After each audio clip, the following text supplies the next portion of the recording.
Court is now in session for the trial of Mr. Miles Edgeworth. Yes, everyone. The defense is ready, Your Honor.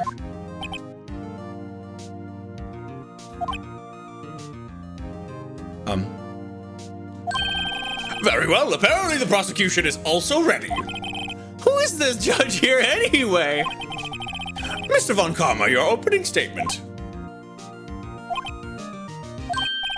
Very well, no opening statement, so... Objection. Not so fast, Judge. I was taking a meaningful pause before speaking. Right, of course. A prediction. Today's trial will end in 3 minutes from now. Order, order! Mr. Von Karma, what is the meaning of your statement just now? Bah, must you question everything? It will be over in 3 minutes. We have no time to waste. I call my witness now. Right, I call my witness, my decisive witness, to the stand. It's that mysterious boat shop owner. Witness, state your profession.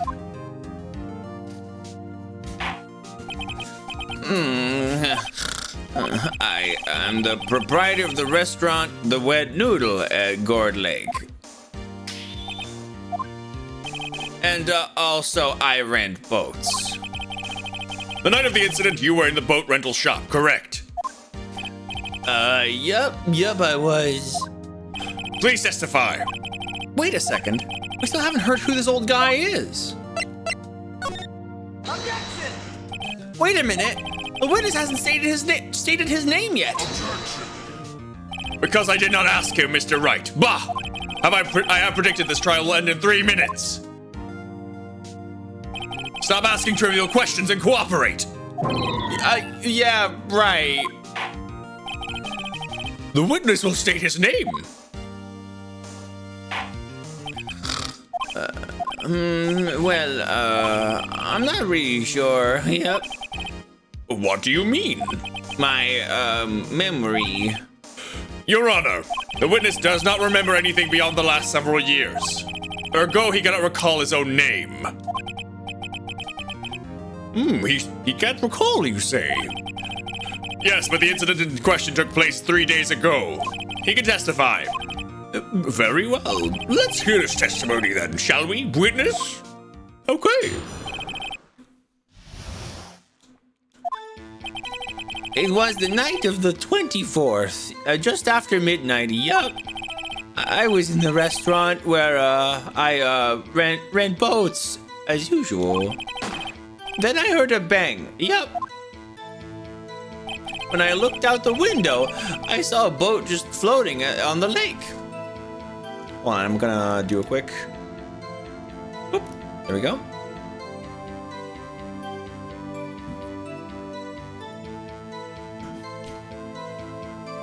No, Von Karma is just threatening and intimidating, and also really good at his job. But like, we're gonna make sure, of course, that he can't pull his little shit. So you know. When I looked out the window, I saw a boat just floating on the lake. Then I heard another bang. Just about then, the boat comes back to shore and a man walks by my window. Very well. I'd like to begin the cross-examination. There is nothing to question in my witness's testimony. Ergo, no need for cross-examination. Besides, there are only 10 seconds left before our 3 minutes are up. Judge, your verdict now. Yes, Mr. Wright? What are you saying? Of course I'll cross-examine the witness. Very well, you may begin. Excuse me? Mr. Von Karma? 3 minutes just passed. I see. Well then, let's just take our time. You may cross-examine the witness.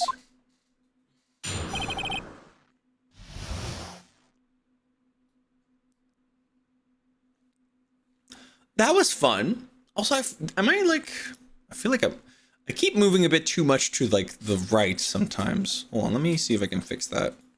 in here. There we go. And a little bit in here.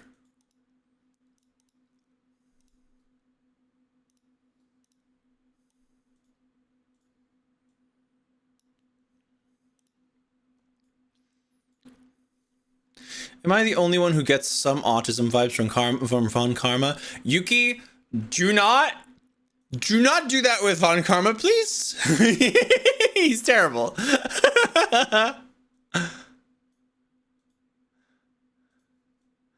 Yeah. No. The characters in this have specific behaviors, but like yeah, no, let's not do that with him. No. No.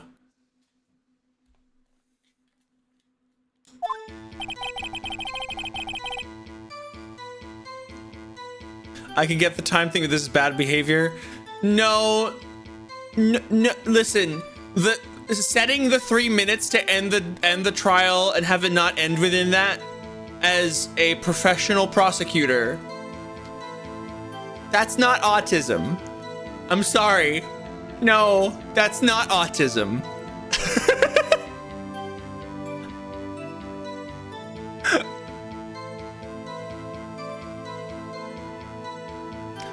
Yeah. It was the night of the 24th, just after midnight, yup. Just after midnight, you say? Yup, just around then. Are you sure?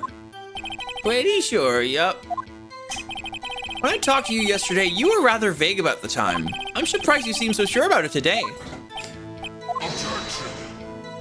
I asked him and he remembered. Isn't that right? Don't glare at me like that. I remembered it clearly, I did. Yup. You see, continue.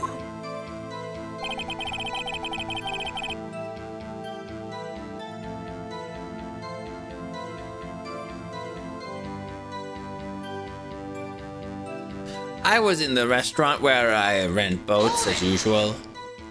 Is there anyone who can verify that? Well, I guess Poppy could. That's not good enough for a court of law. Mr. Wright, exactly what's not good enough? Your Honor, this, Polly is a parrot. A parrot? Don't be so hard on the girl, Keithy boy. Keith? The prosecution concedes that we cannot prove the witness was in the shop. Witness, please continue.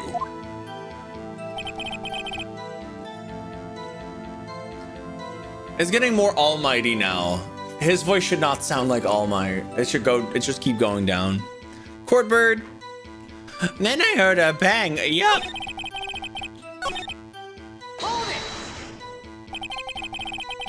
And where did the bang seem to come from? From the lake, I figure. Are you certain? Yeah. Good. Continue. When I looked out the window, I saw a boat just floating on the lake. Was there someone in the boat?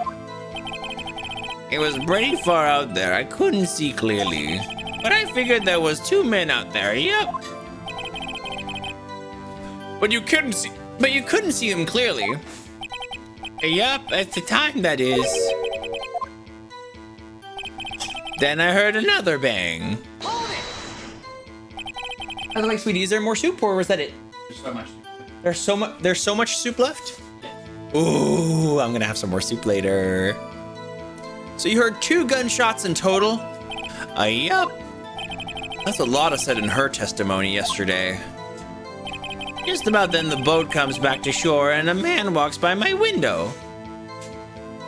Soup! Okay, so everybody, the soup command is to be used with someone else's username. So you gotta give someone else soup. Also, there are some like weird soups that are specifically references to like some like just things or IPs and some other fellow streamers. So not everything's gonna make sense. But yeah. Gosh, that's from like years ago now. My God. Aw, thank you. Beef noodle soup. Yum, yum.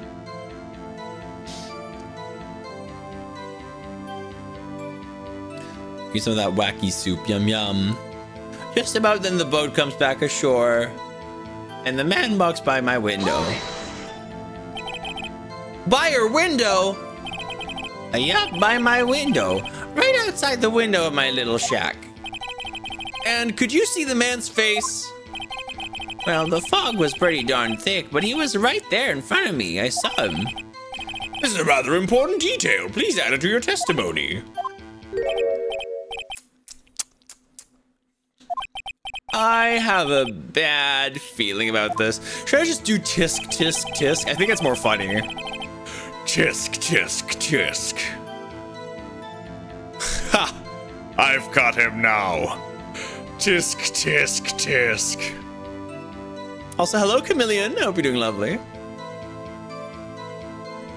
That man was a defendant. He was saying, I can't believe he's dead.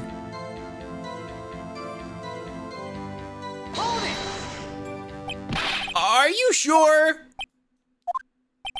Uh-oh. Dad! Dead certain, Keith! He said, I can't believe he's dead as he was walking by too.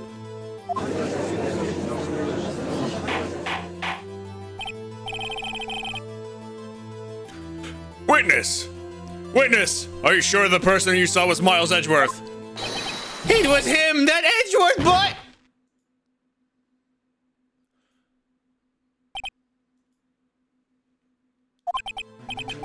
This sounds like decisive evidence indeed. I see no room for doubt. Von Karma. He lured me into cross-examining so he could set me up for a fall. Tisk, tisk, tisk. Nick, I don't like the way things are going here. Everyone in the courtroom is glaring at us.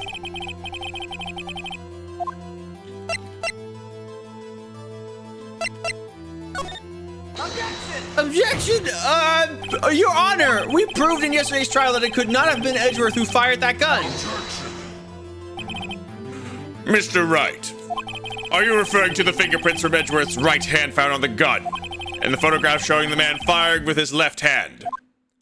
Exactly. Everybody is observing us, Phoenix. Oh my God. That is easily explainable. He could have wiped his prints after he fired. You are ignoring the truth of the matter here. Everything in this witness's testimony is true.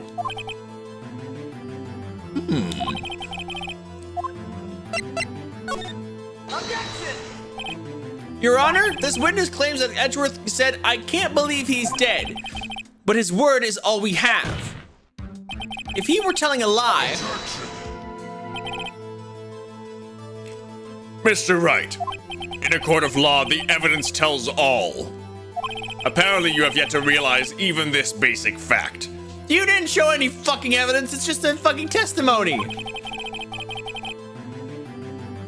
If you say his testimony is a lie, show us proof. Nick, do we have evidence? It's no good. There's nothing I can do. Are you sure? Are you sure? To be honest, I don't know what to do anymore. Please. Can you hear me, sis? Please. We need your help. Nick needs you. Tisk, tisk, tisk. 3 minutes was perhaps too high an expectation. However, 15 minutes isn't bad. This must be a new record. Enough! The witness may leave the stand.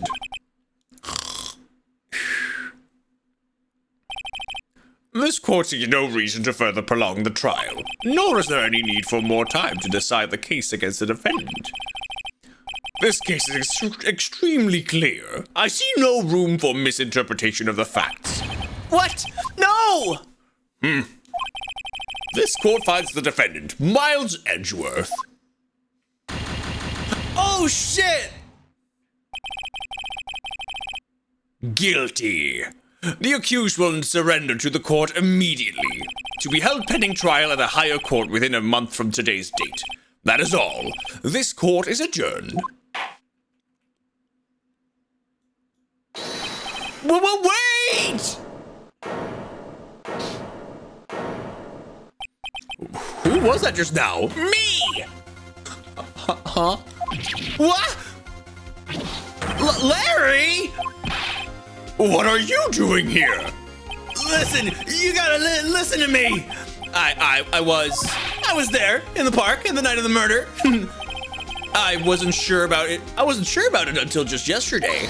But today I remembered it. Remembered what? The gunshot. I heard it too.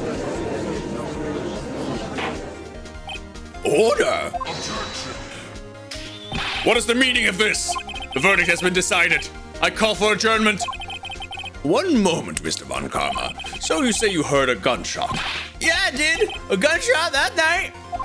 I was sitting here in the audience listening to the testimony, and I realized something he said was different from what I remember.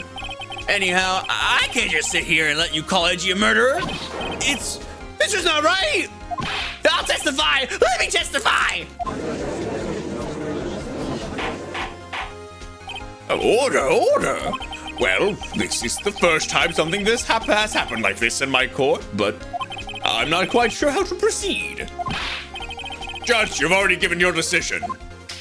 The trial is over. Nick, this is it. Larry's given us this final chance at this. She's right. If only it wasn't Larry. He can make things even worse. If only it wasn't Larry. Larry Butts looks like Peanut Butter Gamer. Hold on. Mystica, no. Larry Butts does not look like Peanut Butter Gamer. Larry Butts looks like Peanut Butter Gamer the same way that Stripey Dragon sounds like Markiplier. Which is, he has a face with no. No. He has a tiny beard. He's got scruff. That's the, no. And Stripey does not sound like Markiplier. Why are we talking about Stripey? Oh, because that's my analogy. Larry Butts looks as much like Peanut Butter Gamer as Stripey Dragon sounds like Markiplier, which is Stripey has a deep voice. They sound nothing like Markiplier. I will die upon this molehill. I too shall die on this hill. Those are some stupid hills to die on.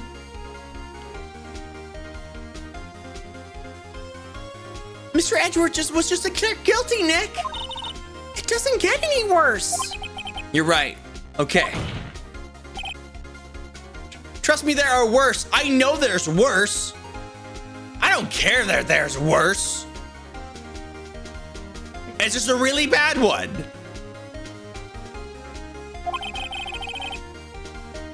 If there's another witness, it is our duty to hear him speak. Right here, right now. Skill issue? How does skill issue apply here? What, is it a skill issue that you haven't picked the worst hill? I'm hearing you. What is the skill issue? Tell me what skill I lack.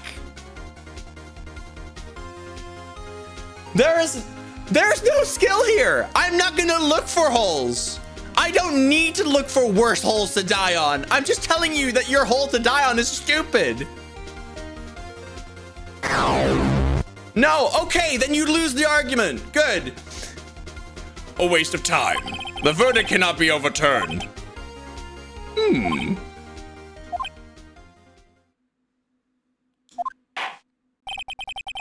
Allow me to speak my opinion. In our court proceeding, it is our duty to prevent an inaccurate verdict. In order to make sure no mistake has been made, every witness should be heard. What is this?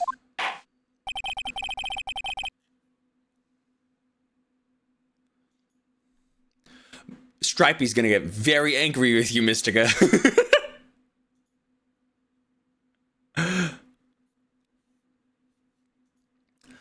I withdraw my previous verdict of guilty.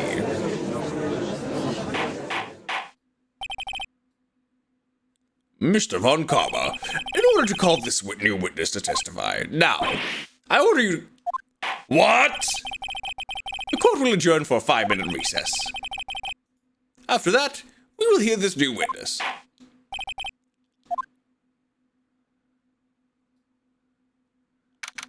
Oh my god. Mr. Guy's canceled party. Phew, that was too close. Sorry to keep you on the edge of your seat like that, Edgeworth. I've seen worse. Yeah, right, Edgeworth, you're sweating bullets. I just wonder what Larry plans to say in there. I was there the night of the murder? Yes. He said he went looking for the steel samurai balloon that flew into the lake. Oh, right! And he found the balloon and the air tank that night. Yeah. Hey, Edgeworth. Oh, you say something right? Yeah, a lot of things. You seem out of it. What's wrong? It's nothing. Mr. Edgeworth, there's something I've been meaning to ask you. What's that? Why are your fingerprints on the murder weapon?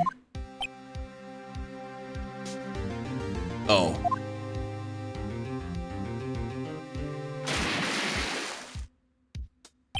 When he fell into the lake, I went into a daze. I couldn't understand what had happened. I couldn't think straight. Then I saw the pistol lying on the floor of the boat in front of me. I picked it up without thinking. I didn't really have a reason, really. I see. Right. Yeah. Kiss me. No. This might be our chance. Into closet now. The only chance before I get thrown into jail. Oh my god. Our chance? Von Karma has only ever run perfect trials. Perfect trials? Perfectly prepared witnesses, perfectly complete evidence. That's the secret to his success. Quench that thirst, Starfeather. Refresh, recharge, and rule the stream realm. Bird Droplet.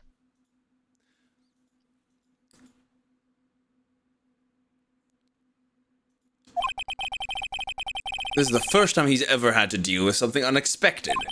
He has to let someone he hasn't even talked to testify before the court.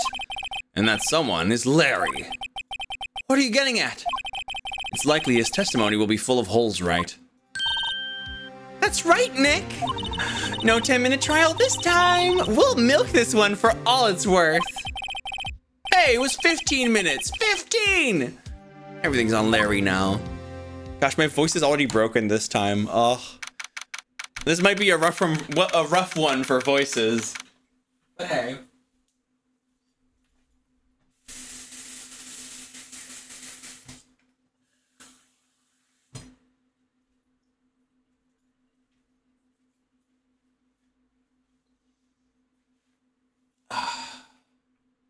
There we go. I'll have some new soup.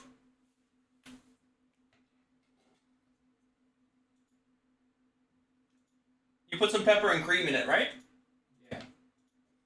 Yeah, I'm gonna do that as well. You want some soup too? I had some already. Okay.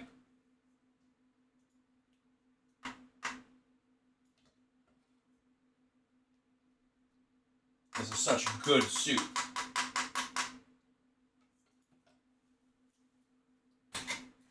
Live dub of Phoenix Wright Ace Attorney.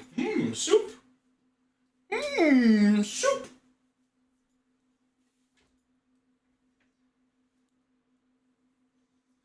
You just put in cream and pepper, right?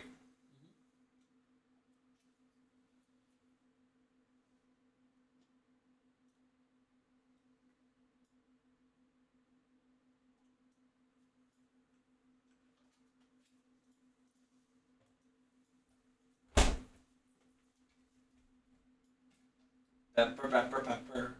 We love our ground pepper. Give me that. Sweet, sweet pepper, pepper.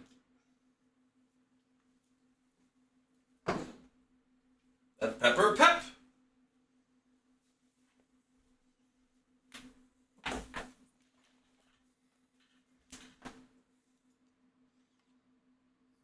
I think I put a little bit too much cream. Yeah, I tried to kind of like adjust it to like the right pattern. It's not that much. It's good. Definitely a little bit more. Yeah.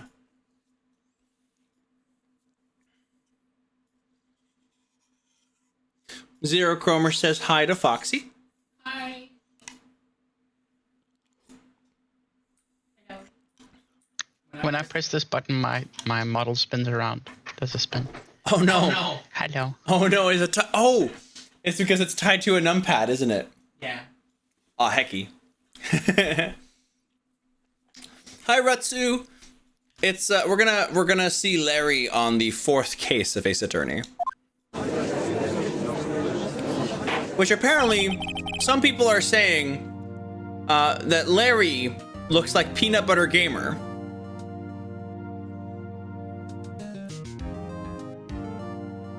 Oh, dang, case 4? Oh yeah, case 4. A little. The only reason why he would look like Peanut Butter Gamer is because he's a human being. And he's also male. And he has hair.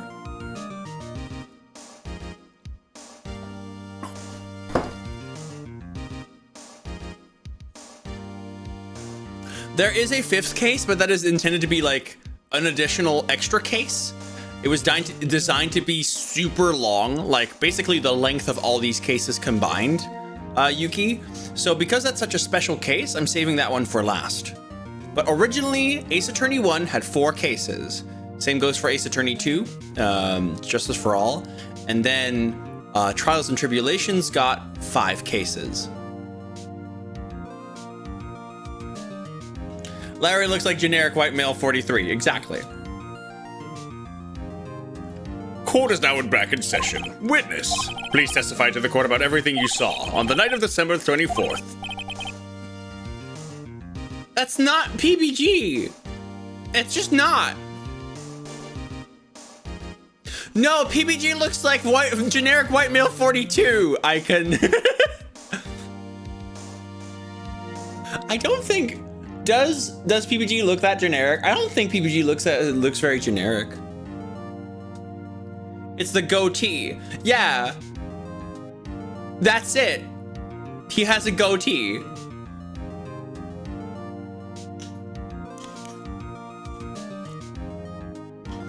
Every man with a goatee looks like PBG, everyone. Apparently, according to Mystica. PBG just has a different style of hair. Yeah, and different hair color. And different facial build. Different brain. Yeah. I mean, that we typically can't see the brain. You can. You can? Yeah. Press the button, baby. You can see the brain, it's just covered in skull. That's true.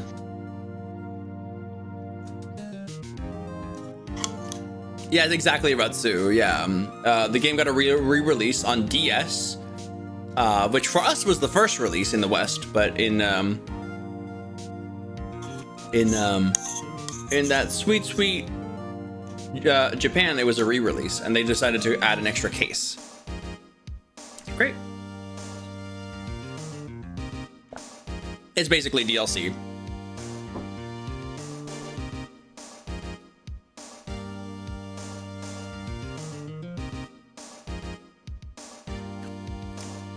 Thank you, Icon. Right, leave it to me. Please, Larry, don't mess this one up. I hate to admit it, but you're our last chance. Oh, that's an Eve. Holy crap. Oh my god, Discorded twice. That was Oh my weird. gosh, I love it when Discords. Also, this just needs to be said. As soon as I opened my computer back up, the fucking screenshot of look at this photograph was still there. Look at this photograph. Eve. Oh my god, it's girlfriend. Holy shit. Girlfriend in chat. Oh my god. It's girlfriend. Precious.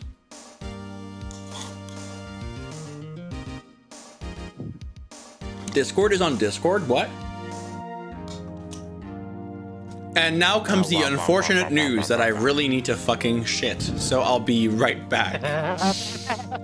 I'm just gonna pop in. Unfortunately for all of you, I need to shit I need to myself. fucking shit. So I'm gonna leave this conversation to Eve and Foxy. Oh, okay, fair enough. Yeah, Foxy can talk about some of her 3D modeling. I think that'd be fun. If she wants to. I'm not gonna force her to. She's very focused. Yeah, You gotta press the button. Yeah, you give me a... Gotta press the button. I'm re-apologizing again. Yay! Sorry. Fucking... I hope it goes well. Eve has a girlfriend? Yeah, it's Charlie. Blonde fishy. Yeah. I'm gonna take that shit and run the ads. Yeah! Woo! Oh, what the fuck? What happened? I didn't press any button on this. Question mark? That you. It's you. I'm gonna shout my girlfriend. This is the out, 'cause perfect she screen to actually put it does on, by the way. sometimes. Just Fun Karma is saying nothing. There you go. You should go watch my girlfriend. She streams sometimes.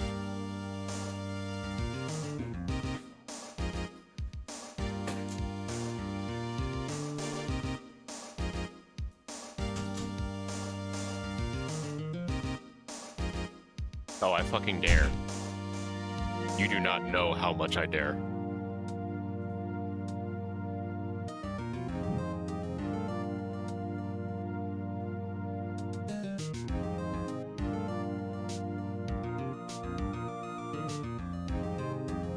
Karma looks like Dracula, so just Dracula.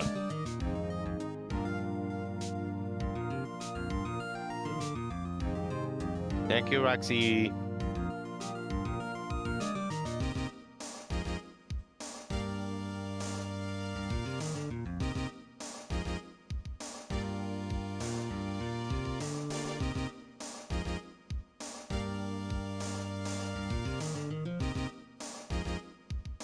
What is a man?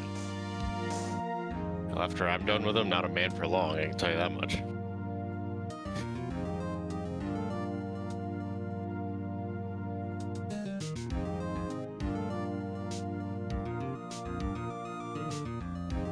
Smiles.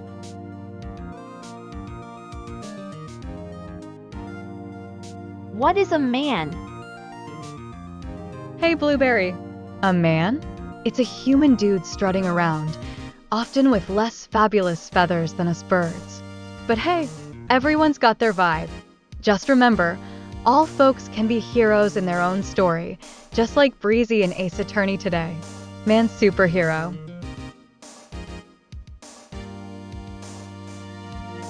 Man superhero. That's my favorite superhero. My favorite superhero is Superhero Man. Man superhero.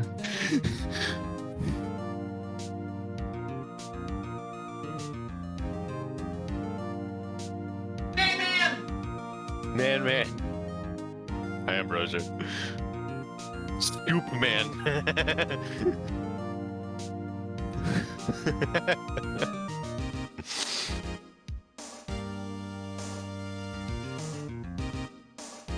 Lava Shark and Boy Girl. I mean, that's just me and Charlie. You just described me and Charlie.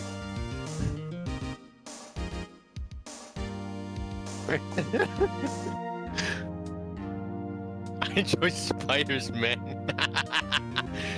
Made of Spiders Man.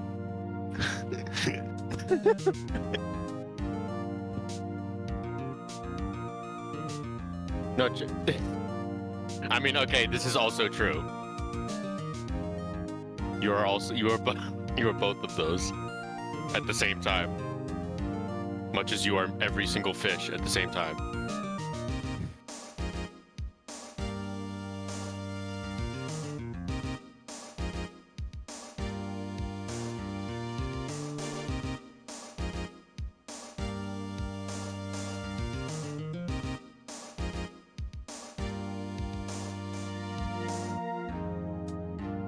crime man, fighting crime with crime. That's also me.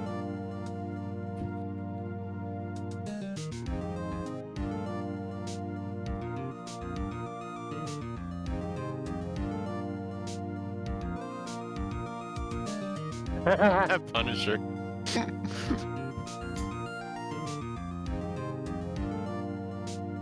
My alternative. I'm not fucking. I'm gonna introduce you to a concept called polyamory. And also, I know you're joking, but I'm gonna do this anyway because it's funny.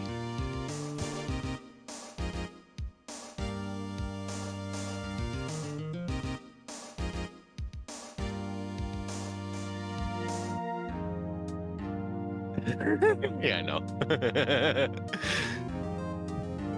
Also, for what it's worth, should be specified. Polyamory. Me and Addie have never, like, officially announced any sort of dating. We're just kind of like that for the time being.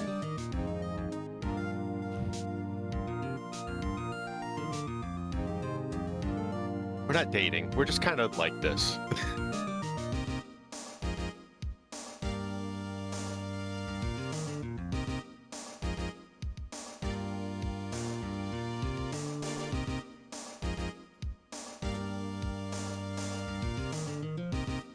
This is fine. This. I'm trying to retopologize this model and I want to die. Oh no.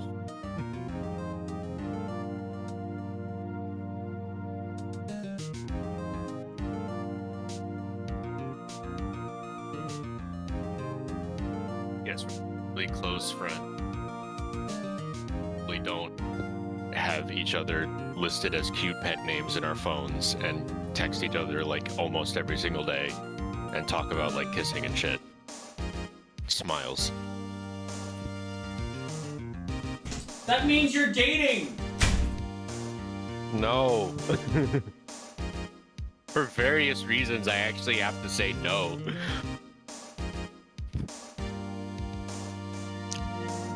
Okay.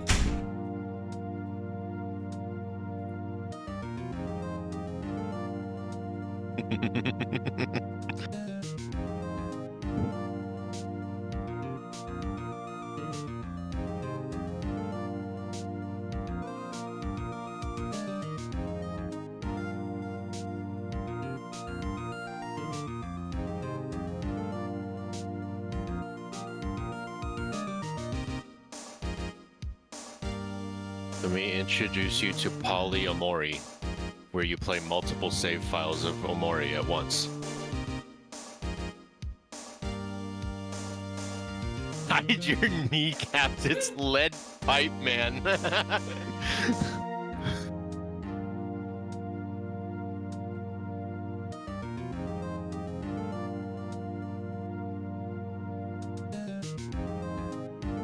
I was gonna say, this is a funny situation. I don't know how well... I am unaware of how well my actual girlfriend knows my not girlfriend.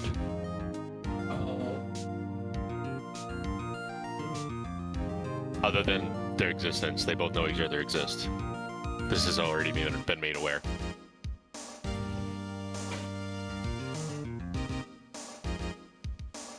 From the sewers, it's manhole.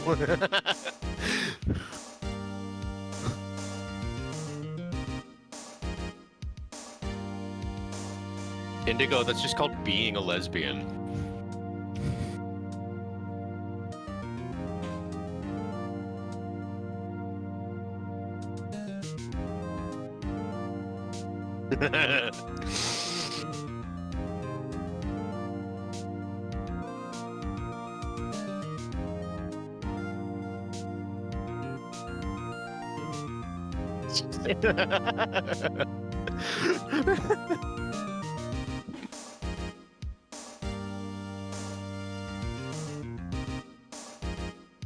Look out, it's safety, man.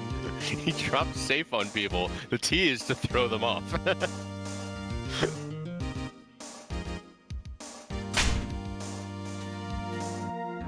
There we go.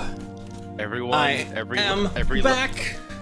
Every lesbian gets assigned a personal suit of medieval armor. Yeah, Eve, did you? Oh, Eve, did you know that Spiders Man is real? Yes, I know. Oh, okay, you're already aware. To anybody who doesn't know, so there's Spiders Man, who's like an alternate universe Spider-Man. And basically, in that alternate universe, Peter Parker fell into a big vat of spiders that ate him. And then the spiders assumed his identity after gaining his memory from eating him. And they formed, like basically together, they formed a Peter Parker / Spider-Man. And it's really weird and gross, but funny as well. Anyway, hi. I got soup. It's really good. I also have soup. You got soup? I don't know if it's good yet because it's still fucking hot and I don't want to burn my mouth. No. What kind of soup are you get? Ramen as usual. It's not soup. It's ramen. Oh my god, it is a broth and it has stuff in it. Yeah, but it's different because there's so much stuff. I was about to go, you're different. Soup is like an emulsion. Emulsion. Emulsion, right? Or like, not an emulsion, but like a suspension.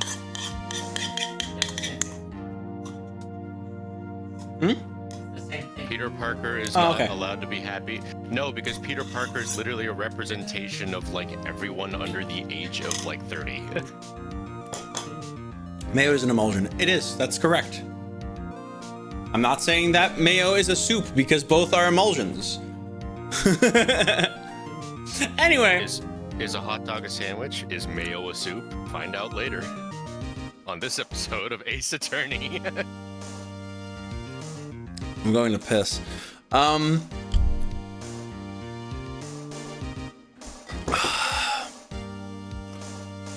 like that, like the other day I posted hot dog is a sausage or like a wiener. Hot dog is a wiener in the Discord, and people start yelling, "It's a sandwich!" I'm like, I'm not arguing that. A hot dog is a taco.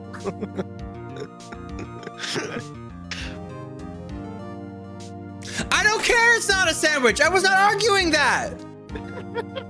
You just say the word hot dog on the internet and immediately start a flame war. I don't care. I said it's a fucking wiener. Yum. What's funny is we watched a clip earlier with Foxy. She says I can eat a whole hot dog. I don't even need the bun. Don't even eat the bun. No, it's like people are trying to start a flame war with you, despite you being the only one not arguing. Oh, exactly. Yeah, no, exactly. That's it. It's funny. Yeah. I mean, that was kind of it was okay. That was the expected response, by the way. Okay. Huh? Okay.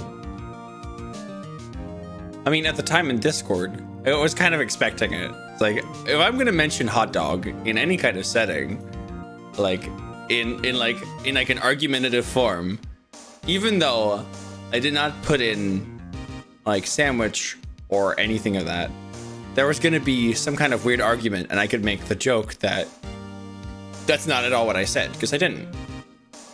Hey, you know, I look up hot dogs on the internet every day. Why? Why? Because they're hot.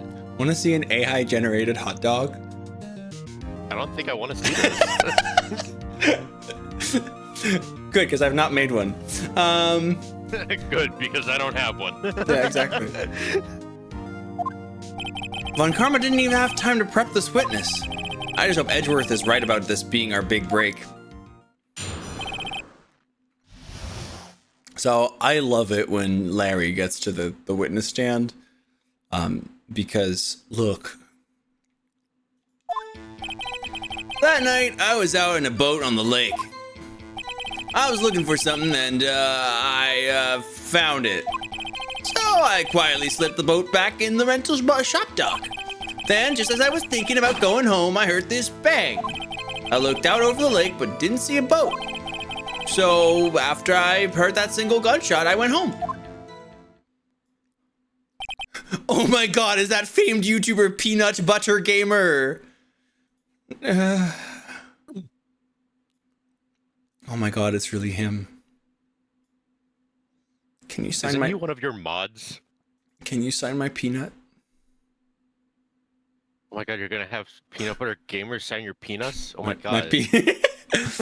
let's see. Is he still my mod? I should take a look. Oh, I can't see right now. But I think so, yeah. Because peanut, like, I got, Dude's been slacking. if I you got, ask me, I don't know. he's been slacking for sure. I can't believe it. Because Pro Jared raided into my channel like within like the first year of streaming. So this is like 8 years ago now. When I played their little like self-insert dating game, Asagawa Academy Normal Boots Club. And what a time that was. And yeah, so Pro Jared raided into me. It was really funny seeing, and I was a bit starstruck because those are the YouTubers I used to watch at the time. I've kind of eased up on that. Occasionally I'll put on like a video from PBG. Sometimes I get recommended stuff of his, and it's fun.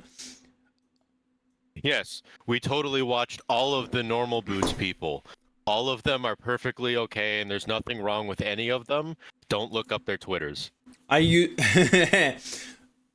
mean, for as far as I can tell, like, most of them are fine, but there are exceptions. Yeah. And and like not every person involved in that thing was also like from Normal Boots. There was some stuff. It's not. I don't want to have a discussion about all that stuff. I didn't mean to start a Oh conversation. no, absolutely not. I Show. understand. It's fine. I'm just stating what I want, and that is to not have that discussion. But yeah, at the time everything was fine. Basically, there was no scandal yet. Pro Jared had raided my channel, and what happened was chat got so fucking full, and I had one person moderating, and that was my girlfriend at the time. And I was like, oh god, I think we're gonna need more moderators. And people in chat were like, mod PBG, and I'm like, okay. I was like the prince from Cinderella in that side movie. Okay.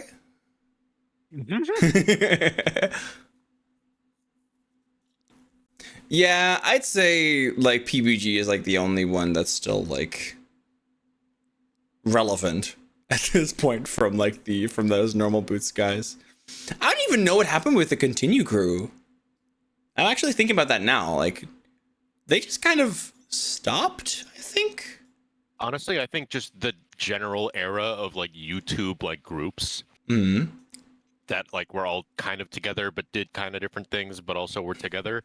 It's not really a thing anymore. No, it really isn't. You do see a bunch of like content creator collaborations from like people like generate themselves, but there was definitely this idea of like grouping together and creating the space where you share things with each other, and that worked really well at the time. And there was also the there's like Maker Studio and Polygon, not Polygon. What was it called again? Was it called Polygon? I'm not sure. Polygon is like a news journalism yeah, thing. no, I'm not talking about the news journalism thing. I'm talking about the they were called networks, something networks. Polaris, yeah, you're right. Polaris.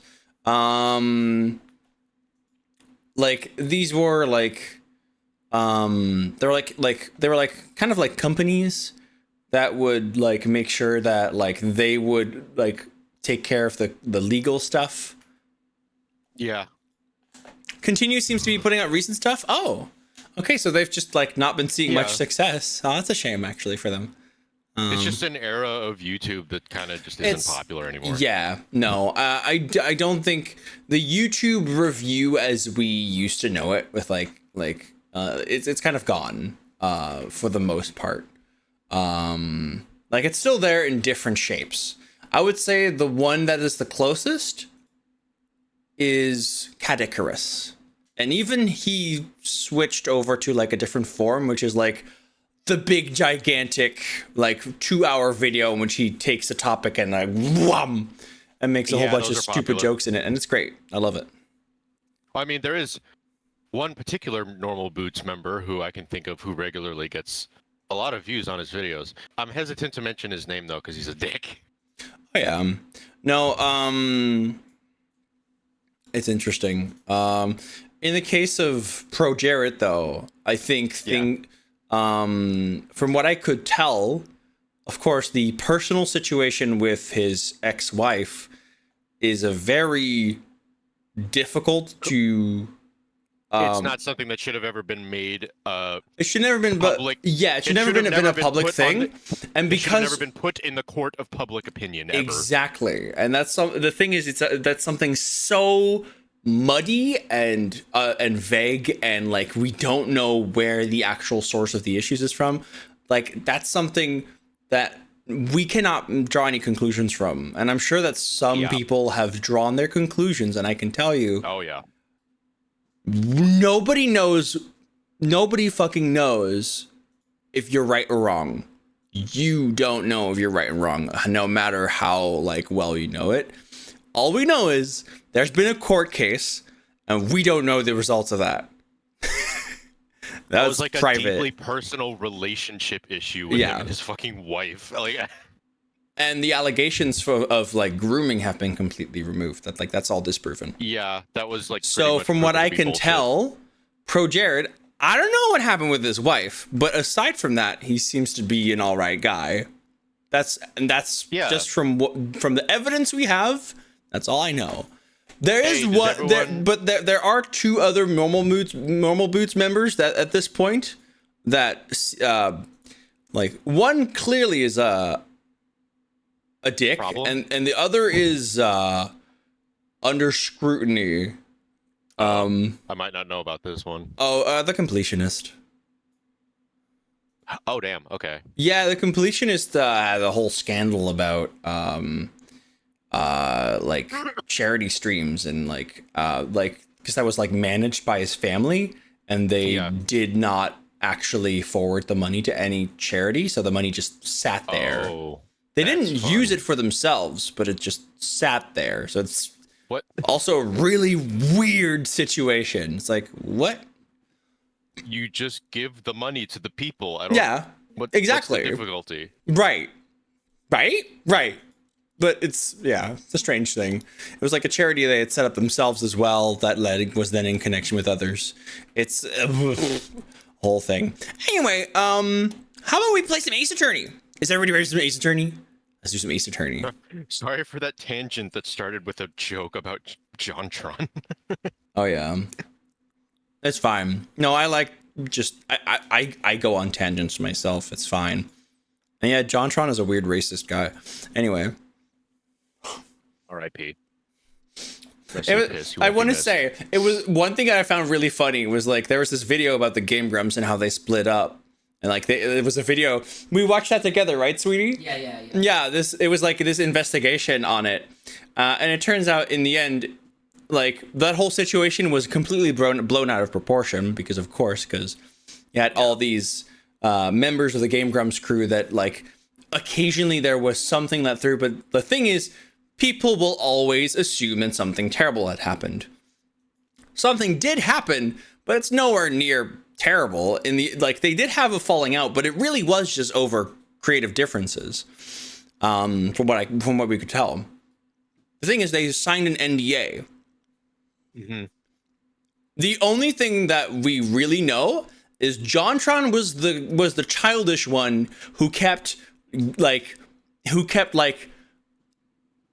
giving a little window. Like, yeah, I'm not really happy with that, and like letting through little bits without actually breaking the NDA. Whereas the rest of the Game Grumps were actually quiet. Like, no, they're honoring the NDA that they signed. So, but what the funniest thing was about the video is that because it kind of it really showed the moments where JonTron was being crass and vulgar, and also where things had to be bleeped from the Game Grump show and all that stuff. And the video kind of like concluded that like yeah, they had creative differences, and Aaron was like worried about his spotless record, like his spotless reputation of cleanliness. It's like, yeah, he didn't want to be a fucking racist.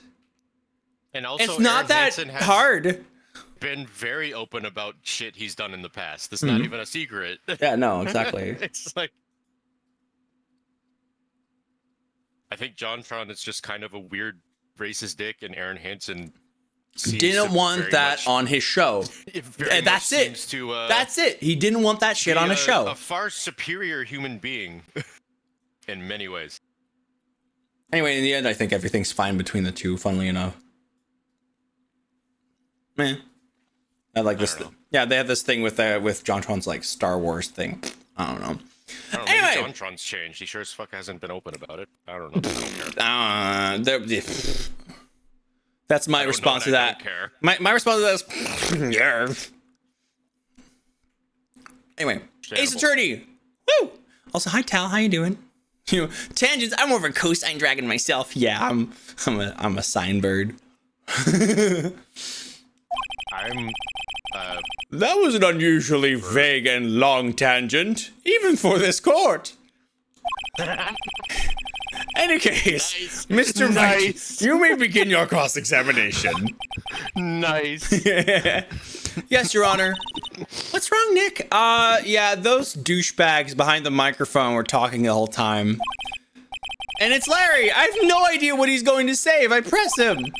I'm a little scared. You're going into court and you just go off on a whole tangent about JonTron in a case that has nothing to do with that at all. I just want to point out how funny it was that video was like, yeah, Aaron wanted to be spotless and clean. It's like, yeah, he wasn't going to say the N-word on his fucking Game Grumps YouTube show. Sadarian Sensei, thank you so much for the heckin' raid. Ooh, a raid. Woo! Ah, fuck. Don't worry, we'll get the entire testimony again. Oh, you were also playing the Ace Attorney trilogy. Oh, I hope you had a lovely time. What case were you at? Well, we've come this far. There's no way to go but forward, Nick.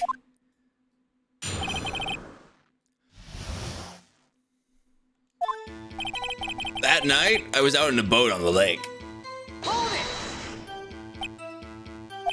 Something wrong, Mr. Wright? There were so many things wrong, I don't know where to begin. Wait, what? Well, okay, first of all, what time was it? Oh, it was after 11 when I went out in the boat. By that time, everyone had gone home for the night, so I waited until the coast was clear, so to speak. And why were you out on a boat at such a late hour? I was looking for something and I found it. Hold on. That night, I was out in a boat on the lake. There is a lot wrong with that. Like, why was he there? At what time? Like, what yeah. That's a redundant sentence, too. Case 5, so the second game. Ah, I see. Okay, so you two are skipping, or at least for now, withholding the last one. Of game 1, the DLC case, basically. I'm gonna do that, too. Let's see. I was looking for something and I found it. Looking for something? Yeah. Mr. Butch, what was it that you were looking for? What the witness was searching for is irrelevant. Most likely was hunting for this Gordy. That's surprisingly close to the truth in a sense. This is all irrelevant. Let's get it over with. Oh, I love this game. I love the series. I've played every single game. The only ones that I haven't finished are the investigations ones. So maybe that would be fun to do on stream later. I quietly slipped the boat back in the rental shop dock. Around what time was that?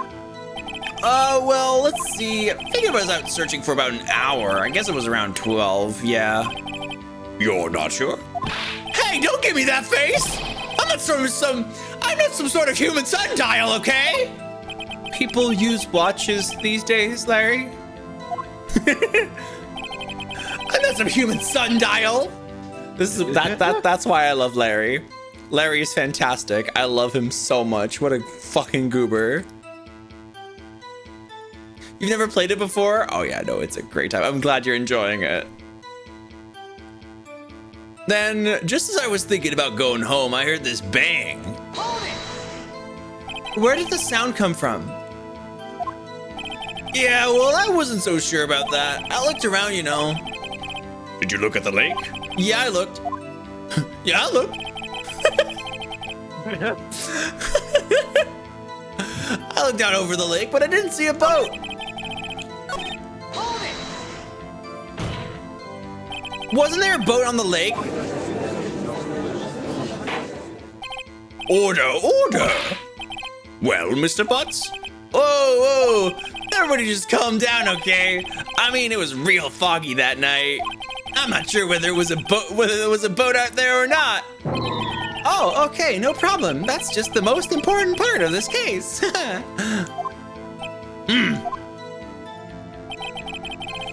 So after I heard that single gunshot, I went home.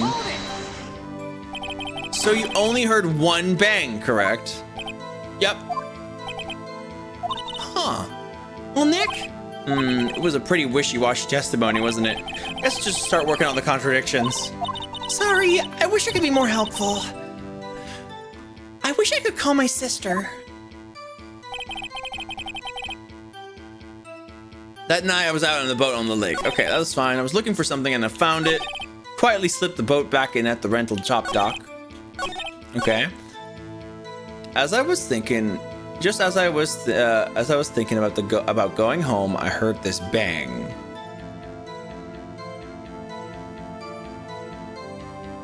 Okay. I looked out over the lake, but I didn't see a boat. After I heard that single gunshot, I went home. Well, that contradicts with this. It was fired 3 times. And we have yeah, that one sounds pretty good. Two gunshots. Wait a sec, Larry. What? What? You only heard one bang. You're sure? That's what I said. But Miss Lotta Hart testified yesterday that she heard 2 bangs. And the old man just now said the same thing. They both heard 2 gunshots that night. Huh? Were you even listening? Were you paying attention at all to what they said? Yo, Nick, please. Huh? You know, something's been bothering me. I'm a witness, see? I'm like a customer here. So you gotta treat me like nice and stuff, okay? Twitch. It's time to kill Larry. Just boss battle music starts. I'm afraid we'll have to kill this one Phoenix. Oh man! Oh my god. Oh my god. Mr. Butts, What? you only heard 1 gunshot, are you sure? I'll tell you the truth, I'm not sure. Huh? Not sure? How could you not be sure?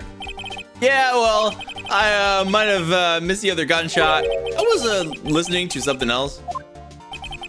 Something else? My radio, dude, with my headphones. What? Order, and stop that booing! Mr. Butts, you were listening to the radio with your headphones? Yeah, so what? Is that a crime? I listen to my radio. Everybody listens to the radio. What's the big deal? Mr. Von Karma, your opinion. Waste of time. I don't accept this witness, nor her shoddy testimony. Well, Mr. Wright, should he continue the testimony? Yes, continue. Your Honor, please allow the witness to continue his testimony. Bah! Nothing is more pitiful than a lawyer who doesn't know when he's lost. Very well, Mr. Butts. Please give your testimony and be sure to include details like your radio. Right, leave it to me. I wouldn't if there were any other way out of this. Believe me.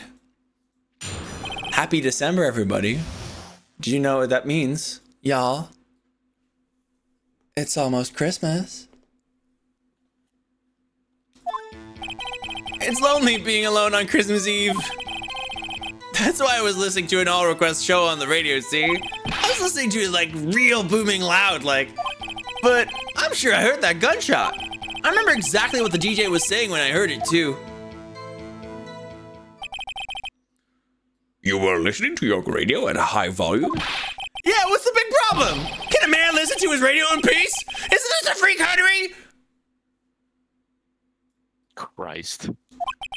I truly believe Larry has no idea what the problem here is. Judge, can you believe a word this witness says? What he heard was probably nothing more than a drum beat from the radio. True enough, it is difficult to believe this testimony. Wait, Your Honor. The witness said he remembers exactly what the DJ said when he heard the gunshot. Excuse me, DJ? An announcer, the guy who says things on the radio. Anyway, what this means is that when he heard the sound, no music was playing. The DJ only talks between songs, so he could have heard the gunshot from the lake. I'd like to cross-examine the witness, Your Honor. Very well, Mr. Wright. Ooh. Now have a good one, Sidarian. Have a lovely rest. Please make sure to rest up after your stream. I can't believe I'm continuing this charade. Even Phoenix knows it's fucked. Thank you for the follow. You know, a precious peep. Even Phoenix knows that this is the shoddiest testimony. This is all just a fucking farce. But is it though? Is it though? It's lonely being alone on Christmas Eve. So, you turned on the radio? Right. I just want to hear someone's voice, you know? I don't know what it's like out there, alone, on Christmas Eve, alone. I shouldn't have said anything. That's why I was listening to an all request show on the radio, you see? Do you by any chance remember the name of the program you were listening to? This has nothing to do with the case, Your Honor. Objection sustained. The witness was listening to the radio. That is all we need to know. Tell us, Mr. Butts, how loud was your radio set to that night? I was listening to it real booming loud like. Real booming loud? Yeah, you know. And you had your headphones on? Yup. I wouldn't think you could hear anything going on outside at all. But I'm sure I heard that gunshot. Can you prove that? No, of course you can't. Nah, I can't prove it. But I remember that moment real clear. I mean, while I was talking about it, it came back real clear to me, you know? I remember exactly what the DJ was saying when I heard it too. What did she say? Mr. Wright, please cease these pointless questions. What possible good could knowing what a radio DJ said to us? Indeed, Mr. Von Karma has a point. I'll allow the question only if you see some reason why we should care. We should care. We should care, Your Honor. Of course we should. Why? Well, how do you know if we don't ask, huh? Fine, very well. Mr. Butts, please testify to the court. What was the radio announcer saying when you heard the gunshot? Just when she said, "Hey, it's almost Christmas," I heard the gunshot. Whoops. Dang it, I pressed A.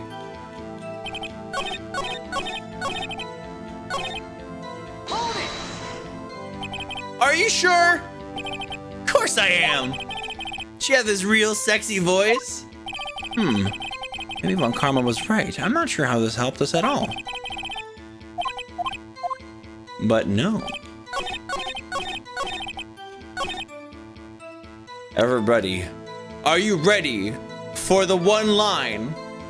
2 years ago, we celebrated this as well. We celebrated almost Christmas.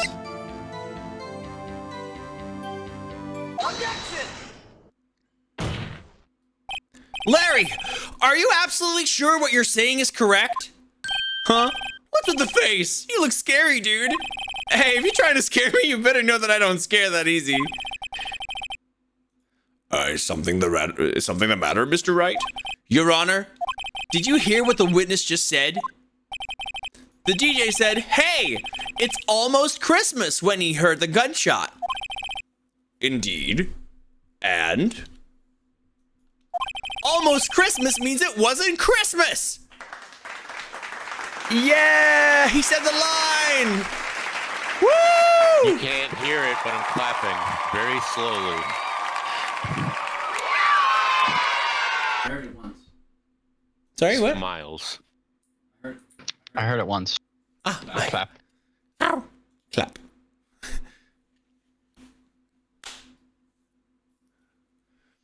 Oh my gosh, 500 biddies, thank you. Happy Thanks, almost sweetie. Christmas, everybody. Happy almost Christmas. It's almost Christmas. He said the line. He said the fucking line. Thank you, Charlie, for the 500 biddies, you sweetheart.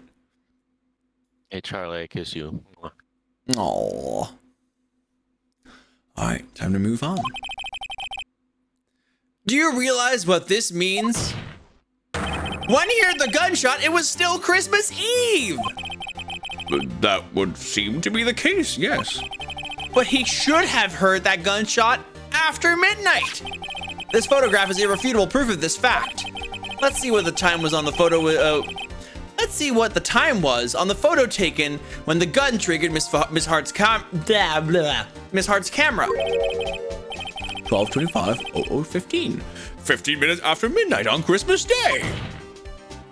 This is a clear contradiction, Your Honor. Order. What does this mean? The two prior witnesses heard gunshots after midnight. However, this witness says he heard a gunshot before midnight. Judge, the answer is simple. The current witness is plainly mistaken. Just look at him. Suspicious. What? Well, Mr. Wright, what do you think about Mr. Butch's claim he heard the gunshot before midnight? Larry's not mistaken, Your Honor. He heard that gunshot before midnight. Intriguing. I'm assuming you have evidence for this wild claim. Show me evidence there was a gunshot before midnight. Well, 3 shots were fired. This is my evidence. The murder weapon? Something about this pistol was bothering me, Your Honor. Both the witnesses who testified yesterday heard 2 gunshots. However, the murder weapon was fired 3 times. When, then, was the last shot fired? Only now have I realized the truth. That 3rd shot was the shot Larry heard just before midnight. Order. I guess that would make sense out of yesterday's testimonies. Bah, you waste our time again with your empty statements. Yes, the pistol was fired 3 times. But do you have any proof that it was fired before midnight? Do you have proof that the witness didn't just think he heard something? Well, this time, Von Karma, you get to present evidence that the testimony is wrong. Uh-huh. Miles. Just like we had to do a bit ago, huh? Also, hi, Confetti Penguin. Also, hi, Sky Blue Arts. Hi, how you doing? How you both doing? Sky Blue Arts came in a little bit earlier. I didn't say hi. Heck. Indeed. Well, Mr. Wright, how about you prove a thing again? There's no turning back now. Do you have any evidence that proves there was a gunshot before midnight? Do you have evidence that proves Mr. Butts wasn't just hearing things?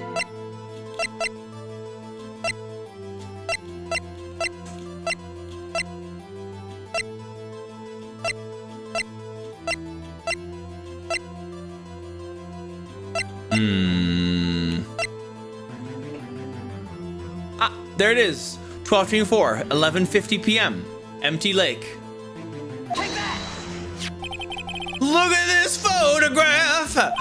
This was taken by a witness yesterday, Mr. Loudahart, with an automatic camera.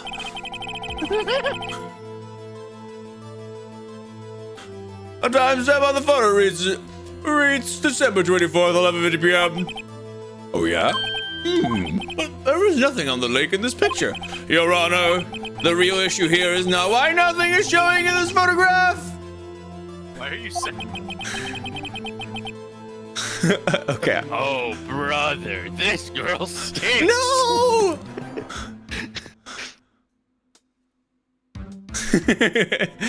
Sorry. You're fine.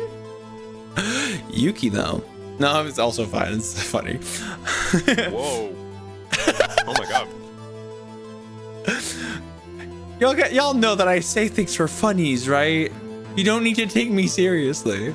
Okay, but like, I'm not sure if funny was the emotion that particular line brought up. Oh, no. No, I'm acting. I'm just like, Yuki, though. Yes, ma'am? Oh, don't worry. Oh, I see. That got taken as horny. Ah, I see. That's why. Okay. All I right. don't think it's even necessarily that it got taken as you trying to be horny. I think Yuki just is horny for that. I mean, yes. This is true. I need to watch my tone around Yuki. Jesus. All right.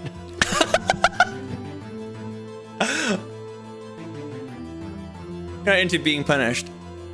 We didn't say anything about punishing.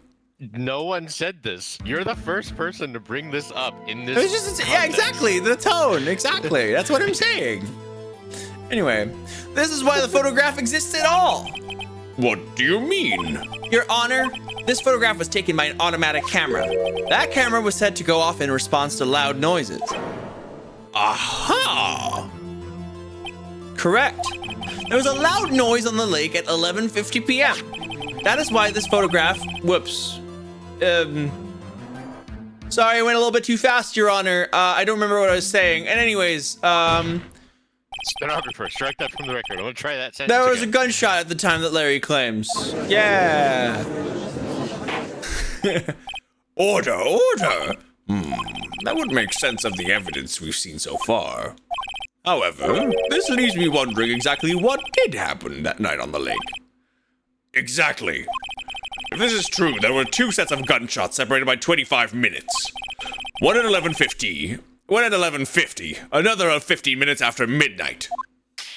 Why, I ask you? Why? Uh-oh, better think of something quick. Wait a second. Gunshots separated by 25 minutes. Ah! What's wrong, Nick? I have it. Remember the case of the Steel Samurai? Huh? Oh, yeah, of course I remember. The murderer in this case had the same idea as the murderer in that case. What do you mean? Maya! Yes? If we don't figure this out now, we'll never overturn Edgeworth's guilty verdict. I've got a hunch. I'm going to run with it. Right. I mean, is this safe? Safe? We've already gotten the guilty verdict. We have nothing to lose.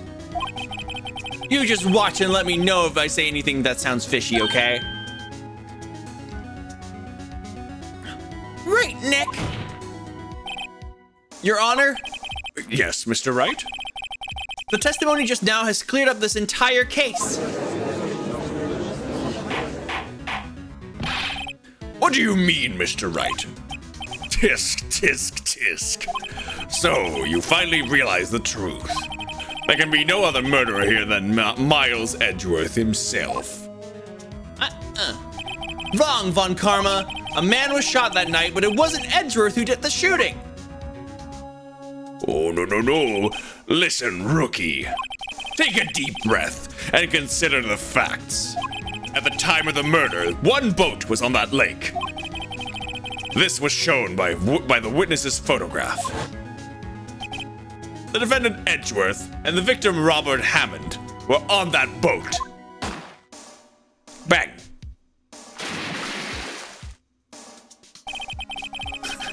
It was you, Von Karma. It was you.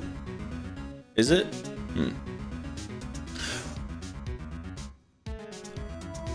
there was a gunshot fired on that boat, and Robert Hammond fell into the lake. The distance of the shooting was 1 meter. It couldn't have been suicide. Well, the guilty party has to be the other man on that boat.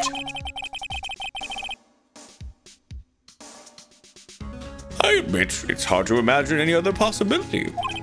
Yes, but this assumes that the victim was shot 15 minutes after midnight. Hi, Arcrados. I hope you're doing lovely. I'm doing good, thank you. What do you mean by that, Mr. Wright? We have photographic evidence of the time of the shooting. The timestamp on the photo says 0015. But Larry heard a gunshot 25 minutes before that.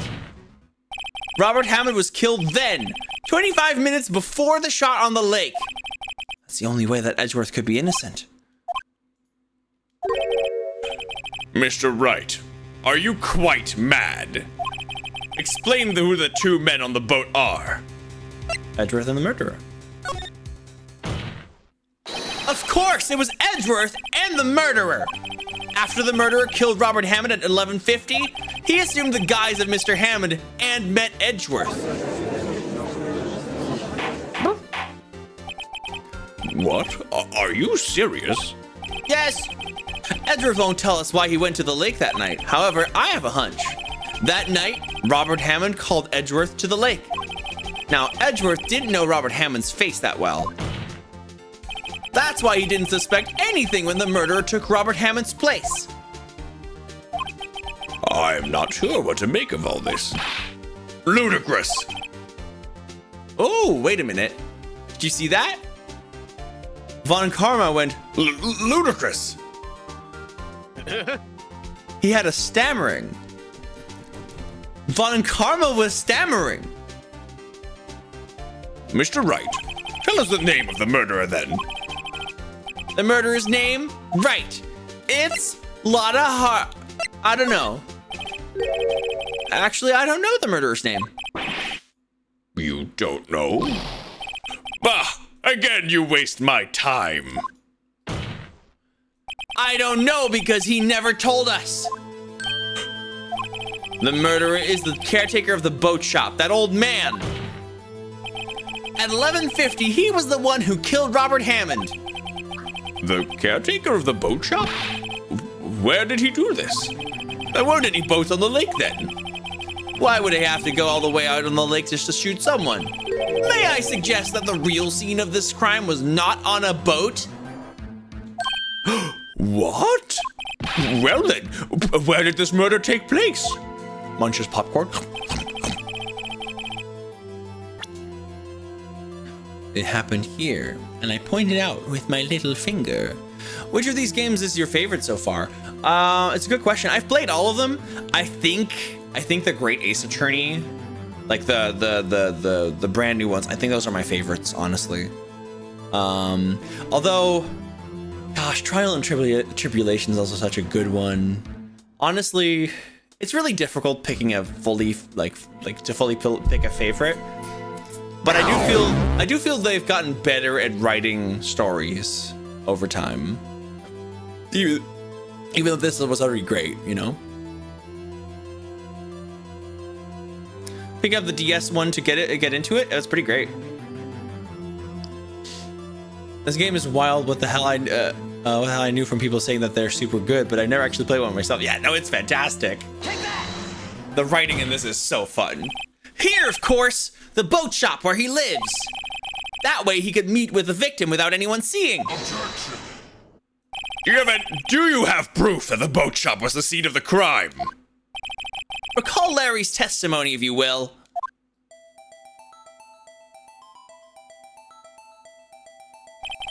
That night, he was out on the lake in a boat, searching for something. He finds it and returns the boat. Then, just as he's starting to head home, he hears a gunshot.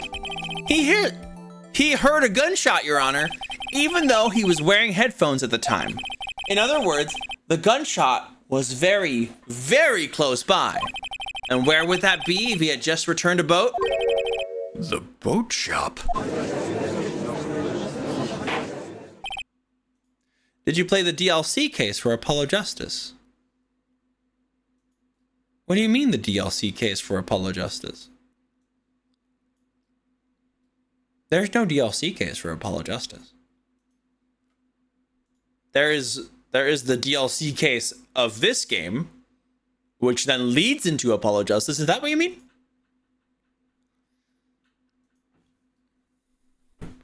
And so it's kind of DLC. It's more so like a case they added in like in the DS version. But yeah.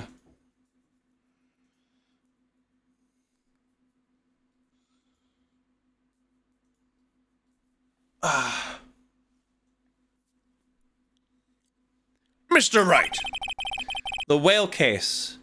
Oh, but that's Dual Destinies. That's not Apollo Justice. I've played that one, yeah. What happened that night on Gourd Lake? Please tell the court from the beginning. Yes, Your Honor. Nick, are you sure about this? Not really. But I think if I start at the very beginning, and I take it slow, I might just be able to figure this out. That night, the caretaker of the boat shop called Robert Hammond to his shop. Bang. This was around 11:50. I would like whenever I make the characters go bang, I'd like to imagine that they actually say it like right there, live in court. He shot the victim. Bang. This is around 11:50. That was when the gunshot that Larry heard was fired. After that, the caretaker put on Robert Hammond's coat. He became Robert Hammond. Whoa. Damn. Then he got in the boat with Edgeworth and went out in the middle of the lake. Then, who fired the pistol on the boat, Mr. Wright? The boat shop caretaker. Of course it was the murderer who shot the pistol. He shot twice. Both missed Edgeworth on purpose. Wait a minute. Yes. Why would he shoot twice if he didn't mean to hit anyone? Details. Notice, Mr. Wright. The moment you run out of explanations is the moment you lose. Tell us why the murderer had to fire twice. To create a witness. I believe he shot twice to create a witness, Your Honor. Create a witness? The murderer lifts his pistol and fires one shot. That ensures that anyone who heard the shot would look at the lake. Indeed, Miss Hart did exactly that after hearing the first gunshot. Next, the murderer waits a bit and he fires again. Then, the murderer jumps from the boat himself, leaving the pistol in the boat behind him.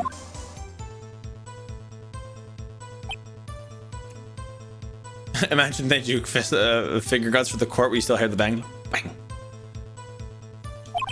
I see. Someone looking from the edge of the lake. It would appear that one of the men on the boat had shot one or the other.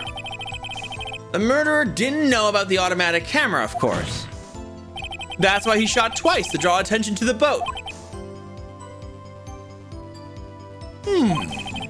Once you realize that, everything else falls into place. The boat shop caretaker swam back to his shop, then he put Mr. Hammond's wet coat back on the body, and he threw the body into the lake. This is what happened, Your Honor. These are the events that transpired that night on the Gourd Lake.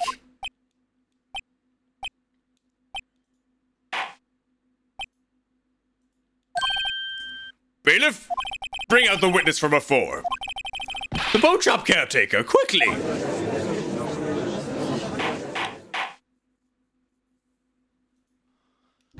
All right. Very well. While we are waiting for the caretaker, I would like to ask the defendant Miles Edgeworth a few questions. Mr. Edgeworth, please take the stand. Mr. Edgeworth, you heard what the defense has said? Yes. Well, why did you go to the lake that night? What Wright has said was mostly correct. Astonishingly so, actually. Yes. Several days ago, I received a letter. This letter was signed Robert Hammond. He asked me to come to the boat shop by the lake at midnight on Christmas Eve. He said he had something very important to discuss with me. Something important? I'm sorry, I can't say what it was. Your Honor, sir! Bailiff, we are conducting a trial here. I ask that you remain quiet. The witness has disappeared. He isn't at the boat shop either. What? What should I do? Find him quickly! We cannot allow him to get away!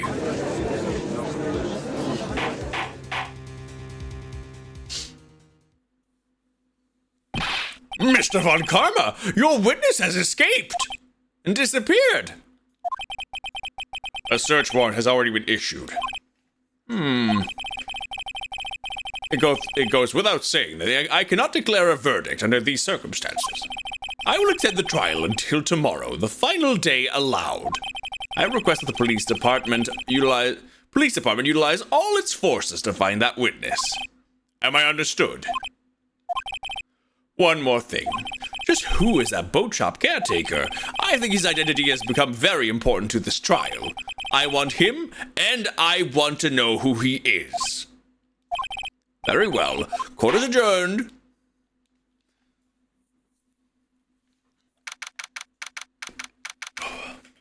All of them? Wait, what? Try 0? What's that? Well. Ba-ba-ba-boo, Yay, Nick, you did it! Yeah. Well, at least we got out from murder. At least we got out from under that guilty verdict. And what about Larry? That was something else. Even Von Karma didn't know what to do with his testimony. Larry really helped us out. Sure, once I sifted through his unique testimony. Still, he did save us. I just wish our cases weren't so down to the wire all the time. I know what you mean. Sometimes I feel like it's us on trial instead of our clients. Hey, Edgeworth. Mr. Edgeworth? Did you say something? Don't look so pained. I mean, it looks like you're probably gonna get off the hook. You could try to smile just a little. Relax. I'm sorry, but I fear it's not over for me yet. What do you mean? Right. There's something that's been troubling me for a long time now. And I don't know whether or not to tell you. Edgeworth? No. There's so little time left. Oh. I want to make love to you! Jesus fucking Christ. I want to tell you to get it off my chest, but I'm afraid of what people will think of me. God. This fucking game. I can't make up my mind.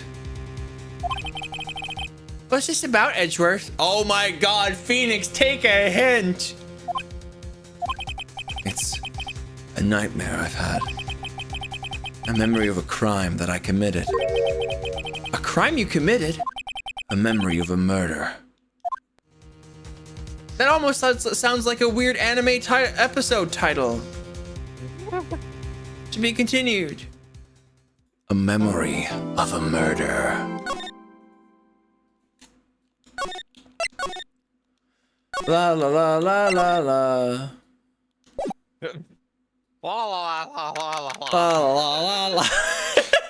Sorry. Oh my god.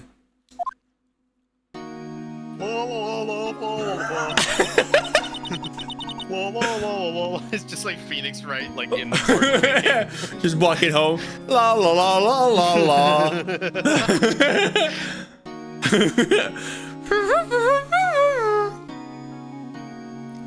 What was Mr. Edgeworth talking about? A memory of a crime that I committed. A memory He wants to of murder. He wants to Edgeworth me. God damn it. A memory of murder. I know you're having this flashback again, even though I just said this 2 minutes ago.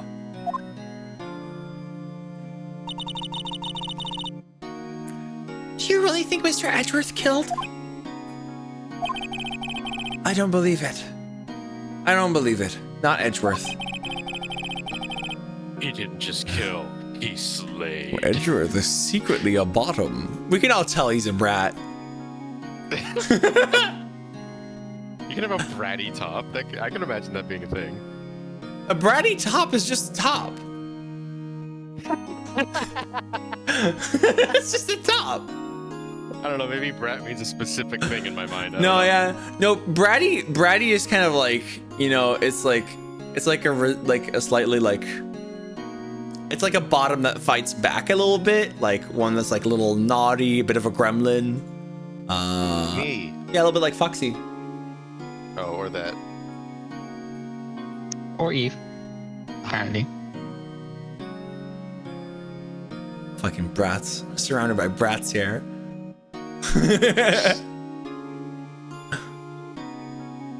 All right, Scar from The Lion King.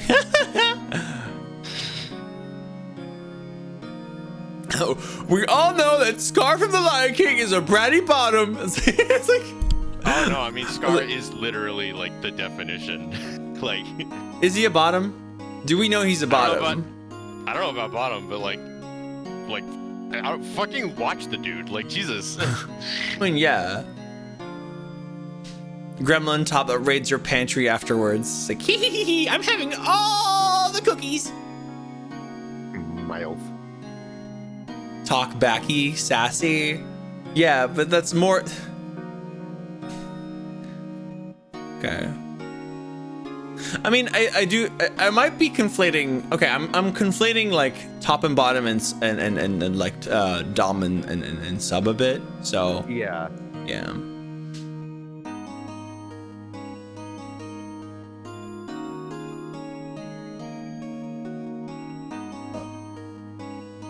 I'm a tamer of Digimon, right?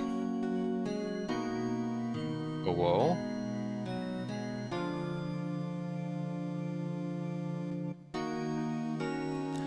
Some painful memory has been troubling him recently. But he'd never take someone's life, never. Nick? Yo, how's everybody doing? What do you think of my performance today? I'm swooning in the aisles, huh, Maya? Swooning? Me? Oh yes, I do remember feeling faint. Right on, tell me the truth. Like, it was like love at first sight, right? Right, Nick? Huh? Me? Well, maybe my heart skipped a beat or two. I think you could do better than that. Come on, I saved Edger than that, dude. Edgy! You guys should be bowing before me, yeah! Bow before your hero! Alright, Larry, you really helped out in the trial today. You did! If you weren't there, Larry, I'm sure Mr. Edgeworth would have been found guilty. But seriously, Nick, the boat shop caretaker's guy is pretty suspicious. But Edgy ain't off the hook yet. Way to spoil the mood, Larry. Hey, I'm just a guy sitting in the audience, you know. But from where I was sitting, Edgy seemed pretty edgy. I mean, can you really know he's telling the truth about that night? Nick? I don't know, but what I do know is I'm going to believe in you two until the end. Us two? Edgeworth and who else? You mean me, right? Nah, he means me, right, Nick? Yeah, you, Larry. Not me? But why you, Larry? Huh? Actually, yeah. Why me, Nick? Enough of the silent treatment! Nick, why do you trust Mr. Edgeworth so much? I mean, he's changed recently, sure, true. When we first met him, he was kind of a jerk, don't you think? You didn't know him back then. Back when he wanted to become a defense attorney. Wait, was that when you two were classmates? Yes, in grade school. They saved me. Miles and Larry. They saved me, and I'll never forget it. That's why I became a defense attorney, you know. What? Hey, Larry! What's he talking about? Huh? Sorry, kind of forgot. Okay, Nick, out with it! I'm going to hear this story today, and that's final! Okay. It's kind of a long story, so hang in there. It was the very end of 3rd grade. I was on trial. A class trial.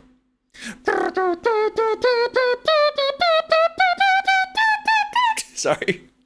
What the fuck are you doing? I was doing the Danganronpa class trial like music. Oh. Oh, okay. It's a class trial! Who's going to die today? Yay! Sorry. I was on trial. A class trial. A class trial? You remember, Larry? Spring, end of 3rd grade? A kid in our class got his lunch money stolen. Lunch money? Our school was really small. Every month, kids would bring in an envelope with money for lunch from home. Huh, I see. Anyway, this kid's envelope disappeared, with $38 still inside. Oh yeah, now that you mention it, I do remember that. I can see why you forget that though. You were out of school that day. Anyway, the envelope had been stolen during PE class. I was coming down with a cold, so I'd skip PE that day. I was the only one not in class. So they thought you did it? Yeah. The kids in class said I should be put on trial. Trial? So the next day we held a classroom trial, with me as the defendant.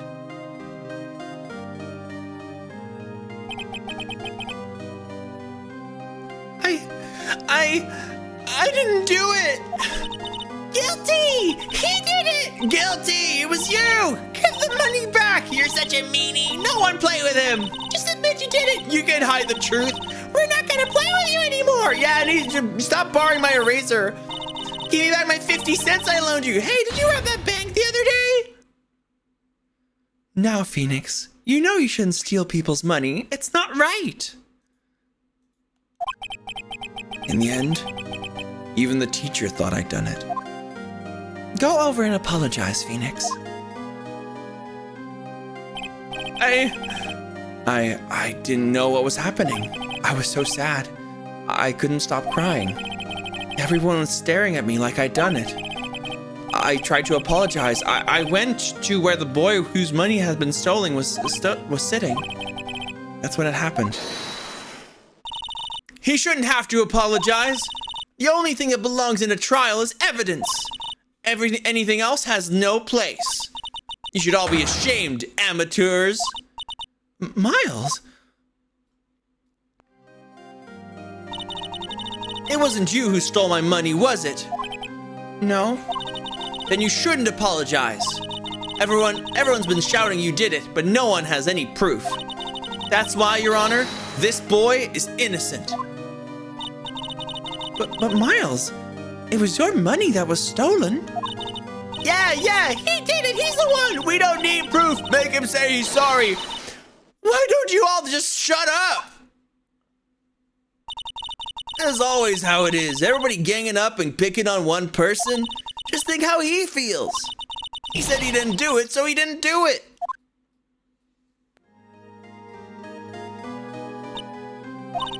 Very well. I will replace the money myself.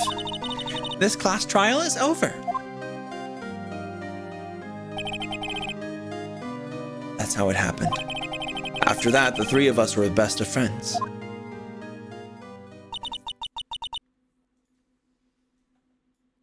Honestly, I remember when I played this as a kid, and to me, when I played it, like I was a teenager, it seemed very silly to have Phoenix's backstory be that of like, oh no, like I became an attorney because of this thing that happened when I was fucking 9, you know? Yeah. But that is genuine childhood trauma that just happened. It actually hit me. Especially the moment, like, of course, the kids are all ganging up on them. And then the teacher validates all those children. Oh my god, yeah. That's not... in one sentence. No, you know that stealing's wrong. Give him back the money, Phoenix. And it's like, oh fuck. I'm sure that the teacher was, everybody's like, teacher bad, but I'm sure the teacher was trying to do the right thing. They were just completely misguided, naturally. They were, from what I can tell in this story, the teacher was kind of persuaded by all the children that were yelling, which is, of course, terrible. Could be. In the end, we don't know. I mean, clearly the lady did care for the well-being of her students, because that's why they held the class trial in the first place. Right? Yeah. But she was just misguided. But it creates this completely traumatic scenario for Phoenix. And it's good. I like it.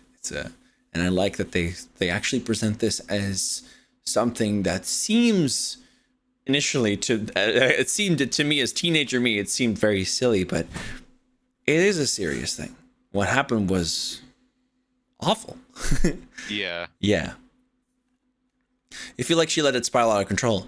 Yes, Churchy, but from what I can tell, she believed she was like cutting out the silence. Like, okay, like she I'm sure that teacher, I mean, according to this writing, of course, the teacher thought she was doing the right thing and stopping it from further escalating by voicing over the children, like being like, okay, children, stop. Phoenix, give the money back, you know? Which still is not right. It's awful. But it creates this traumatic scenario. It's a realistic scenario too. Yeah.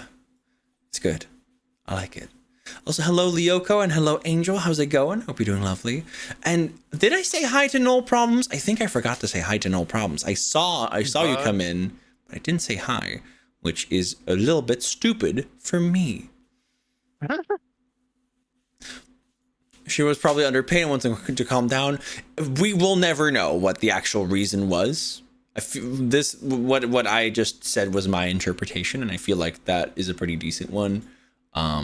Like, people, we're very quick to state that someone doesn't care when something goes wrong like this. But I think something that is very important to realize is that the people that are most well-meaning can still do the wrongest things. Fully well-meaning the whole time. And that is a very important thing to know. Yeah. I mean, look at my parents. I think they're one of the most obvious examples of that. Sip that water, sky song. Keep your wings strong and heart singing. Droplet musical notes. Thank you. Thank you, BB. The source of my my conflict with my parents that I had last year, the source of that was their concern. Misplaced concern. They meant well. I do not agree with their actions. I do not agree with how like with the road they've taken, with the actions that they've taken, the way they've expressed their feelings to me. I do not agree with it, any of it at all. But the source is concern. I think that's also very important to note that the most well-meaning people can do the worst things, and they can continue to do bad things, even like while they don't know it. You know. Honestly, being an adult is super complicated. It is. Yeah. That's why I feel like it's very important to not jump to conclusions when there's conflicts. Like when there's conflicts between two people. But at the same time, the funny thing is that like in this past year, there have also been two very clear cases in which there was one person very, very wrong. But I genuinely like try to take my time in assessing what's happening, you know? Mm-hmm. Things need to be investigated or like examined. That's the better word. Things need to be examined carefully, and not just on the emotions of one person. But yes, yeah. that this is what happens. Don't hurt each other too much out there, you know? Yeah. I've been in situations like that too, where it's like Mm-hmm. everyone just kind of already. Actually, no, there's a movie. I forgot what it was called. It was made by Thomas Vinterberg, but it was literally about this subject, and it was an adult too. It wasn't even just a kid. It was an adult. Oh yeah, no, adults do this. Who everyone thought he did some like genuinely awful shit. I won't spoil specifically, but everyone was genuinely convinced he did some awful shit when he didn't, and it's like the fallout from that. Oh, okay, interesting. I forgot what the movie's called, but it's a Thomas Vinterberg movie. Thomas Vinterberg. If that helps narrow it down a little. We searched Thomas Vinterberg. Thomas Vinterberg has made one movie. Ah, sweet. He's definitely. He's made more. Yeah. There's a lot of different teachers who manage classrooms on their own. There's lots of employers who manage their employees on the lots of different managers, lots of different roommates, lots of different partners. And I don't want to open any wounds, of course, with people that have gone through stuff. So I'm not going to go into. Oh, yes. I don't want to like push too far with this, but things happen.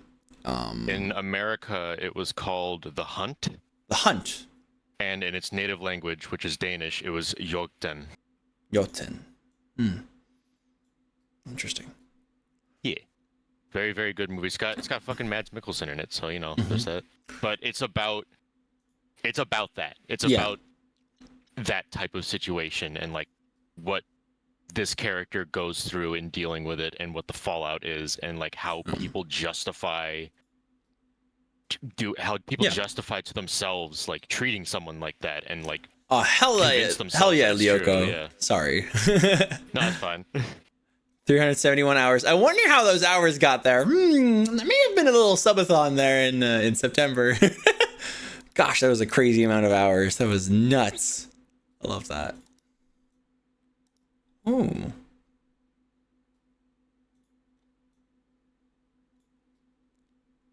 Ooh, that's fun. Later. Let's hope I have time for that.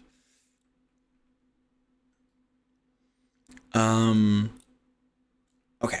Anyway. Wow, I had no idea. Yeah, I had no idea either. I mean, I forgot.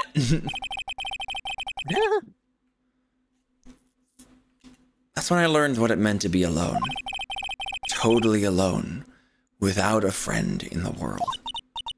You did a good thing, Larry. Yeah, well, I was just lucky that I took the day off from school. If I'd been there, they would have thought I'd done it. So I took it kind of personally, you see. When something smells, it's usually the butts. Yeah. The butts! Larry Butts! Mm-hmm. And you're adorable. Also, you gotta press the button. If I press the button, my model spins around like a crazy I thing. see it rotate. You spin me right around, baby, right around like a record, baby. Wait, that's fucking amazing. I mean, sometimes you just gotta take it.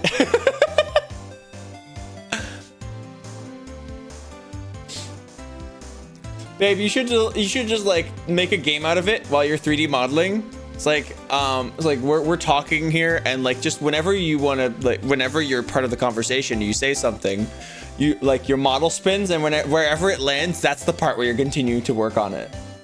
Oh, that sounds like a great idea. You gotta press the button, babe. No!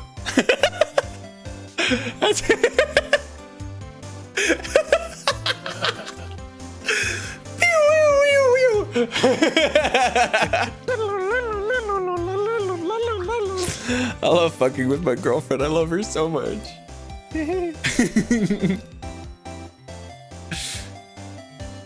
Anyway, Edgeworth and I talked after that class trial. That's when I heard his father was a defense attorney. I remember his eyes would shine when he talked about his father.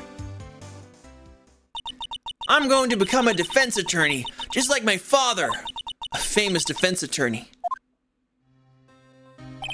Then, a few months later, he suddenly transferred to another school. DL6 incident. Right. I'm not sure, but the transfer probably had to do with his father's death. That's so sad. It was several years later than when I heard Edgeworth's name again. There was an article about him in the newspaper. The headline was something like, "Dark Suspicions of Demon Attorney." Fabricating evidence, manipulating testimonies, covering up facts. The article said he'd do anything to get a guilty verdict. Anything. The incident. But why? What happened? I mean, that's not the Edgy I used to know at all. That's what I thought too. I tried to get in touch with him, I don't know how many times. He never replied. I guess he didn't want to see his old friends. I couldn't just drop it though. I wanted to meet him, to learn why he had become who he became. That's when I decided. Wait, you don't mean that's why? That's how you became a defense attorney, to meet Edgeworth? If I was a defense attorney, I knew he'd have to meet me when, whether he wanted to or not. And then we can have gay kisses. Fuck.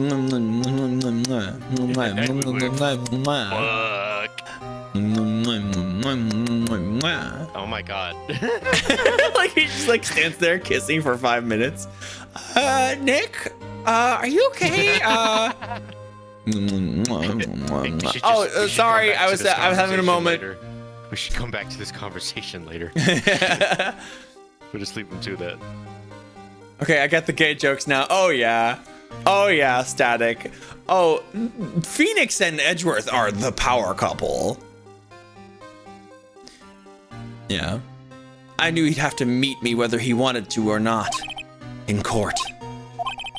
Edgeworth believed in me, and I believe in him. He's in pain, and no one's on his side. I'm the only one who knows the real Edgeworth. I'm the only one who can help him. Whoa, Nick. It's kinda gay, dude. So is that why you helped me out for free? Yes. I helped you because I believed in you. Except I don't remember saying I'd do it for free. Aw, Nick! We have to save Mr. Edgeworth. It's the last thing we do, okay? Right. Very well, maybe. First, there's that rental boat shop caretaker. We need to find out who or what he is. I'd settle for who. I guess I can clean out some of this evidence I no longer need.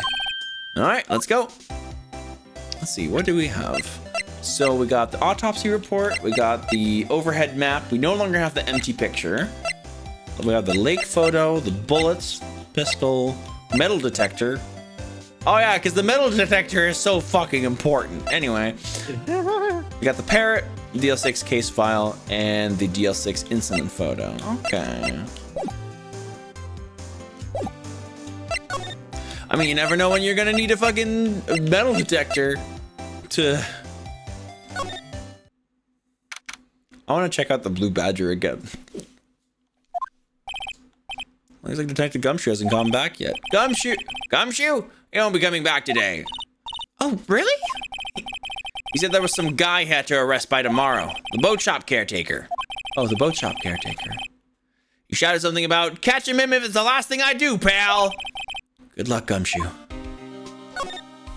Also, the Blue Badger. Hey, is that the police department's mascot? That's the Blue Badger. It was my idea. I made it. It's my mascot. Don't steal. I see. How nice. Tomorrow, present him before the department at last. I'm going to make sure they know how much people like the Blue Badger. Good luck.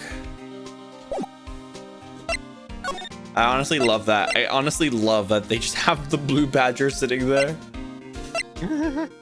So good. It's my original character. Don't steal. La la la la la la la la la la la. How you doing, Zed? Hope you're doing lovely. Hey, pal. Long time no see. Oh, Detective Gumshoe. Close one today, eh? I got so worked up I snapped my tie in half. Sorry about that. No problem, pal. Thanks to you, we know who really did it. You mean the boat shop caretaker? Look, I made you a promise. I'll have that scoundrel in my custody by trial time tomorrow. Come up, May. It's my duty to you as a police officer. Now, I'm off to catch me a criminal.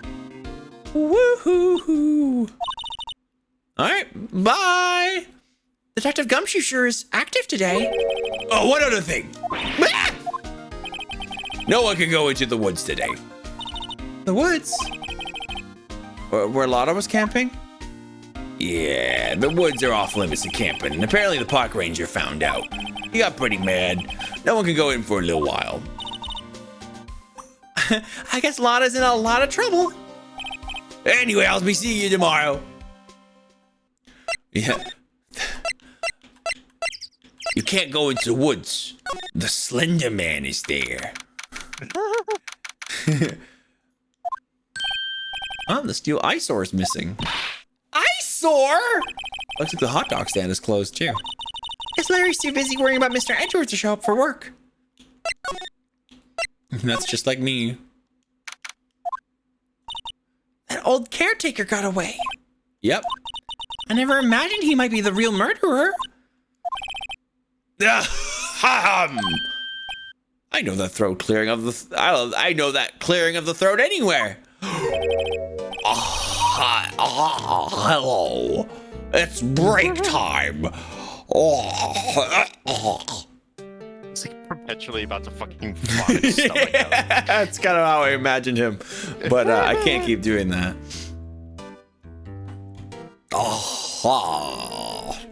God, that's such a fucking sickening voice to do. Oh my god. La la da da na na na na na na na na na na na na na na na na na. Whoa whoa whoa. This is a nice tune. We love a blues. Is this a blues? Can this be considered a blues? It's got like a bluesy. blues kind of vibe to it. And this is the Ace Attorney blues. Went down this morning, shot a guy in the face. Wait, no, don't do that. Threw up a bunch. Do do do do do do. La la la la la la la. Whoa whoa whoa. Also sounds a bit like choking, a little bit. It almost turns into bad to the bone a little bit though. Ooh, bad to the bone. No. Did I ever show you my favorite video on the whole internet? Oh, what is that? Hang on. Is I'll it the send one to where you. they show? No spoil. I showed you my penis. So much like crabs, all songs evolve into bad to the bone eventually. Yeah. Like all rock songs. Yep. It's true. Let's see. I'm just backing up my girlfriend. I found it. I'm gonna send it to your Telegram. Oh, hang on. In the end, everything becomes the blues. There we go. I put it in your thing. You're gonna put it in my thing? Huh? Yes. This is also one of my favorites. Oh hell yeah. Sorry, what are you saying? This is one of my favorite videos. It just makes me laugh. There was a reference to it in my long drive playthrough. Oh, the funny skeleton? Yeah. Show her eat before the toilet. Oh, no. You have to keep watching though, it gets better. Blue, red, comp. You just have to watch it. I think Jack didn't I even see remember. this. I remember seeing or hearing something like this. I'm gonna break the rules and I'm gonna My movie.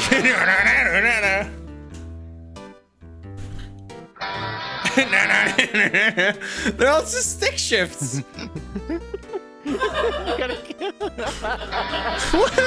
What?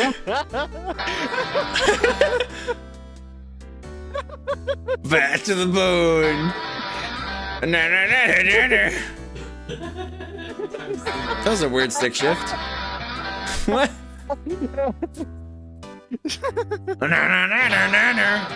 My movie. Keeps going. This is not the original upload, is it? Yeah, no, 2 years ago. No idea. I have 2 years ago, 3.8 thousand views. Like that, it would have been more. It just keeps going. It goes on for a while, I think. A minute and a half. Directed by, enter your name here. Starring, enter your cast here.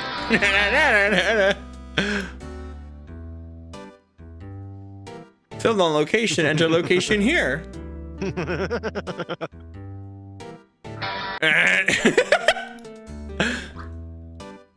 Just cuts off.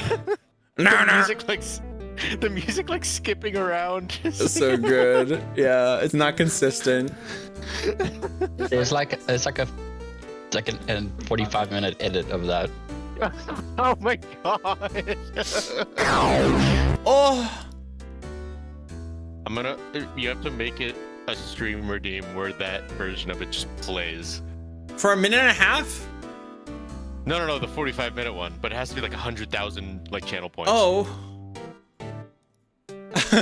Where it's like, all right, I guess we're doing this now.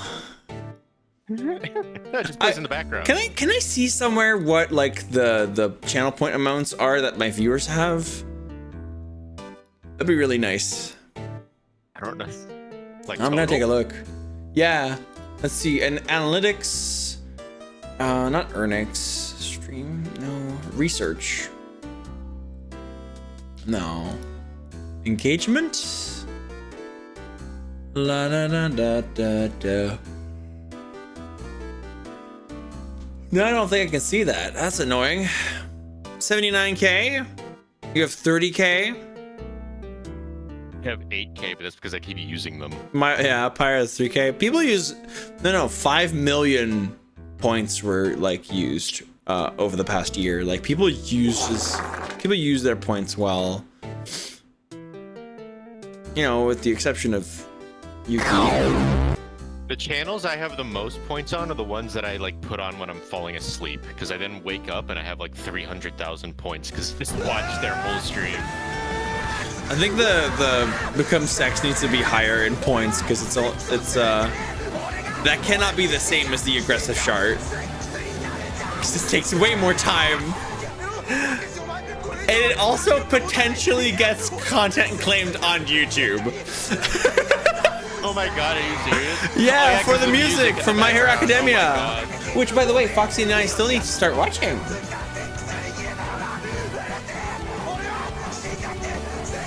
We got a couple things we gotta do. We gotta finish up Shogun, and then we gotta watch some My Hero. I think it'd be fun. Yeah, Are you? Could you press the button? I can barely hear you. Oh my god! Oh my god! Not being able to hear Foxy, and then just hearing. Yeah, it's like. Now, could you please repeat it and gently say it? Because like that, because you were screaming so at such a high pitch, it didn't even got. Oh, okay. Yeah. So what were you saying? Well, sorry, let me talk in a deep voice. It didn't even get. I can't remember what we were talking. Oh, we finished Full Metal Alchemist Brotherhood. Yeah. So we We still have to watch Neon Genesis Evangelion. That's true. That's true. Once we're done watching some real anime, we can watch My Hero Academia. Jesus Christ. You know what? I do think Full Metal Alchemist and Neon Genesis Evangelion are a bit more mature than My Hero. It is true. Full Metal Academia. Yeah. On Titan. Neon Genesis Academia. Full Genesis Academia.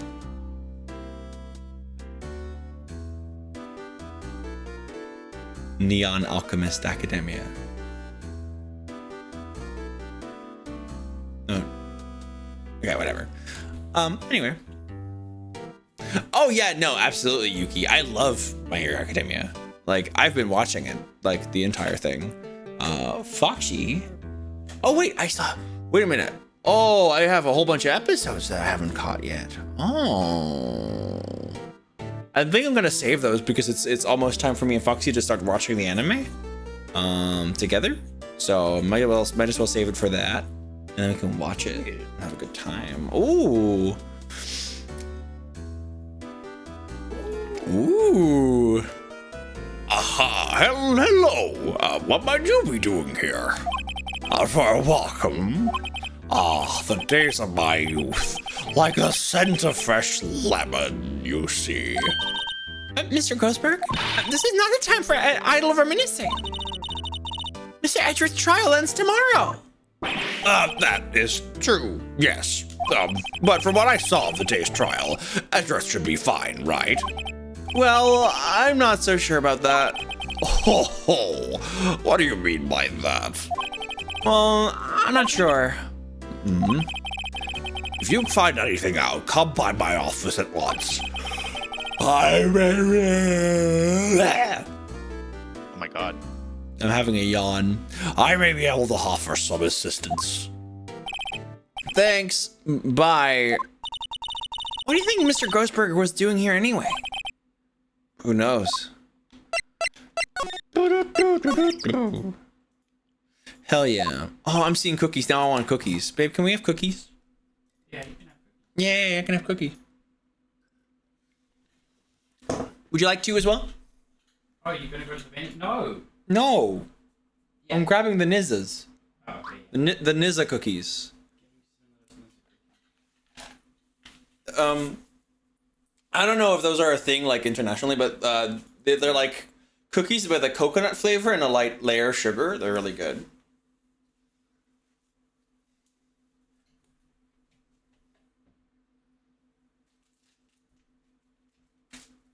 There you go. Oh, just to open there. Interesting.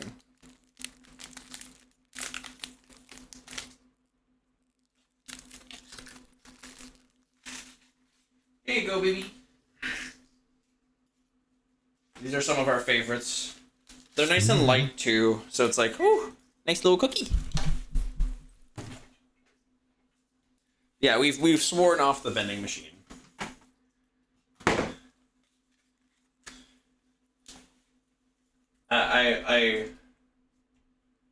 I've made the decision.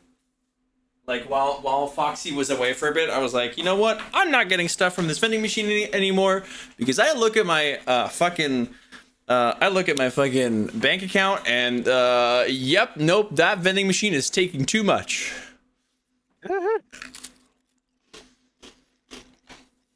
Neon Genesis Dennis is what Nintendo Dennis is. The vending machine told me it wants to take your soul away, Breezy. Did it?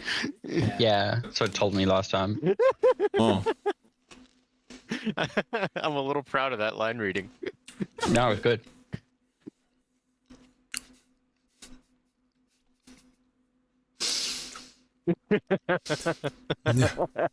Neon Genesis with Nintendo Genesis. You have to say it like it's a YouTube poop edit. Mm-hmm.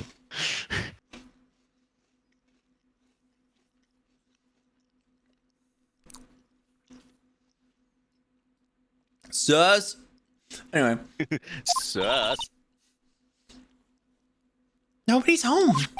Hello. Hey, it's Polly. I wonder where your owner's gone, Polly. Hello. I can't believe he'd run off and leave his poor parrot to fend for herself. Hello.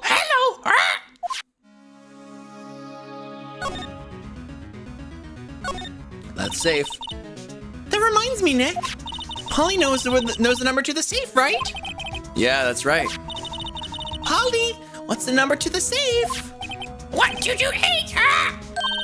Let's open it, Nick. Come on. I'm sure there isn't any money in there. Aw. But hey, He keeps it locked, right? So there must be something of value in there. I'm not so sure. Okay, Nick, let's see what's in there. I guess there might be a clue or two. The only thing in here is a letter. A letter? Aw, boring. Aw, boring. There's no name or signature on this thing. It's handwritten in very precise, clear letters. Get your revenge on Miles Edgeworth. Edgeworth? Edgeworth's involved in this case? What?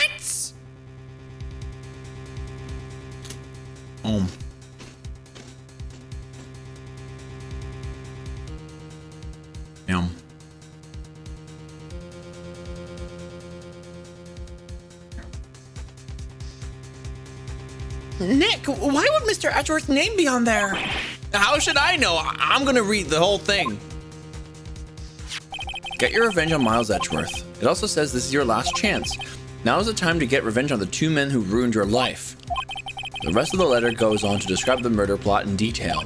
How to kill Robert Hammond and frame Edgeworth, calling Edgeworth out to the lake, getting on the boat, firing twice.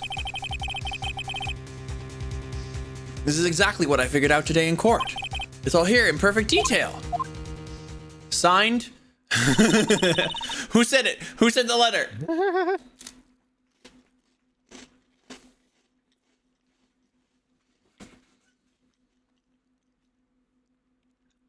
What do you think it means, Nick?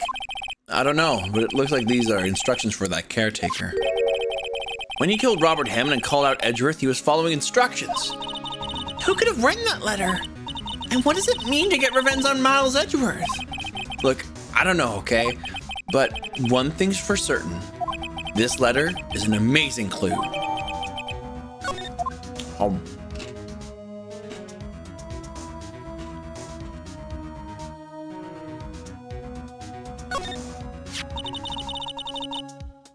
Maybe I should take care of Polly, Nick. Cookie good. You probably shouldn't just kidnap her. Police know about her anyway. I'm sure they'll do something. Well, okay. Sorry, Polly. He says I can't take you. Great, now the bird's going to hate me. Ugh. Oh my god.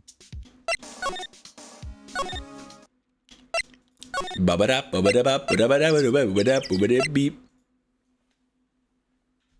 When I said beep, the oven just beeped off.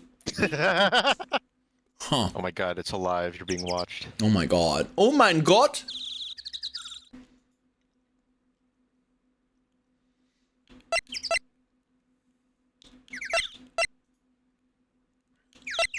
Caretaker shack.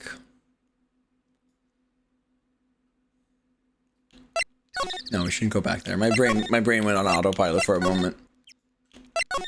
I think we're gonna go to the criminal affairs department. Never mind. Grossberg? Maybe through my... One day left, Nick. Yeah, I know. Well, no time to waste. Let's get going.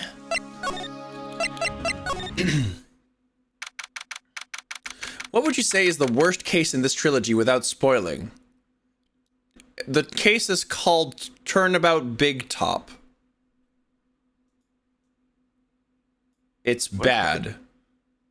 And it's gonna be funny.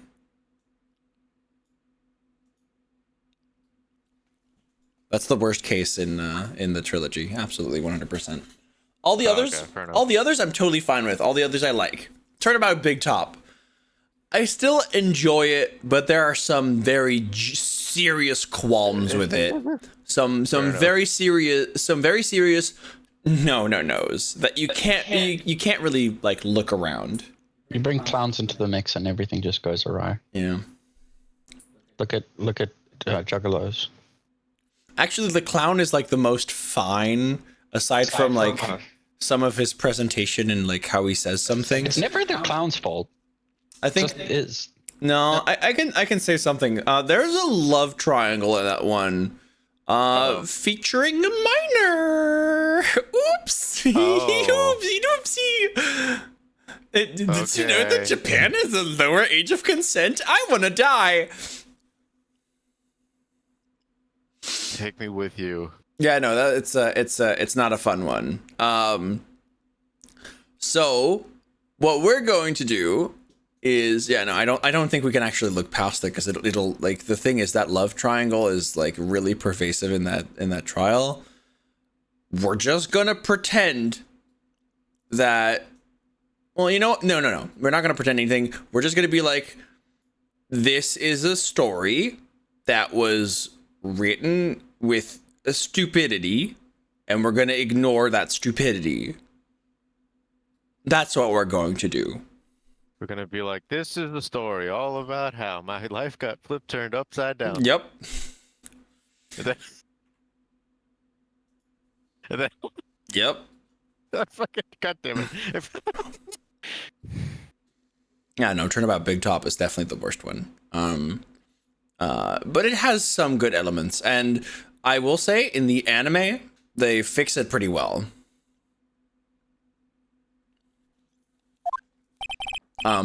Because turns out that love triangle is not at all acceptable, so they don't really address it at all in the anime. They just don't talk about it, which is really good. It's strange how pervasive it is in the actual, like, in the game, but in the anime they just don't talk about it. So that's basically what we're going to do too. We're just not going to address it. We're going to say, yep, that's bad. And besides that, we're going to continue to have a good time and just not talk about it. Like, we see it. We know it's there. We're not going to talk about it, you know? It's not real anymore. He's out again. When does he work anyway? Now, don't be harsh. Guess we'll have to come back later. Dang it.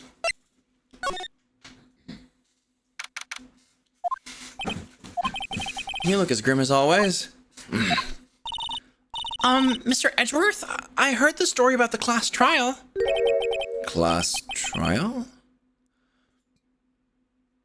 What do you mean? You don't remember? No, I don't.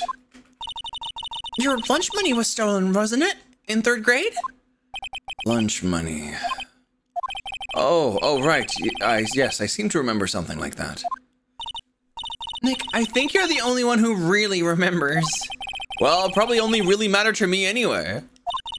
See, that's the funny thing is that, yeah, of course, that Phoenix realizes this. It only mattered to him, but it did actually matter. Yeah. Something doesn't have to matter for everyone for it to matter to you. Mr. Edgeworth, didn't you know? That trial was the reason Nick became a defense attorney. Ridiculous. Gee, thanks. That said, it does sound like the kind of thing you do. You haven't changed a bit, have you, Wright? So simple. To a fault, even. God, I want to kiss you. Well, yeah, maybe, but I think you changed too much, Edgeworth. Perhaps.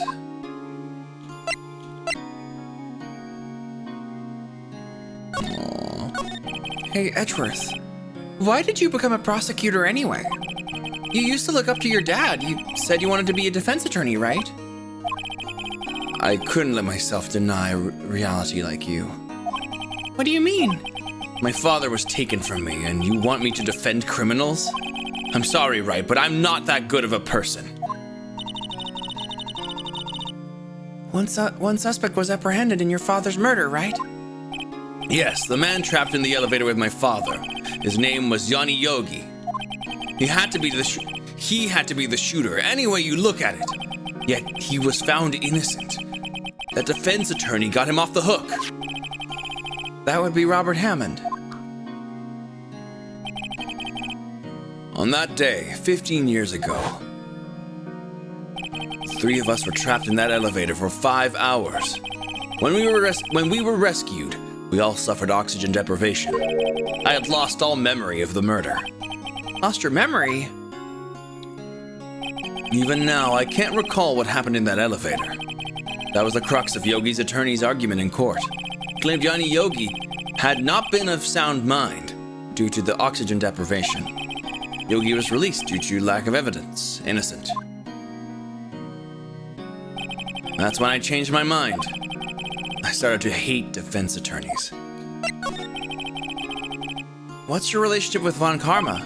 He's my teacher, and a man who deserves respect.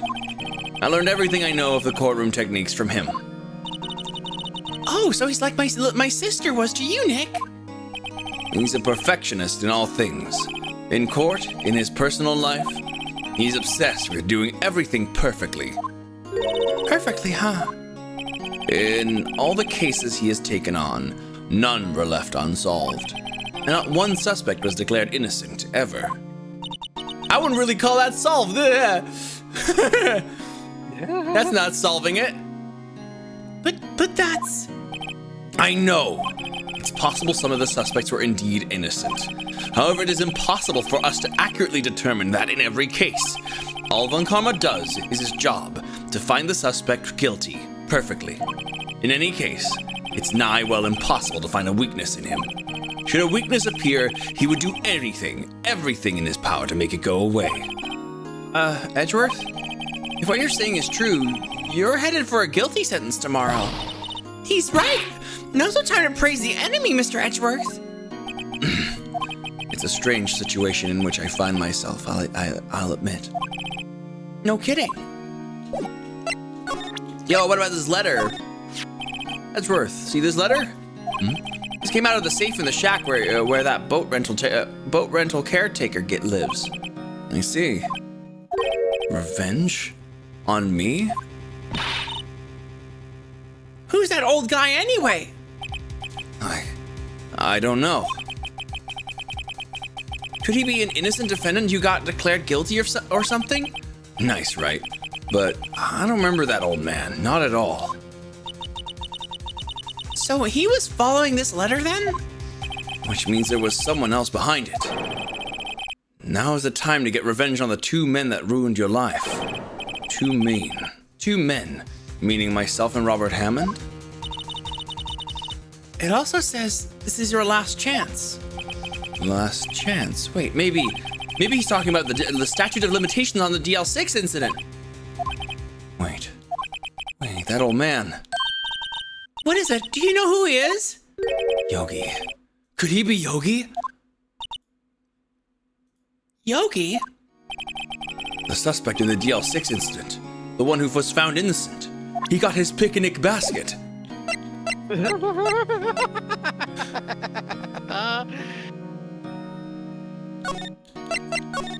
Yanni Yogi was a court bailiff at the time. We just happened to be in that elevator together 15 years ago. He brought his picnic basket to the elevator.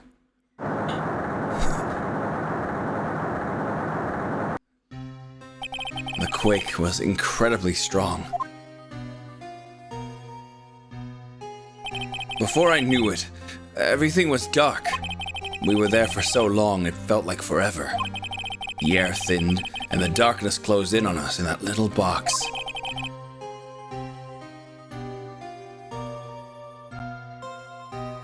Hey, boo-boo! I got off on a technicality! God, Jesus. Goddamn.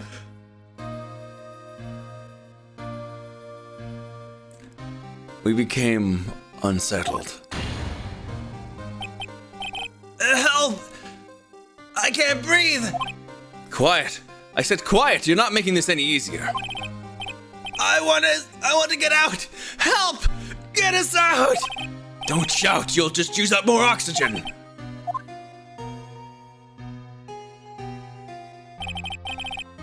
And that's all I remember.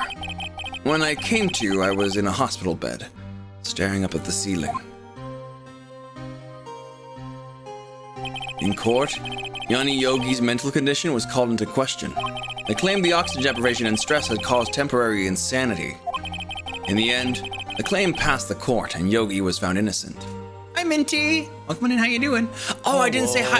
I don't think I said hi to Cube Seal. Heck, Cube, how you doing? Hope you're doing lovely. The claim passed the court and Yogi was found innocent.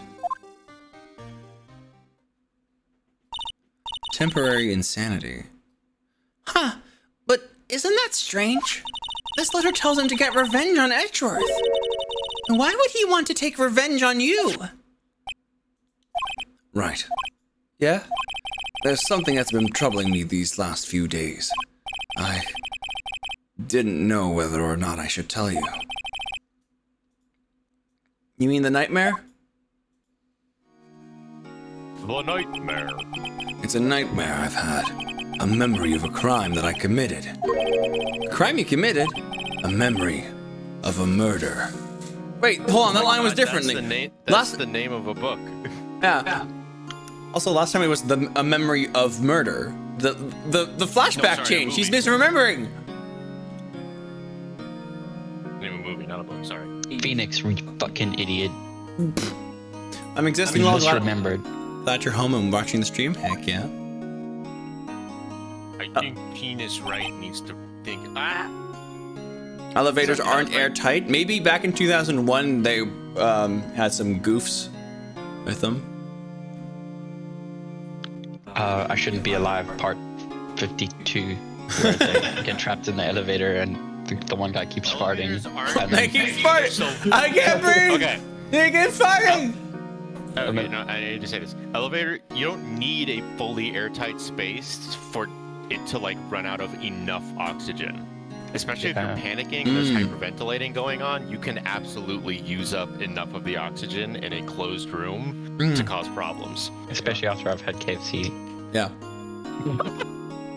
I think the time has come to tell you all. For the last 15 years, I've had the same dream almost every night. I wake up in a fearful sweat every time. What kind of dream?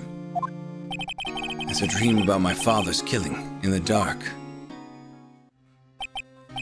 Help! I can't breathe! Quiet, I said quiet! You're not making this any easier. I want to get out! Help! Get us out! Don't shout, you'll just use up more oxygen.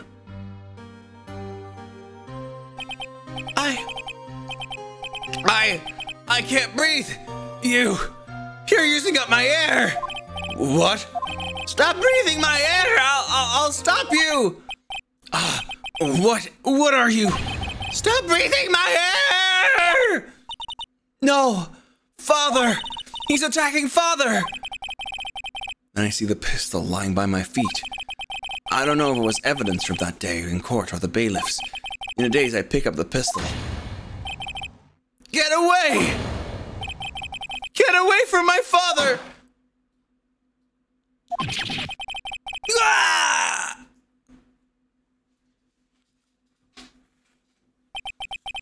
With that scream, I wake. It's a bone-chilling scream. A scream that has rung in my ears for the past 15 years. But that's just a dream, right? Right? That thought is the only thing that has kept me sane for the last 15 years. But what if I'm wrong? What if it's real? They say that sometimes people shut out memories in self-defense. Maybe it was I who killed my father. What? If you think about it that way, the letter makes sense. Get your revenge on Miles Edgeworth. Think about it. Yogi was really innocent. That's why he wanted to revenge against me. Wait, Edgeworth, you mean... It was me. I was the true criminal of DL6. I shot my father. This is bad. What are we gonna do, Nick? What can we do? I don't know. I don't think there is anything we can do, like it or not.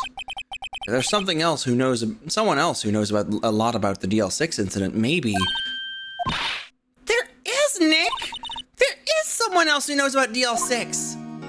Ooh, we got a schmoove out of here. Grossberg. Hello, Grossberg. Mr. Grossberg. Hello there. What's wrong? You look troubled. No kidding! I can't believe you're not! My. Just calm down and tell me what's happened. It's Mr. Edgeworth. He...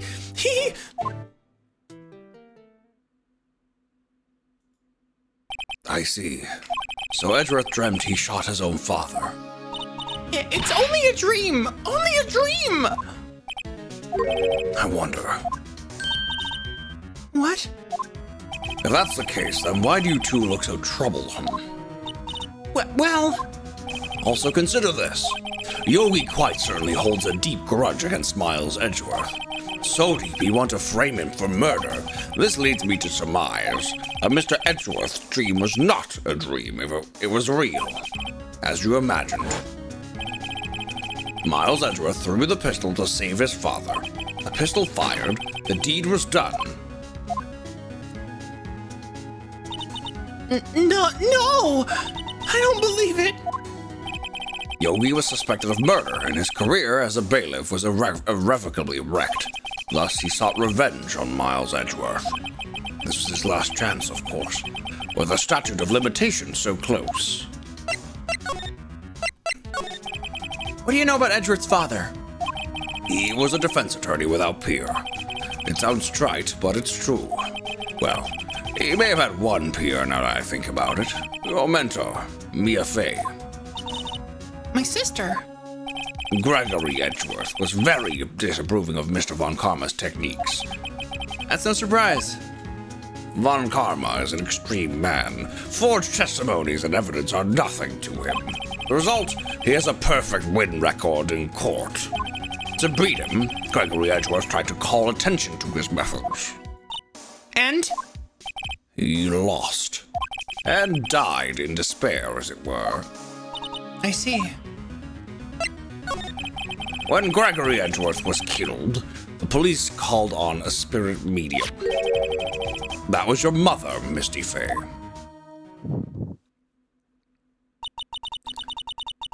I am Gregory Edgeworth. I have been killed. The one who shot me was the bailiff, Yanni Yogi. Yet Yogi was found innocent. That's why my mother left us. Everyone called her a fraud. That's right. Everyone thought she was, you see. Yet, now that I think about it, it seems the one who lied was Gregory Edgeworth's ghost. Gregory Edgeworth must have known who shot him. I don't believe it! So you're saying he falsified his testimony?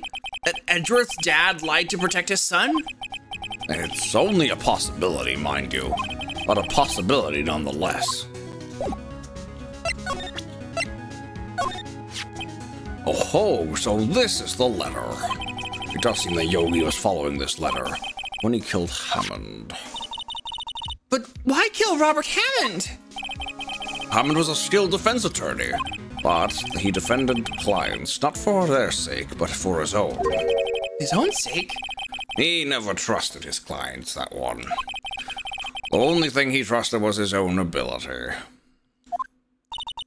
Oh, this is kind of like the anime bit of like, he's doing it the wrong way. You gotta believe in your clients always and forever. You gotta do what? You gotta believe. Yeah. Jesus Christ. But he got his client found innocent, so why should it matter? Actually, my dear, it's quite different. He won that innocent verdict before no one but himself. Yogi was a free man, but socially, he was ruined. Huh? You'll understand soon enough. Wait, What is it? this letter. I've seen this handwriting somewhere before, a long time ago. Whose handwriting was this? Do you have any idea who wrote this?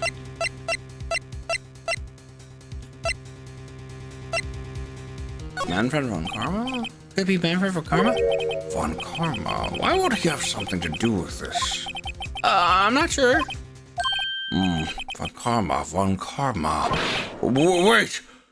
You're right, my boy! This is Von Karma's handwriting, I'm sure of it. I used to see it all the time on court reports. What?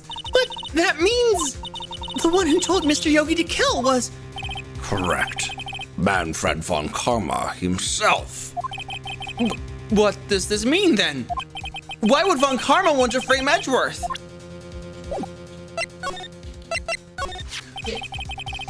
Huh? Because he's a dick. Yeah, he's a dick. Hi, Rubies.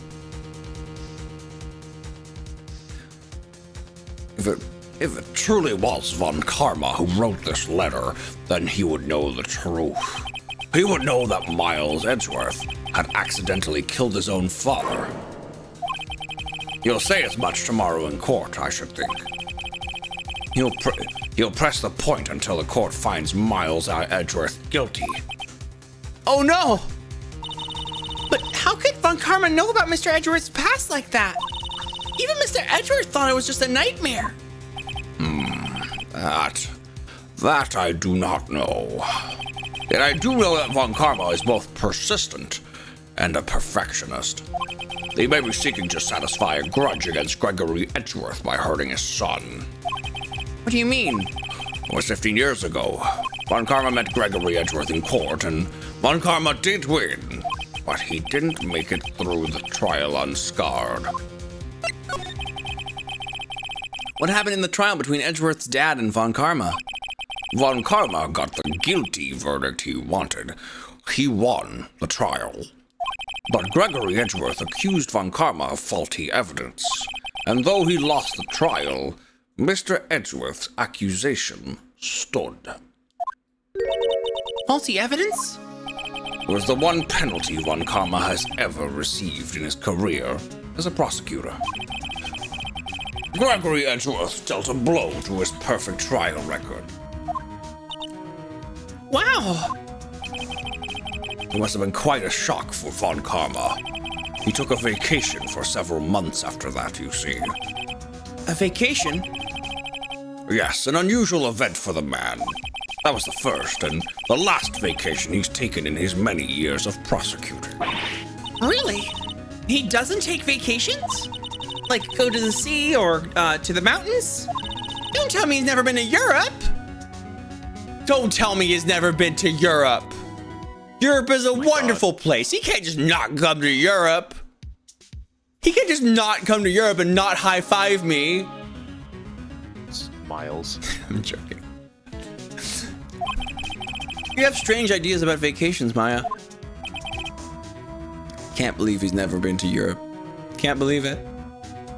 In any case, that was the only time he took a vacation from work. I believe the penalty upset him quite a lot.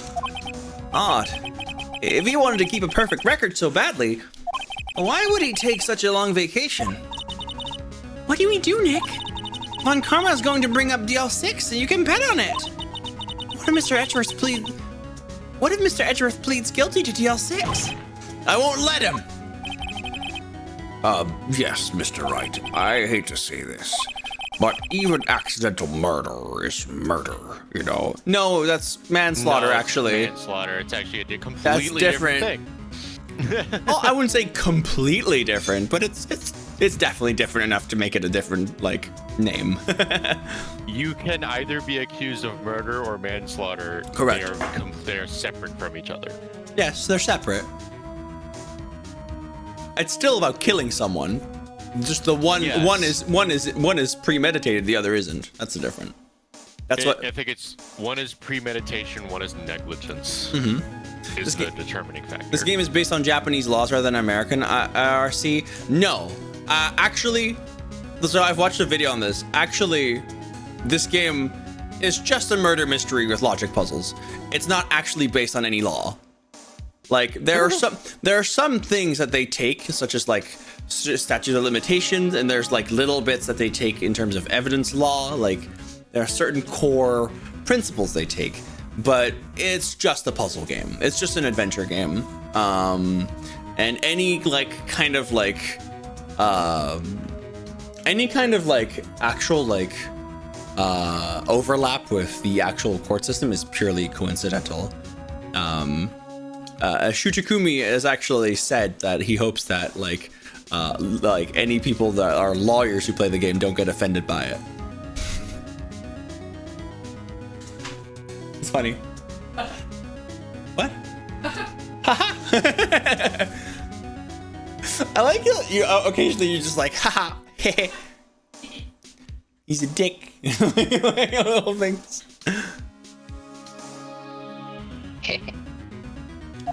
I know that. Oh, what an idiot. I just believe in Edgeworth's innocence. I can't believe he'd kill someone. Wait, but manslaughter is different. Okay, whatever. I can't believe he'd accidentally do something that is not good. It's an accident. Hi, Fatal. This game's stupid. Help. This game's stupid right now. Help me with the stupid.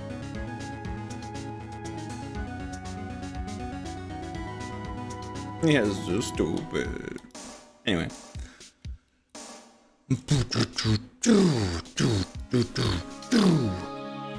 And, I actually gave him 28 stab wounds. Sorry, Your Honor. That's a reference to The Simpsons, isn't it? They haven't found a cure yet for 28 stab wounds in the back.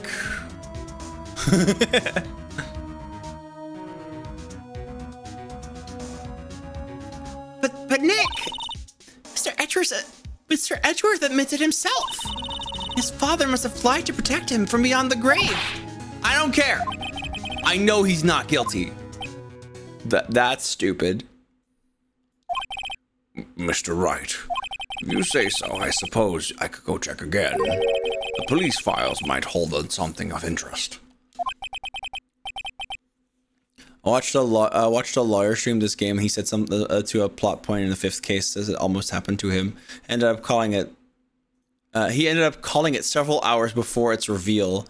Oh my god. Yeah, the 5th case of this game, the quote unquote DLC case, the one that we're skipping until we're at the end of the trilogy, is the one case that actually somewhat uses actual like evidence law, and that's pretty neat. Only a little bit, you know, like they specifically address it. It becomes an actual point in the case, and it's neat. How you doing, Cyber? Hope you're doing lovely.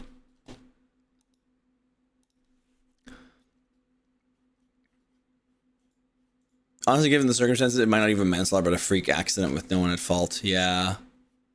Neat. Mr. Grossberg, thank you. I cannot promise anything. In fact, I think the chances of finding something are slim. Yeah, don't put any pressure on me. I'm gonna be very casual and lazy about this. I understand. These materials, huh? Hi,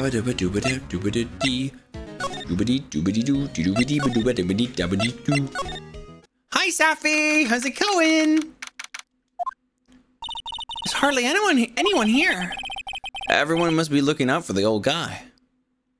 Yogi. Ah, it's you. I don't think Gumshoe will be coming back today. He's staying out late looking for someone. Sounds like Detective Gumshoe is pounding the pavement for real. I never want to hear that sentence ever again. He ain't pounding the pavement, honey. Let's just say he's edging. We were wondering if we could check out the records room again. Well, now I can't just have just anyone wandering around in there. But I guess Mr. Von Karma is in there now anyway. You can go in as long as he's there. Von Karma? Yes, he just arrived actually. Von Karma's in the records room. Nick, let's hurry! Von Karma. We're gonna see Von Karma outside the court. Dusty as always. They were only here just yesterday. I'm sure that you haven't had the time to clean. What's wrong, Nick? Nothing. I was just noticing that he isn't here. Von Karma.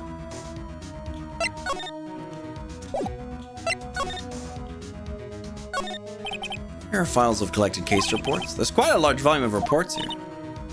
Wow, these are all case reports? Yeah, it's like a graveyard of police cases. I guess my sister's case report is in here too. Quietly gathering dust. Huh? One of the drawers here is open. You're good? You just had a night out at the culinary college. So many delicious courses. Oh, that's wonderful. Oh, that sounds amazing.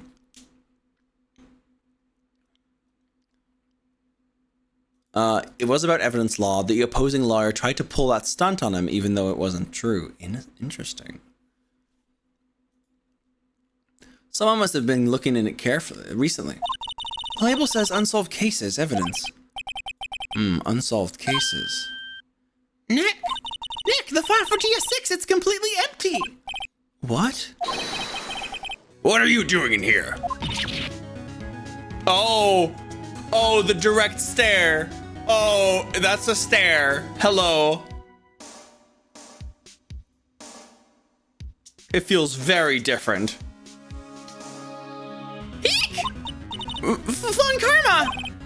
You. How do you know my name? Huh? Have we met? What are you saying? We see each other every day, don't we? We're Miles Edgeworth's defense team. Defense team. I beg your pardon. You see, I rarely remember defense attorneys. They're like bugs to me. Needless things to be crushed. I can see how this guy was Edgeworth's mentor. Mr. Edgeworth is your student, right? A romanticist who still can't shed that veneer of amateurism. Just like his father, always second rate. I'm still got that Grossberg. Always second rate. That's better. Mr. Von Karma. Mr. Von Karma, you had an axe to grind with Mr. Gregory Edgeworth, didn't you? Me? A grudge against a mere defense attorney. Why?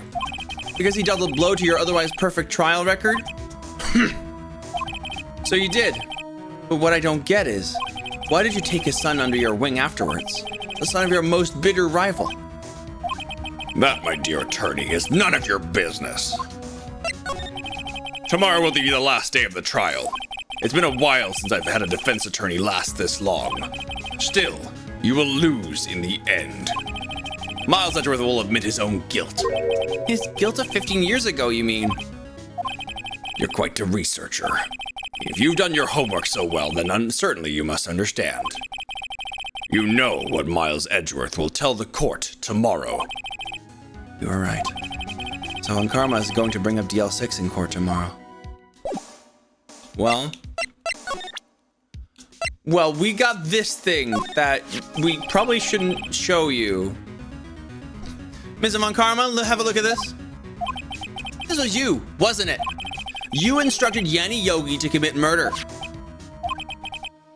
Yanni Yogi. How many years has it been since I've heard him called by that name? He's a fool. I told him to burn it after he read it. So you admit it? You wrote Mr. Yogi this letter. Yes, my dear defense attorney. Thank you for taking the trouble to bring it to me. You've saved me from a lot of needless hassle. What? What? Nick, what is that thing? A stun gun. For self-defense, usually. Indeed. 600,000 volts will course through your body like a dog touching an electric fence. 600,000? Oh, don't worry. People don't die from it, usually. Now give me the letter. No! No! Whoa, what are you? Nick, run! Ah! Bruh. Maya! Out of my way!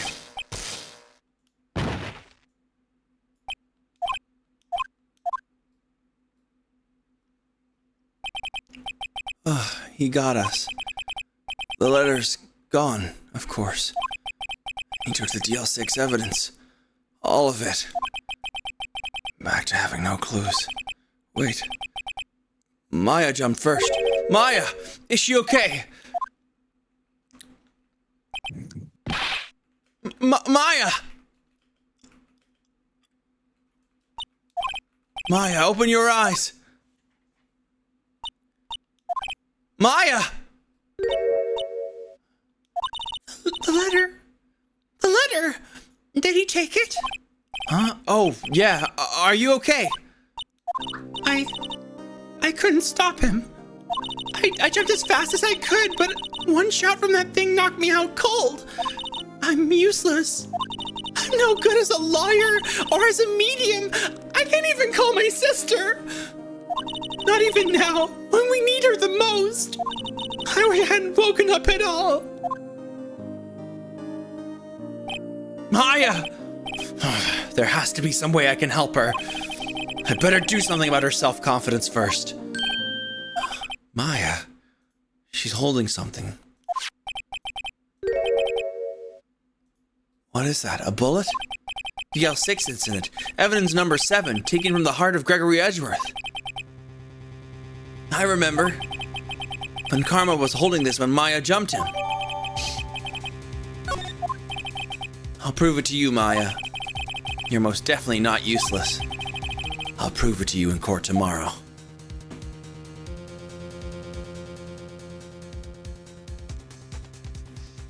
Japanifornia! No one heard that happen? Yeah, no, a stun gun doesn't make much noise at all. Definitely not to get through like a locked door. Yeah. Yeah. Woo! The final day of trial.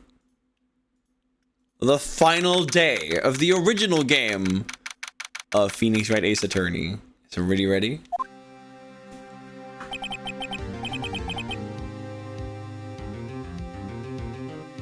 Screams of pain that followed probably did make a lot of noise though. Yeah, that's true. See, the thing about those types of tasers is they don't just hurt, they knock you out.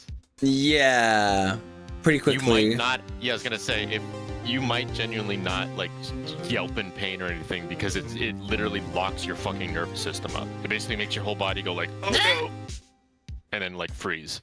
Yeah. This is it. Judgment Day. Today, things are going to be settled at last. A lot of things. What? What's the big idea? Sorry, Nick. Oh, wait, yeah. I only touched your shoulder. I guess the shock hasn't worn off from my running with the stun gun yesterday. Anyway, today's the last day of the trial. Good luck, Nick. Yeah. Thanks, Maya. There were text boxes filled with Ace. I was thinking that too. That is true. Never mind. Yeah, there were little. I was trying to be smart. Yeah. Anyway. Sneaky. Edgeworth is looking glum as always. I hope Von Karma doesn't push him too hard. Whoa! What are you doing? Sorry, I'm sorry. I just thought I'd cheer you up with a pat on the back. Maya, maybe you should go outside and discharge. Right, good idea. Try not to electrocute anyone on your way out. Whoa! Yeah, pal! It would not stay in your body for that long. No. What's gotten into that girl? Detective Gumshoe. Morning, Mr. Edgeworth. Good morning. How'd it go, Detective? Have no fear. As promised, I've captured our runaway caretaker. I just brought him in. Took all night, pal. Thanks, Detective Gumshoe. Oh, you must be tired. Actually, after that shock I got the way in, I feel pretty good. Yogi says he's forgotten his own name, but that has to be a lie. Why would he want revenge on Edgeworth if he couldn't remember his past? He does remember, and I'm going to prove it.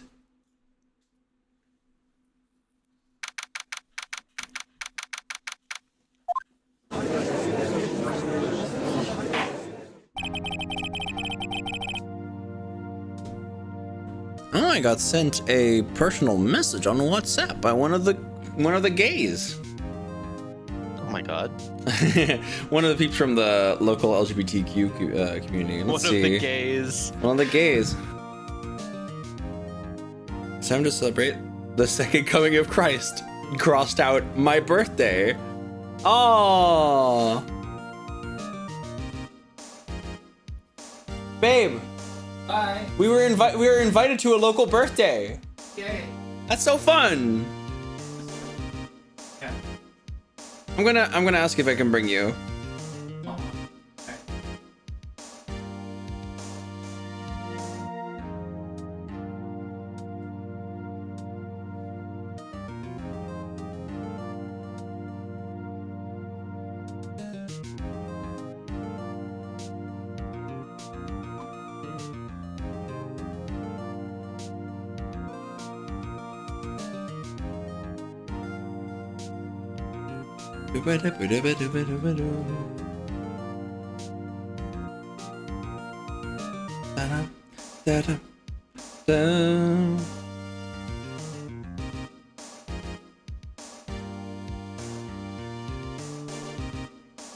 That's wonderful.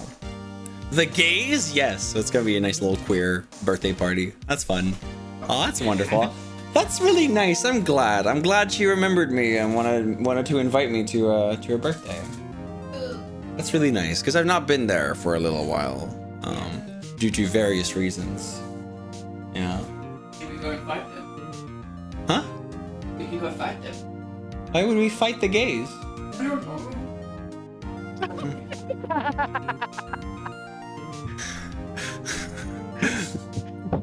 Foxy does not know. She simply must fight. We must fight. The final boss of the gays steps in.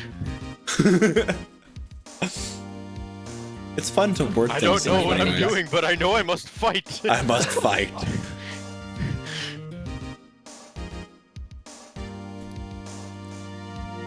But we got an ad break. Oh my god! Oh my god! Whew. Oh, it would have been nice if I like actually ran the emotes while I was looking at my invitation.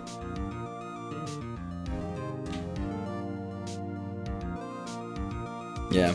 So I'm asking her if I can bring you with me, sweetie. Yeah. And hopefully the answer is yes.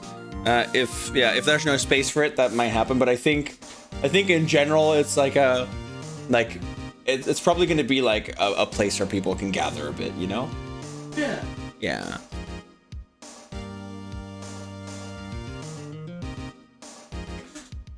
And they're gonna order pizza, which I'm down for that. Basically, it's gonna be like one big like pizza ordering thing, where we my peach tea.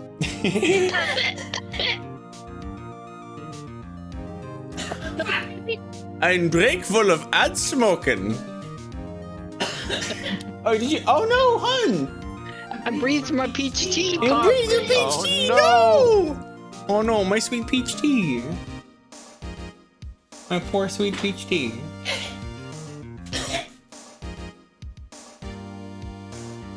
Oh, that sucked. I'm sorry, sweetie. Okay. Right? I said I forgive you. Oh. Okay. Well, that's cool. Bye. She says, "Oh, it's okay, I forgive you." Immediately pulls a gun out and shoots him. I forgive you back. I will get my revenge. For what? 15 years. She's like, "I'm getting mixed messages here." Yeah. That's Foxy.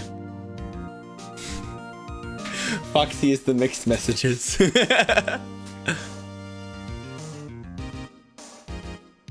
Love.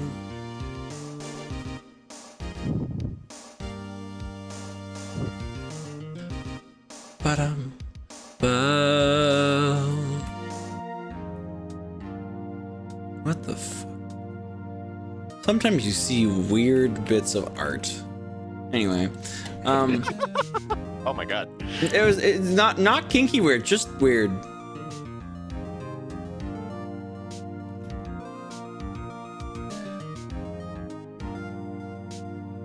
Yuki, I think you're looking into it a bit too much. It's really just ads. It's like inserted into Blunsmoken. Yay! The ads ended! Yay! Quarter down trial. Quarter down session for the trial of Miles Edgeworth. I got a little mixed up there. Don't worry about me. I had a little drink last night. Anyway, yeah, trial. Woo! The defense is ready, Your Honor. The prosecution is ready. Right, very well. We have reached the final day of the proceedings in this trial. I ask that the prosecution submit decisive evidence. Understood. Oh, he's actually playing by the rules right now. Come on, don't be awed and decided by every little thing he says. Very well, Mr. Von Karma, your opening statement. Right. Thanks to Detective Gumshoe's efforts, the boat rental shop caretaker has been arrested. In yesterday's trial, the defense asserted that the caretaker was the murderer. However, the caretaker has yet to confirm this. I would like to ask the defense to cross-examine him as much as necessary. Very well. Please bring the witness into the courtroom.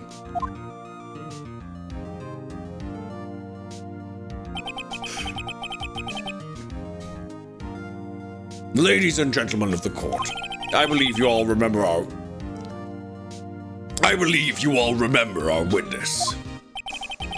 He lives in the boat rental shop on the lake, from where he witnessed the incident.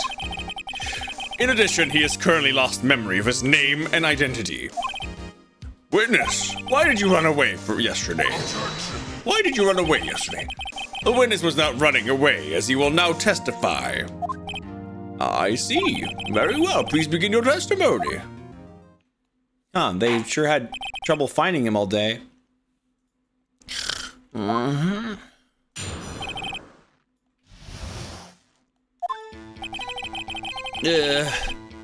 I'm really sorry about just leaving yesterday like I did, but I wasn't running away or nothing. I went to buy some food for Polly, see? I figured I got nothing to do with the incident anyhow. I mean, I need one of those motive things, right? I don't got one. So my testimony yesterday stands as is.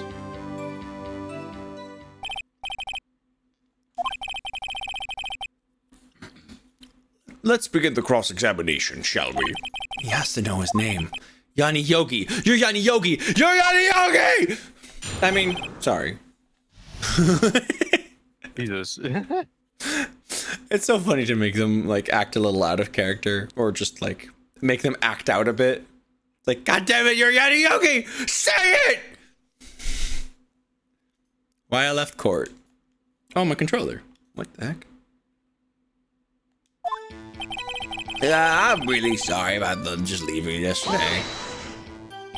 I'd call what you did running away and not just leaving. You heard Larry's testimony and realized you were in danger. Now, Mr. Wright, there's no need to rush to conclusions. As I said, the witness was not running away. Listen to the testimony. He sure seems relaxed. In fact, they both do, Von Karma and Yanni Yogi. But I wasn't running away or nothing. Then why did you leave? He's just about to say why. Is it so hard for you to just quietly listen when someone is talking? If I sat quietly, Edgeworth would be guilty in 3 minutes. Jesus. Went to buy some food for Polly, see? Food? Well, Polly is a bit of a gourmand, you see. He only eats these high-quality bird pellets from France. So I went all the way to France. I swam real hard. I got him. Thank God. They only have them in the big pet shop downtown. But you weren't arrested until this morning. Why didn't you go back to the caretaker shack? Which is your shack, because you're the caretaker. Oh, well, I kind of got lost, you see. You see, France is far away. Objection. No, it's not. It's right next door. I can easily get there in 10 minutes by flight. It's like, I have a private jet.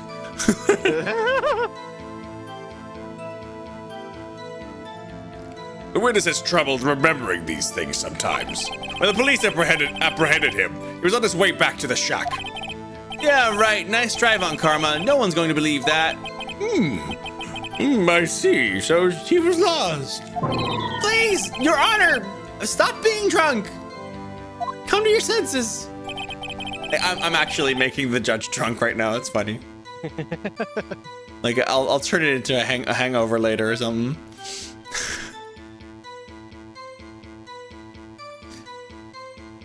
I figured I got nothing to do with this incident anyhow. You've lost much of your memory, is that correct?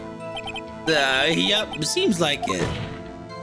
Then how could you know that you didn't have anything to do with this incident? Or maybe you're lying about not having your memory, huh? You know exactly who you are. You're Yanni Yogi. The witness has testified quite clearly he has no memory of who he is. And he doesn't have a picnic basket. My God. If you claim he's lying, then show the court proof.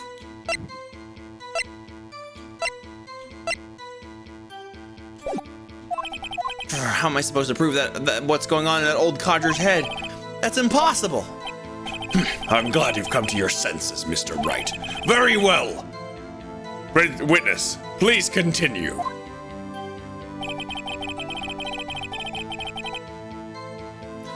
I mean, I need one of those motive things, right? I don't got one. How can you say you had no motive? I say you do. You had a grudge against Edgeworth and the victim, Robert Hammond. That's why you took revenge on them, right? What the fuck? Please don't make me repeat myself, Mr. Wright. This witness has no memory of anything beyond several years ago. He can't hold a grudge. It's impossible. I have to prove he's lying about his memory. Otherwise, that's going to be the same thing over and over until the trial ends.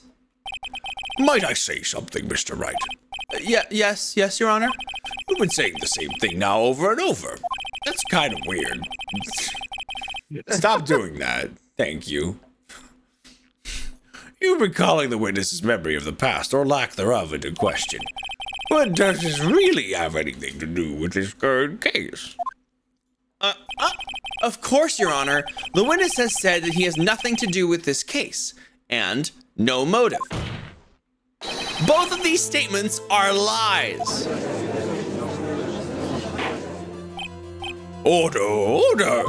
Mr. Wright, this is a serious problem with your claim. Are you saying you know who this witness is? Of course, Your Honor. Ho, now this is interesting. I would like to know myself. So, who is he? Don't play dumb, Von Karma. Mr. Wright, please tell us this witness's name. His name is Yanni Yogi, a former court bailiff. Yogi? That name seems familiar. Yes. I've been judged for like 360 years after all. No! Yanni Yogi! From the DL6 incident! Figures a judge would have heard of it. Such a famous case. Sure. But what does this mean? Oh! Your Honor, if this man is Mr. Yogi, then he has a clear motive. Disc. Jumping to conclusions again, Mr. Wright. This witness is Yanni Yogi. Fascinating. However, how do you propose to prove this to the court? This is a court of law, as you may recall. You need proof. And allow me to repeat once more, the witness has lost his memory. This is it. I have to do this now. If I can't prove he's Yogi right here, right now, then I've got nowhere else to go.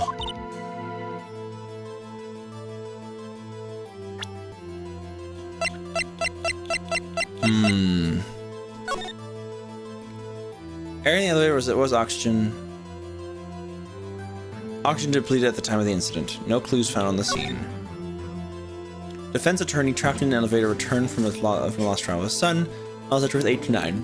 One bullet found in the heart. The murder weapon was fire strikes. Yanni Yogi, court bailiff, trapped in elevator with the Edgeworths. Memory loss due to oxygen deprivation.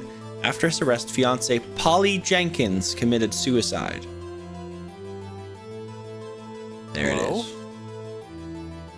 After Yanni Yogi's arrest, fiancée Polly Jenkins committed suicide. Bruh. Whew. Bruh.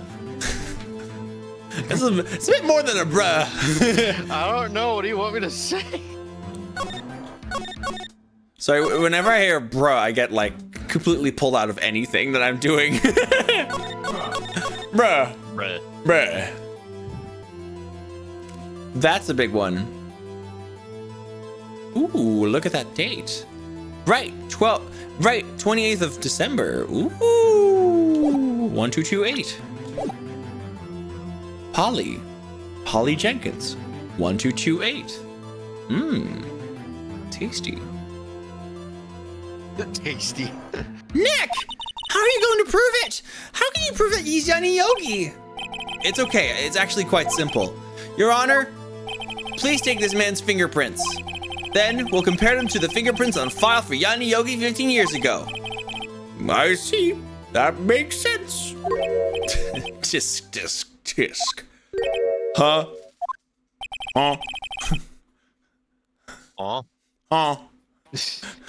Hello, Nan. How's it going? Hello, Zayavus. How's it going? Zayavus. Sorry. Sorry, I had a little funny.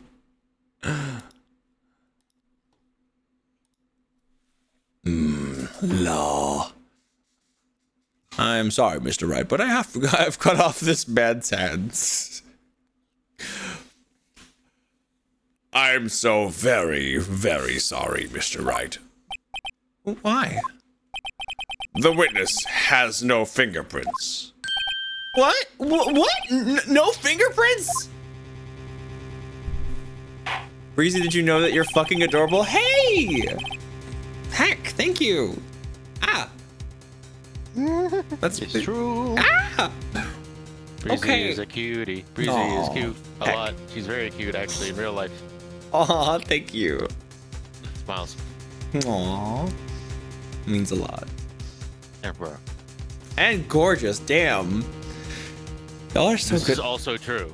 Y'all are so sweet with your compliments. God damn. Like, also, like, people keep telling me that I've been like that I'm pretty, that I'm cute, and that I'm entertaining, and that I'm, you know, that I'm a good content creator, and everybody's like complimenting me continuously, and it's, you know, I mean, of course I believe it, but of course there's always the brain that is just like, I don't fucking know, I'm just a fucking bird, you know. I kiss you. Aww. It's just, yeah. I mean, that's just how the brain is, you know. Like, as a person, I'm just like, you know, I'm just dealing with the struggle of the day. But it hits home. Thank you. You are cute. Source? My source says I made it the fuck up. Wait, hold on, man. That's bad, actually. No. My source is I believe it. That's better. That's better. Nano machine, son. The fuck up. I still need to play Metal Gear Rising: Revengeance. It'll be fun eventually. So fucking good. I still need to play Metal Gear Solid 3 Snake Eater. I also need to. Yeah, I also need to like actually finish MGS 2, and I also need to play 4 whenever that comes out on modern systems. Hopefully, it comes out on a system that isn't the PlayStation 3. But yeah, Metal Gear Rising: Revengeance will be a lot of fun. You see, before I worked as a caretaker, I worked as a chemical plant. I burned my fingers working with this stuff. Yep. What? Yogi, you sneak! You burned your fingerprints off to hide your past. Well, if the witness has no fingerprints, then we have no case. Simple. Guess what? I'll be able to prove his identity. No! Just. Well, what will you do, Mr. Wright? It seems that the case has been decided. No. No. I know what happened. I know everything. I just can't prove it. But no, I can't let it end like this. I can't lose. There has to be another way. There is no one. There is no one who can testify as to who this witness is. No one. Nick, what are we going to do? I didn't even consider that he might have erased his fingerprints. What do I do? Tisk, tisk, tisk. Well, Mr. Wright, perhaps you'd like to cross-examine his parrot for a little comic relief, Yeah, very funny. You're sore winner, Von Karma.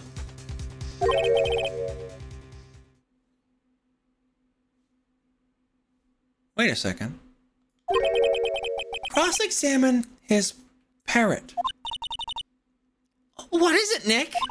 No, you're not going to... Your Honor, the defense would like to take Mr. Von Karma up on his proposal. Take Mr. Von Karma up on my proposal? Exactly, Your Honor. I would like to cross-examine the witness's pet parrot. Listen, I'm a little drunk, but I want to have what you're having. Jeez, oh my God. This is the craziest defense I've ever seen. My God. Order. Well, what do you think, Mr. Von Karma? Need you even ask? This is a farce. I object. Objection! Wait a second. You were the one who suggested I cross-examine the parrot, Von Karma. I have a right to do as you suggested. Well, if you're so desperate, then please be my guest.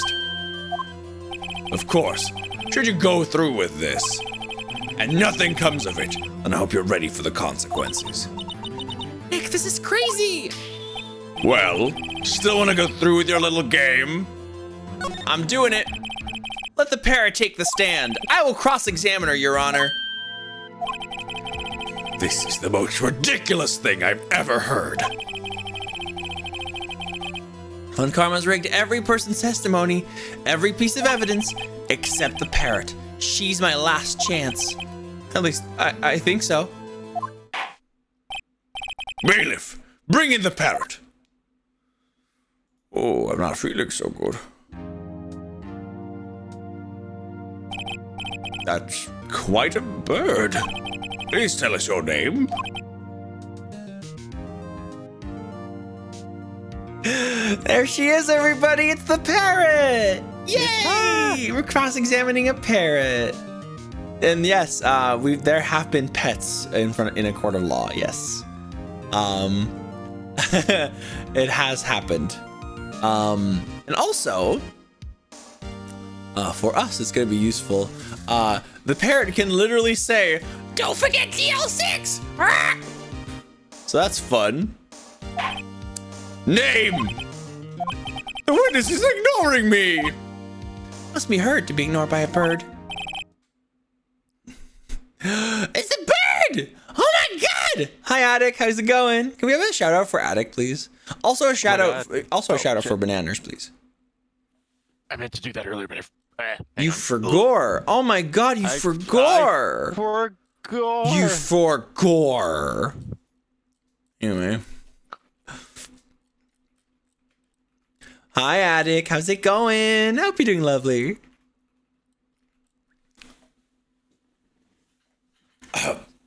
Very well, witness. Who is your owner? Please testify for us.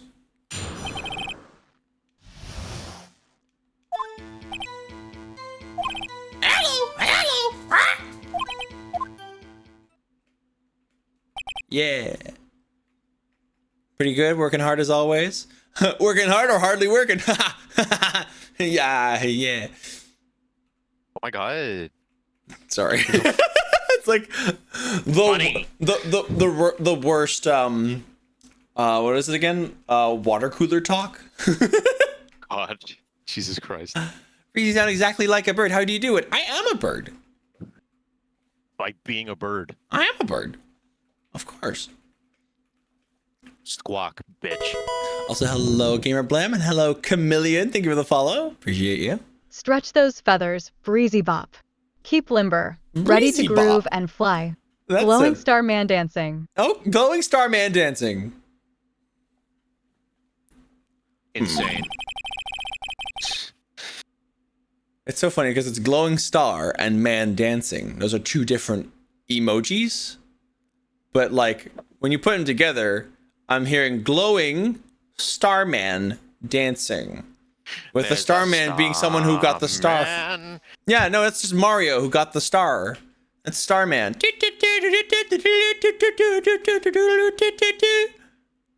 That's it. That's Starman.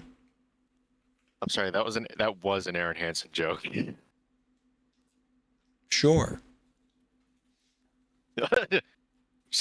You like Google Assistant? Sure. Sure. Certainly the most concise testimony we've had so far. Very well. Begin your cross-examination. Right. What are you gonna do, Nick? I don't know. What do we do, Maya?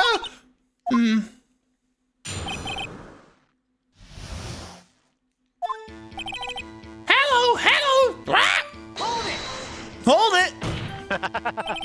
Witness, you can't just say hello and expect us to get anywhere. I want you to testify. Maya, you talk to her. Right. What do I say? Oh, whoops. I pressed down. Maybe we should get her to say her name. Polly, what's your name? Polly. Mr. Wright, I think we've established that the spider's name is Polly. Does this have anything to do? Nah, it doesn't. First, I want to do the other thing. Whoops. Nah. Hello. I want you to testify. Have I forgotten something? As I recall, 2 days ago, Polly, have we forgotten something?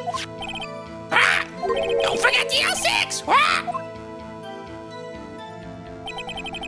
If I can get Polly to say that here, that'll prove that the caretaker had something to do with DL6.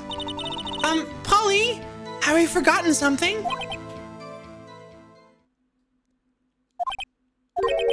Hello! That's not what you're supposed to say. Forgot! Something we forgot!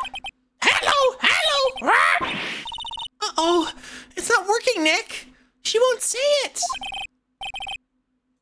This is ridiculous. Why won't she say it? Disc. Something the matter, Wright. Wait. Don't tell me Von Karma expected this. He couldn't have retrained the parrot, could he? Did he train her not to respond when we asked if we forgot anything?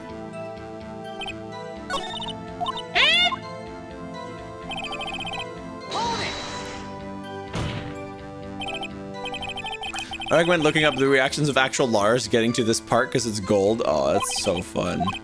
I want you to testify! What's your name? Polly!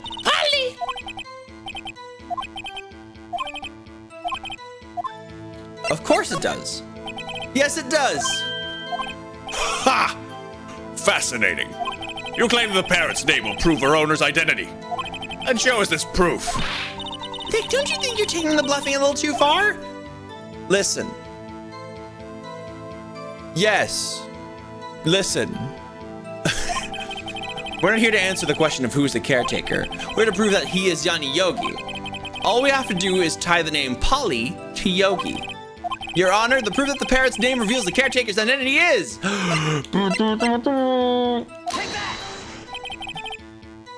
Maya, let me cook. I love that.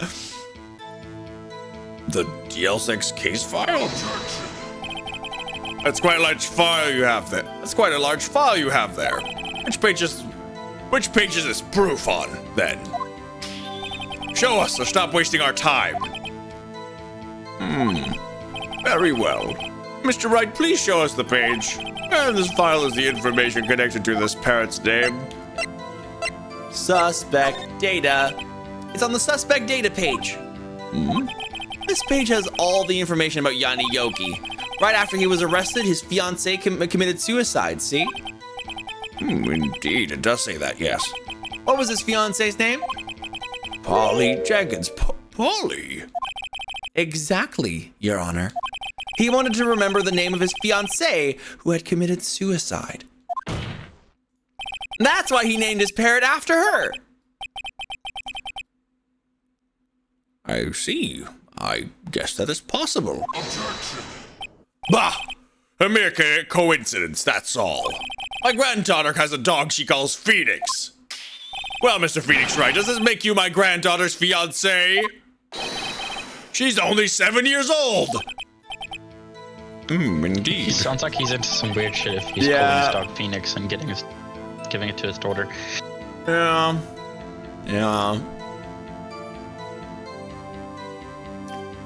Oh my gosh. Wait, granddaughter? That means, oh wow, that means that Von Karma has had multiple children. Huh. Why do I get the sense that this guy does in fact fuck? I don't know. Oh yeah, he does. Like, He's not good, but he fucks.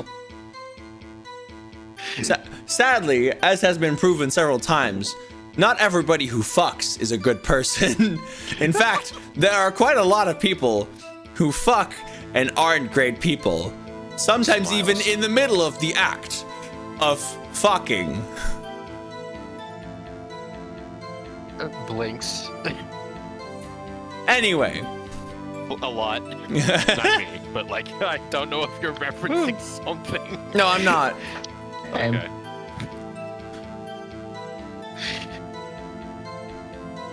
Like everything, Von Karma strives to fuck perfectly.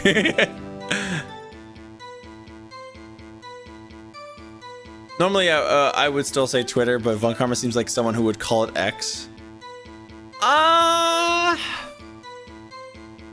No, I don't think Von Karma would appreciate Elon Musk at all. I don't think he'd appreciate a billionaire. He wouldn't. He doesn't care about that shit. Fucking asshole. Anyway.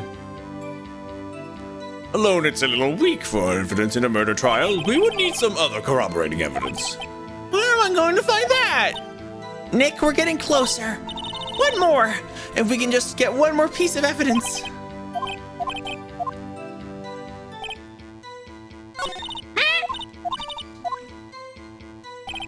Hello. I want you to testify. Maybe I'll get her for say the safe number. Huh? The safe? Why? Let's just try to get her to say anything, okay? Polly, what's the number of the safe in the shack? 1228! 1228! My, what a reckless parent. Well, Mr. Wright, you aren't claiming that this number has something to do with the caretaker? Actually, it does. That's why I had her say it. Ha! Ridiculous. How can the number to a safe tell us who the caretaker is? Show us your proof. What could possibly link this number to the caretaker's true identity? It's this thing again. The DL6 case file? What is this obsession you have with that case? Mr. Wright, where in this file is something related to the safe number? In the case summary. It's on the case summary page. The case summary? Specifically, the date on which the DL6 incident occurred. The date of the incident? December 28th. Why, that's today's date, 15 years ago. And the number on that safe is 1228. Oh! He used the date of the DL6 incident as the number for the safe, Your Honor. That's how important that date was to him. I see. It certainly is an interesting coincidence. People often do set their secret numbers to dates. Bah! This is not tangible proof. I set my ATM card numbers to 0001 because I'm number one. This has nothing to do with a date. Nothing. That's enough. I think we've reached a conclusion here. This is a mere coincidence, that's all. True, that is a possibility. However, two coincidences at the same time seems more like a pattern to me. What are you saying? Summon the caretaker of the boat shop. Immediately. Hi, Cherry. Can we get a shout out for Cherry?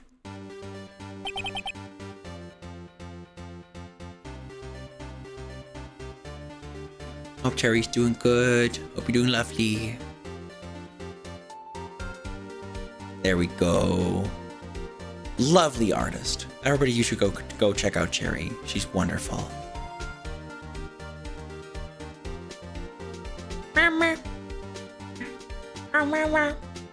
I'm so into this. This is such a good fucking case. Witness, tell us your name.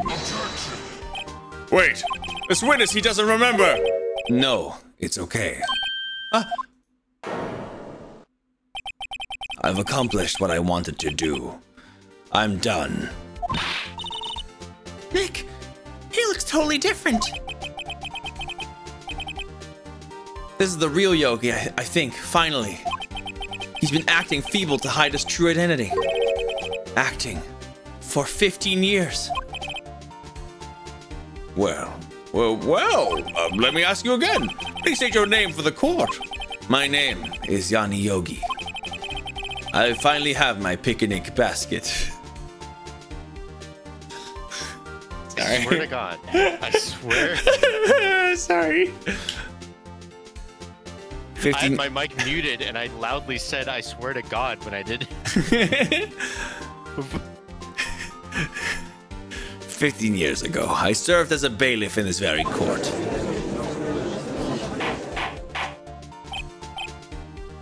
Order. Yanni Yogi. So, was it you who killed Robert Hammond and tried to frame Miles Edgeworth for his death? Yes, it was me. I did it. They put me on the witness stand 15 years ago. Robert Hammond. He said I was mentally unsound. He told me it would make me innocent, get me off the hook. So I pretended to have brain damage. I was innocent, really, but he didn't believe me. We won the trial, but I lost everything. I lost my job, my fiancé, my social standing. And this year, 15 years later, a package arrived. It was a letter and a pistol. The plan was written out in careful detail. It was a plan for me to take my revenge on the people who ruined my life. I didn't care who had sent it. I thought this was my chance. After 15 years, this was it. Finally, a chance to have my revenge on Robert Hammond and Miles Edgeworth. I have no regrets. Wait a moment. Revenge against Miles Edgeworth? What do you mean? I am not at liberty to speak on that matter. Why don't you ask Mr. Edgeworth yourself? Anyway, I admit it.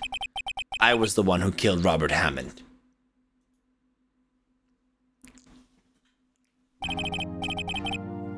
Von Karma, where is Mr. Yogi? Under arrest, Your Honor.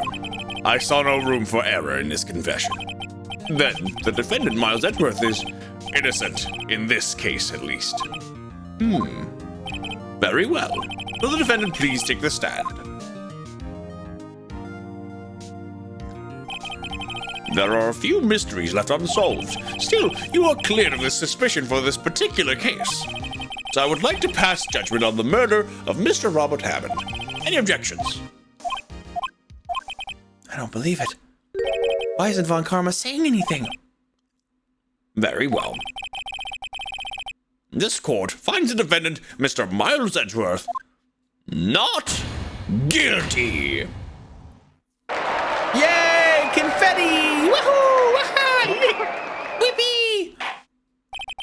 That is all. This court is adjourned.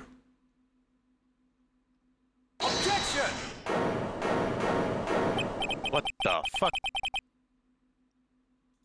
Did someone just say objection? It wasn't Von Karma. Wait, but that means... No. Edgeworth? Your Honor, I object to your judgment. I'm pointing to the side, even though I mean to point forward. What do you mean? I'm not innocent at all. As we have heard, Yanni Yogi killed Robert Hammond in revenge. A revenge for what? Nick! Edgeworth is trying to confess. He's going to say he's guilty. He's going to tell them he was the murderer in the DL6 incident. He's going to tell them he's killed his own dad. I don't know why I went so high with that, but hey, here we are. I don't know. She seems kind of panicked. It feels appropriate. Yeah. Objection. Miles. The judgment has already passed. I object to Edgeworth's outburst. Did something like this happen yesterday, too? I believe a certain witness raised an objection after the guilty verdict was passed. That'd be Larry. We must hear this new statement. We must hear Miles Edgeworth. He's right. We have a duty to hear Mr. Edgeworth out. For 15 years, I've had a recurring dream. A nightmare. It's only a nightmare. That's what I told myself. But I know now, it wasn't a dream. Yanni Yogi wasn't the killer. You mean in the incident where your father died? From the distance of the shot, it wasn't suicide either. Everything was clear as day. The murderer. The criminal in the DL6 incident. It was me. Your Honor, I confess my guilt. I am guilty for DL6, the statute of limitations of which ends today. The culprit is me. I'm totally pointing to myself, off screen.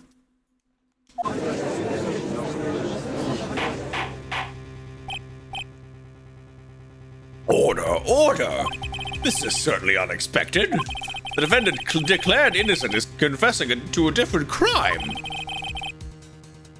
A crime for which the statute of limitations runs out today. I'm not really sure how I should deal with this. Bah, it's obvious. We hold the trial right here, right now. We tried this man for his crime of 15 years ago. Excuse me, my good bitch, but I'm pretty sure that this is my decision, not the prosecuting attorney's. I was hoping that you had to debate with Phoenix Wright. It's like, no, I am guilty. Let me go to jail. No, I am guilty.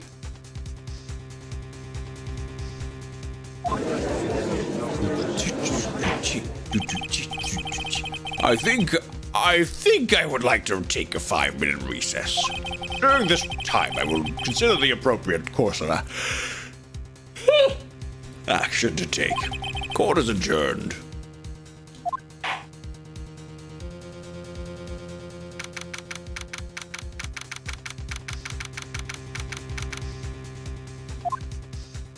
Drink, darling.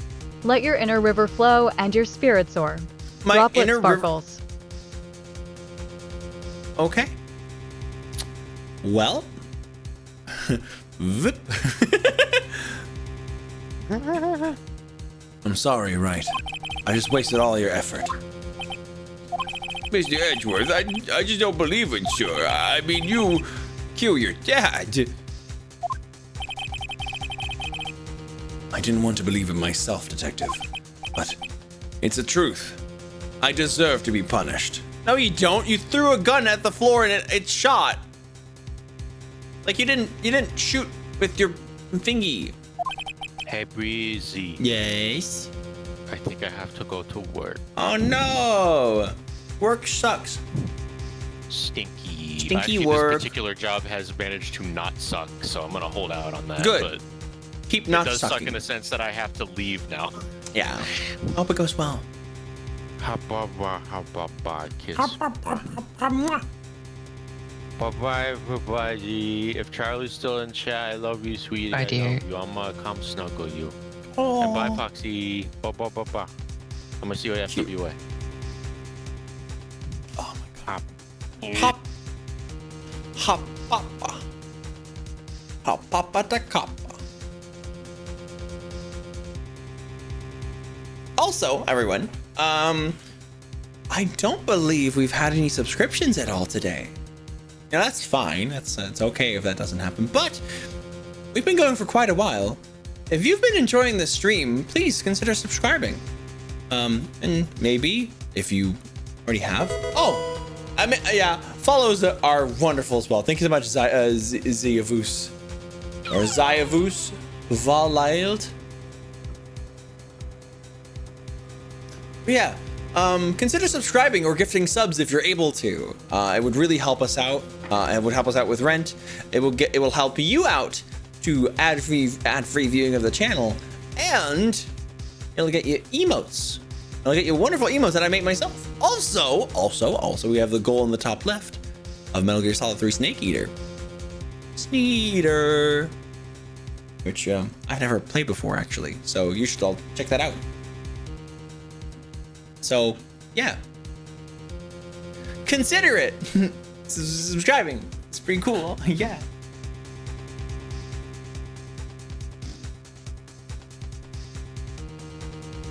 Murder is murder, no matter what the circumstances. This is crazy and also completely not correct. Nick, what are you doing? Huh? Oh, I was just reading through the court record once more. I'm getting my case ready. Your case for what? Huh? Isn't it obvious? I'm going to prove that Miles Edgeworth is innocent. What are you talking about, pal? He just admitted to it. He confessed that he did it in court. I'm sorry, Edgeworth, but I don't believe your nightmare. What? It's just a dream. It's not real. The truth is right here in the court record. In any case, tighten your belts. The real fight is just beginning. What's that bullet?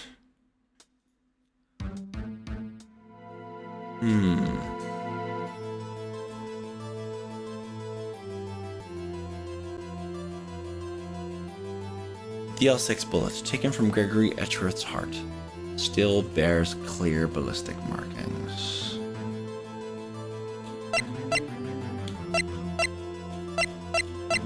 I mean, I don't have much, but I'll prove you're innocent. Trust me. Right. Kiss me. Sorry. Now then, I would like to resume our trial. Judge, Miles Edgeworth has admitted his own guilt. He has confessed his crime. Let us begin by hearing his testimony. Then, though pointless, let the defense do their cross-examining. The statute of limitations on the DL6 incident runs out today. It's unconventional for me. I'd like to run this one by the book. I see. Does the defense have any objections? No, Your Honor. Well, Karma, you knew this was going to happen from the very beginning, didn't you? Very well. Will Miles Edgeworth take the stand?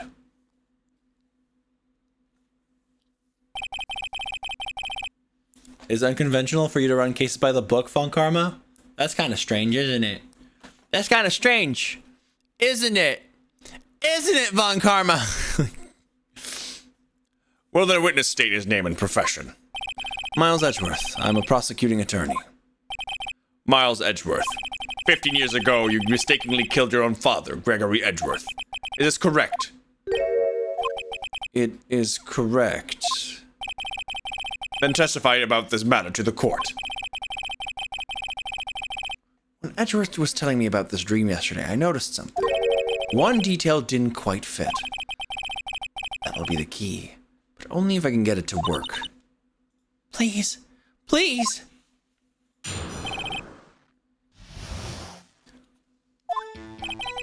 That day, I had gone to the courtroom to observe one of my father's trials. As we went to leave, an earthquake struck.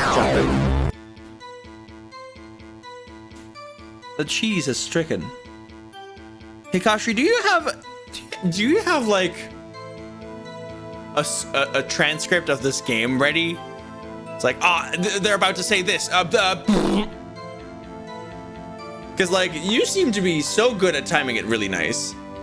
Like with at least something. Maybe the game just provides a lot of opportunity. Yeah, okay, fair. I'm getting munchy. I'm gonna put some toast in the toaster. Actually, I'm gonna put bread in the toaster.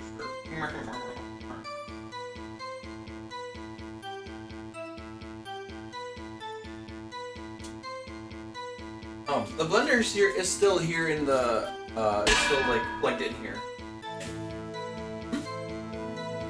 I'll unplug it.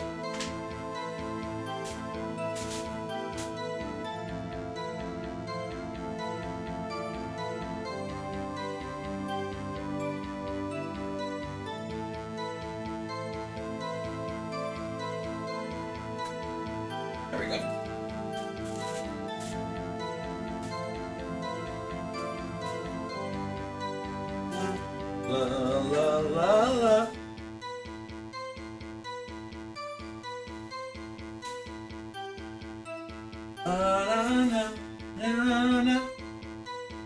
Look at all those lovely little spices.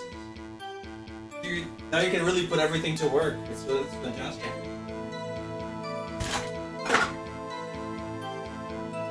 Right? Oh yeah, we were planning to make quesadillas. Oh, I look forward to that. Oh yes, we can make them good. That's exciting.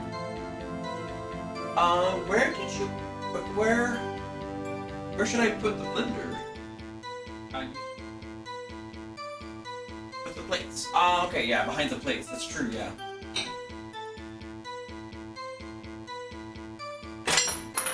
Everything's fine. It sounded like something broke, but it's all fine.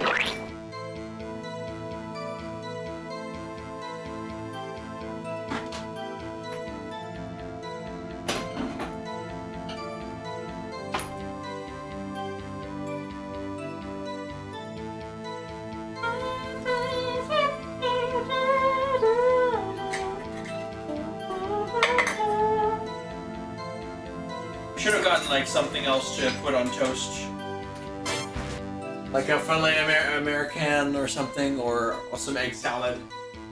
But potato is good. Sorry. True, but it's nice to have options, you know.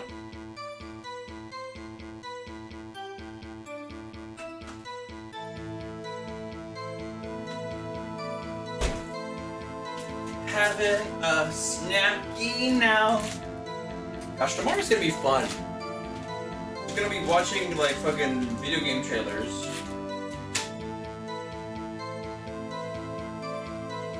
Huh? Hell yeah. Hell yeah!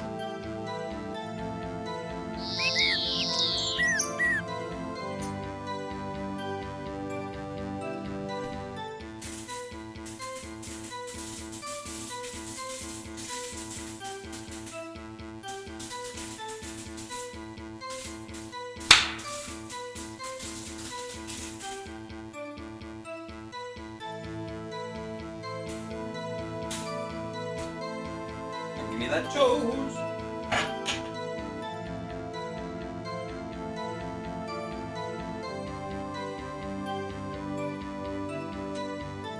Shall I throw out these leek leaves?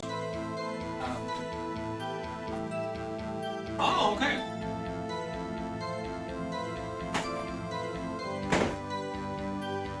Where shall I put them?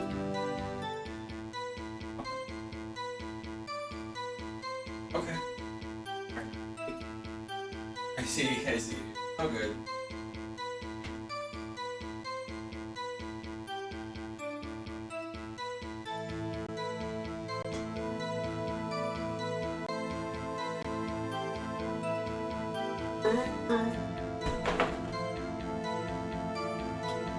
And then there's salt and nutmeg and cinnamon. That's not how you use cinnamon, bro.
grabbing a plate. Oh my God, for my toasty. I got toast. Yeah. I got fucking toast. Hi, Reality Glitch. Good to see ya. Hope you're doing good.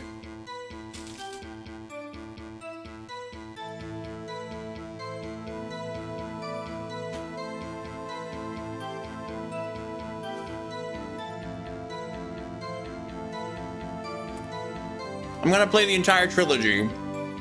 All the Ace Attorney games is a bit much of a prospect.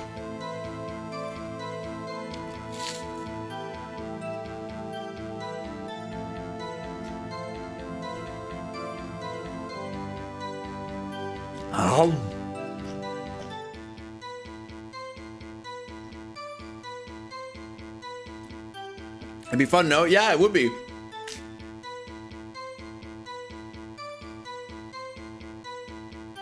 But a bit too much of a commitment.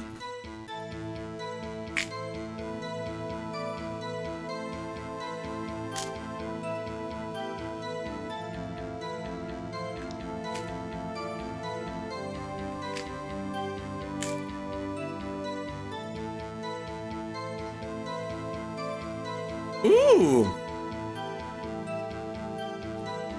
We're gonna putting together a draft cube for Magic the Gathering. Oh, nice. Oh, we got ads right now. Oh, I should have just played ads immediately. I'm currently still eating, so I'm gonna run ads right now. Yay!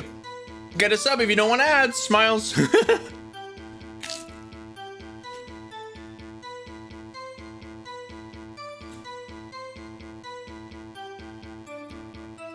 The investigation spin-offs are, in my opinion, fairly weak compared to the others.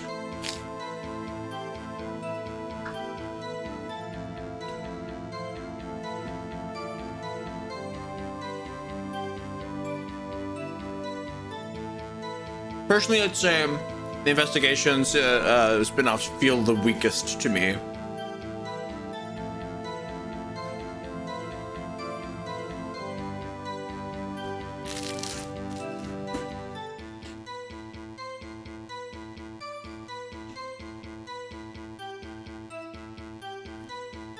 Yeah, Conry, and like these games get longer and longer with their writing because they get more and more extensive.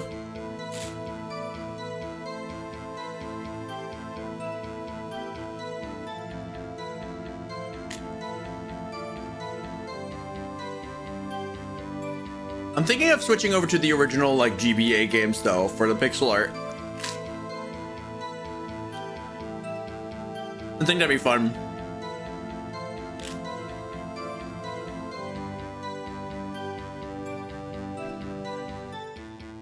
Why not the DS? I said the DS.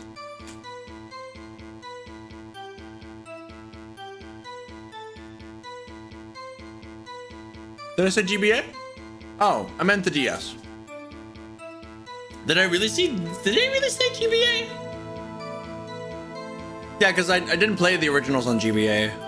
And like those are like reinserted translations.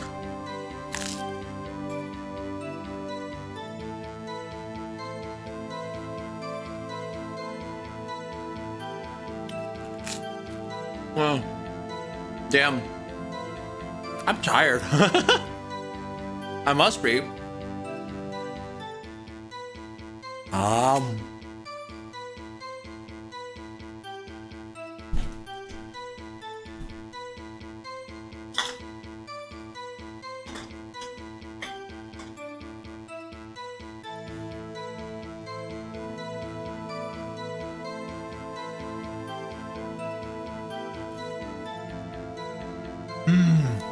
That was good toast.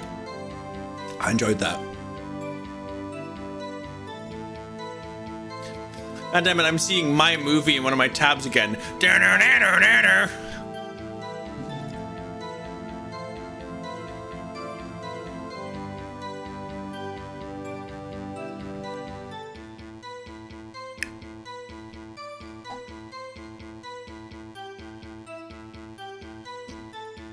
The average rent in the United States has about doubled since 2005. Ah, that's a fun one.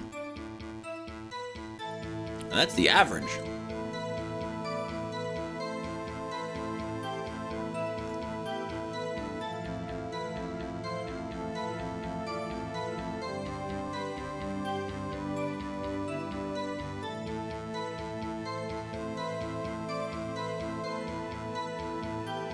La la la la. Okay, let's keep going.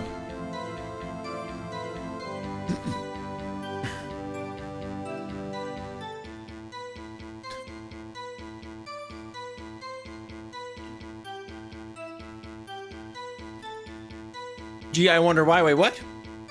Sorry, I forgot. What were we talking about? I know the reason. What reason? What? I legitimately, I do not remember.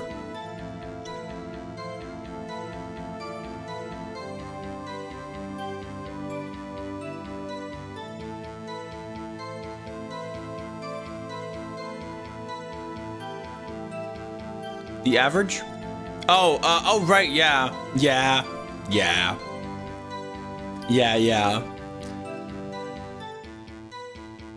Oof.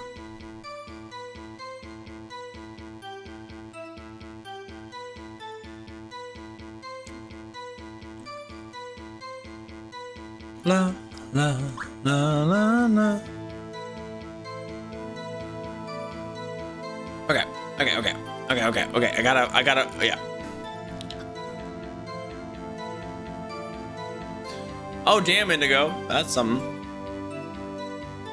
Anyway, not to go any further in real world issues, please. Because I just read something on social media and didn't want it to go much further than that.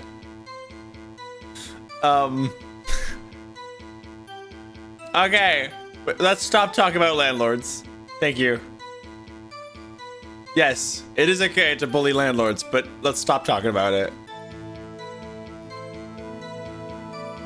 Whew. As we went to leave, an earthquake struck, trapping us in the elevator.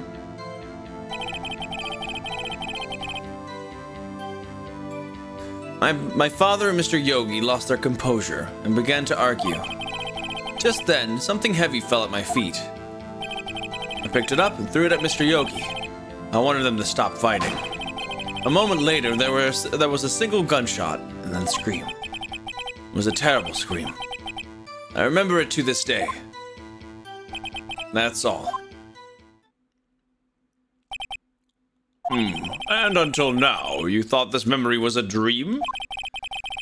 We were stuck in that elevator for 5 hours. The oxygen in the elevator ran out and I lost my memory of the events. Ah, the same claim Mr. Yogi has made. Very well. Mr. Wright, your cross-examination, please. Oh, wait, that's wild that, like... Hold on.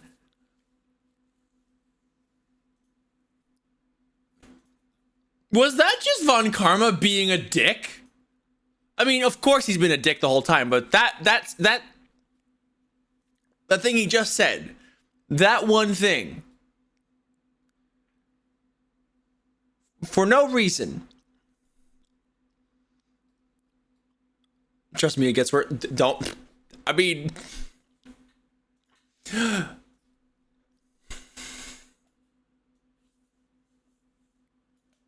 that's one of the things you shouldn't say. That's priming. Even though it's not for me, I've played it already. But like, you know, let people experience this for the first time. Gaslight Gatekeep Von Karma.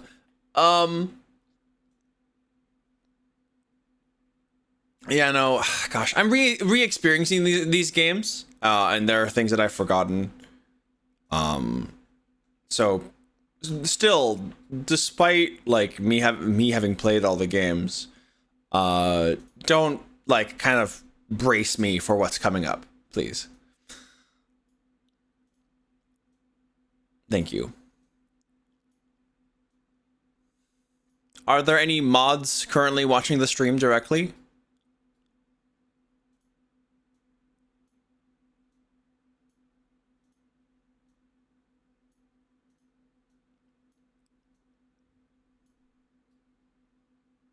Are there any mods currently watching the chat? Hi. Yes. Thank you, Ambrosia. Okay. Please keep a close eye and remove stuff. Like I'll leave it in your hands. Is what I'm saying, Ambrosia. Thank you. Thank you.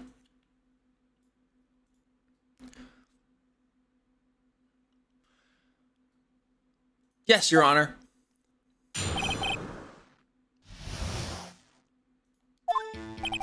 That day, I had gone to the courtroom to observe one of my father's trials.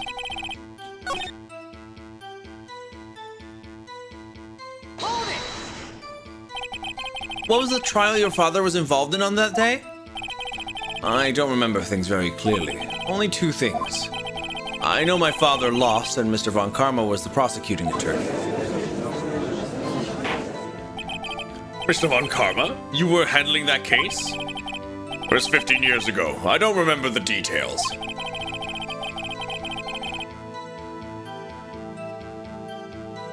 That was when Edgeworth pointed out the problem in Von Karma's evidence. As we went to leave, an earthquake struck, trapping us in the elevator. Whoops, no! No, no, hold on. I didn't want to... This is the thing that I wanted to press. As we went to leave, an earthquake struck, trapping us in the elevator. So, there were 3 people, including yourself, trapped in that elevator. Hi, how you doing? Hope you're doing lovely. Yes, myself, my father, and Yanni Yogi. We were fine at first, but then as time passed and no one came to help, my father and Mr. Yogi lost their composure and began to argue. Oh.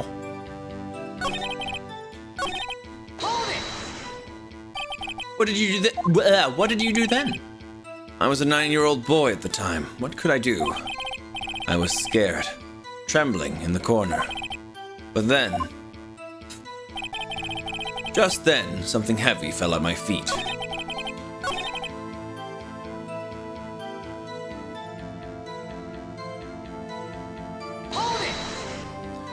Uh-oh, what was it? A pistol. I assume it was the bailiff Yanni Yogi's. The safety must have come off when it fell from the holster. And you picked it up. What happened next? I'm gonna lower the volume a little bit because, I wanna. There we go.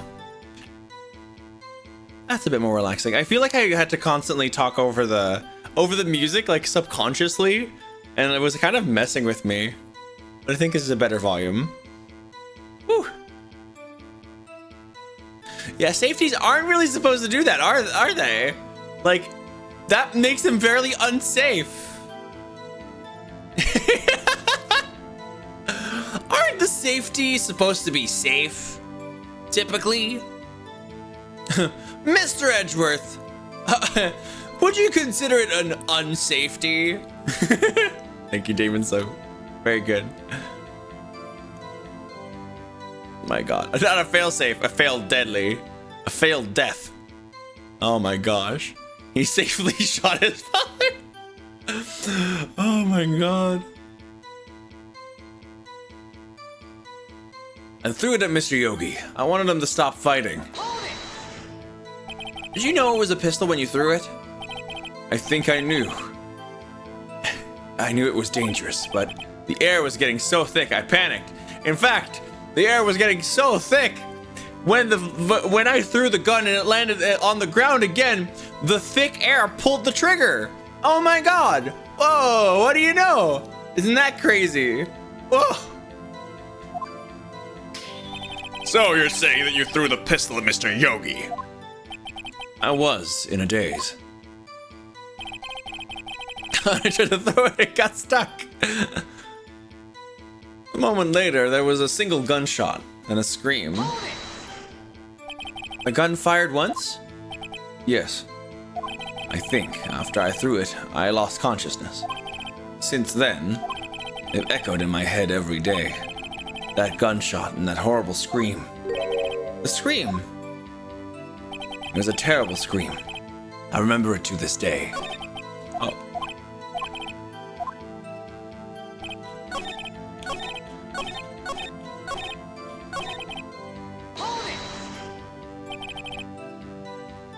To this day?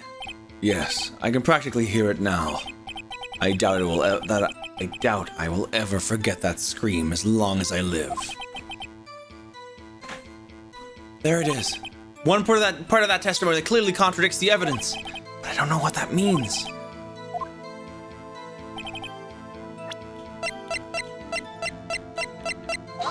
No, that's not what I meant to do. No, shit, fuck. Ah! Ah! Heck. Oh, that's fun. Hello, VC Face. You doing okay? You doing okay? You doing okay, little buddy?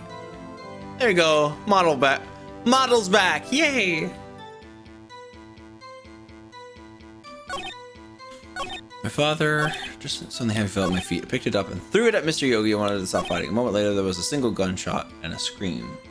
This seems like the most obvious thing. A single gunshot. Taking from Gregory Edgeworth's heart. Glug glug, breezy bun. Keep those feathers fresh and head in the clouds. Cloud sweat droplets. The murder weapon was fired twice. Are you sure you only heard one gunshot? Yes, I'm sure of that. I heard the shot and the scream. Then everything faded. I was unconscious until the rescuers came. I see. No, Your Honor. Unfortunately, you don't. Look at this file one more time. This plainly contradicts the witness's testimony. The gun had a second gun. Oh my god. You do enjoy dragging out that file, don't you? Sorry. You do enjoy dragging out that file, don't you? I don't accept this evidence unless you can tell us what page it's on. Which page contradicts the Miles Edgeworth testimony? Look at the victim data in this file. It says it quite plainly. The murder weapon was fired twice. Miles Edgeworth only heard one gunshot, yet the murder weapon was fired twice. The first shot was the accidental firing when the pistol was thrown. So, who fired the remaining shot?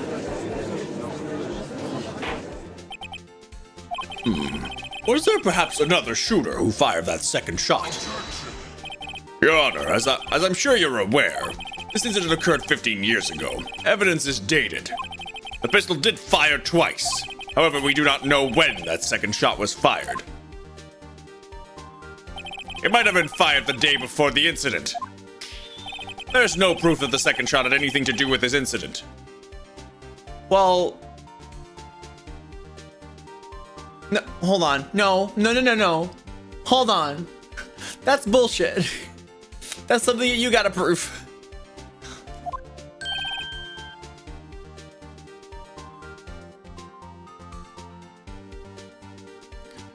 What? I see. You do have a point, Mr. Wright. The murder weapon was fired twice, as we have heard. One of those shots was fired by the defendant, a boy at the time. Do you have any proof that the other shot was fired had something to do with the case?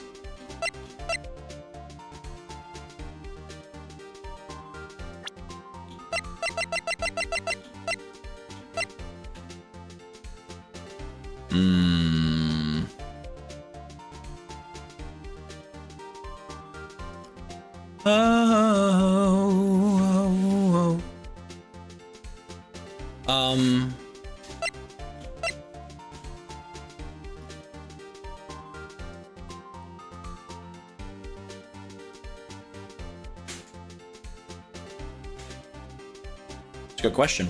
I actually don't know.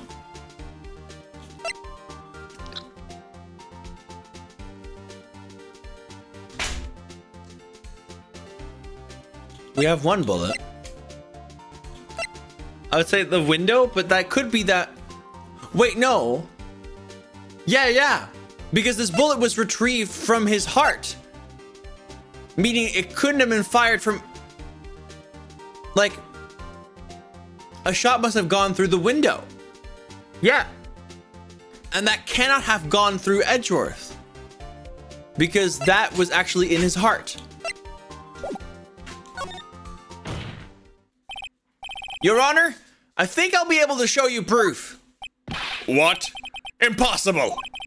No, Mr. Von Karma. Save your surprise for after you've seen the evidence. Very well, Mr. Wright. Show us your proof. Do you have any evidence that the second fire of this pistol is related to this incident? That is this. Look at this photograph! It's a photograph of the scene of the crime 15 years ago. I can see that the victim is lying there as Gregory Edgeworth. This proves the murder weapon was fired twice at the time of the incident. This photo proves it. So, let me get this straight. This photo proves that 2 shots were fired. Where? Your Honor, please get a clue.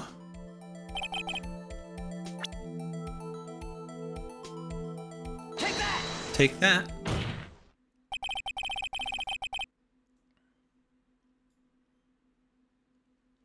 There's no blood on the window, which is actually the proof that the first shot did not hit Edgeworth. Yeah. Hmm.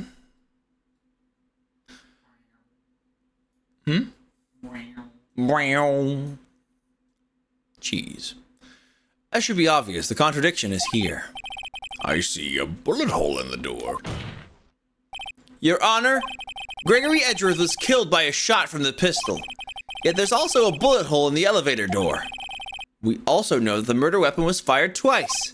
Thus, someone other than Edgeworth fired that second shot. Order, order! Mr. Wright, what are you driving at? It's simple, Your Honor. At the time of the incident, 2 shots were fired. One went into Gregory Edgeworth's heart. The other hit the elevator door. Remember that the defendant lost consciousness after the shot he fired rang out. In conclusion, we must agree that the second shot was fired by someone else. Mr. Wright, but who could that someone else be? The murderer, of course. I knew I should have stepped in before your wild fantasies got out of your hand. God damn it. I knew I should have stepped in before your wild fantasies got out of hand. Mr. Wright, look once more at the DL6 incident case file. Look closely. Try the case summary page. Page 1. Look what is written there.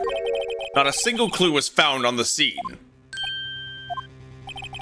If the pistol has indeed been fired 2 times, then the other bullet would have been discovered on the scene. He does have a point. That second bullet was never found. Why? Because the second bullet does not exist. The bullet that claimed Gregory Edgeworth's life was the one fired by his own son. That is the truth of this matter. The whole truth. There was undoubtedly something else that made that bullet hole in the door. Order! I will have order! Mr. Wright has proven one thing to us quite clearly. The murder weapon was fired twice at the time of the incident. However, as Mr. Von Karma says, the second bullet fired was not found. It is highly unlikely that the police merely overlooked the second bullet. That's a golf ball hole, duh. They were rich. I shall ignore the bullet-shaped hole in the door. I'm afraid I have to discount the defense's claim. Tisk, tisk, tisk. I praise the judge for his wisdom in this matter. How did this happen? I don't believe that the second bullet didn't exist. Was I wrong? Have I been wrong about this whole incident? What are you doing, Nick? Why aren't you raising an objection? I'm sorry, Maya. What? It looks like I was wrong. Nick, if the second bullet wasn't there, then all my conjectures are for nothing. Oh, but you said you'd do it, Nick! You said you'd get Edgeworth declared innocent! I'm sorry. It's just, when I saw the photograph, I thought that 2 shots had been fired. I was so certain of it. I thought I had won. I thought there was another person, someone else who had fired the killing shot. But now...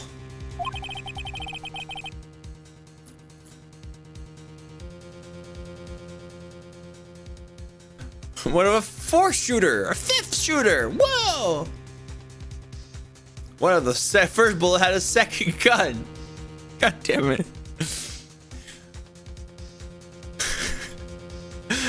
was wrong to think it would be that simple.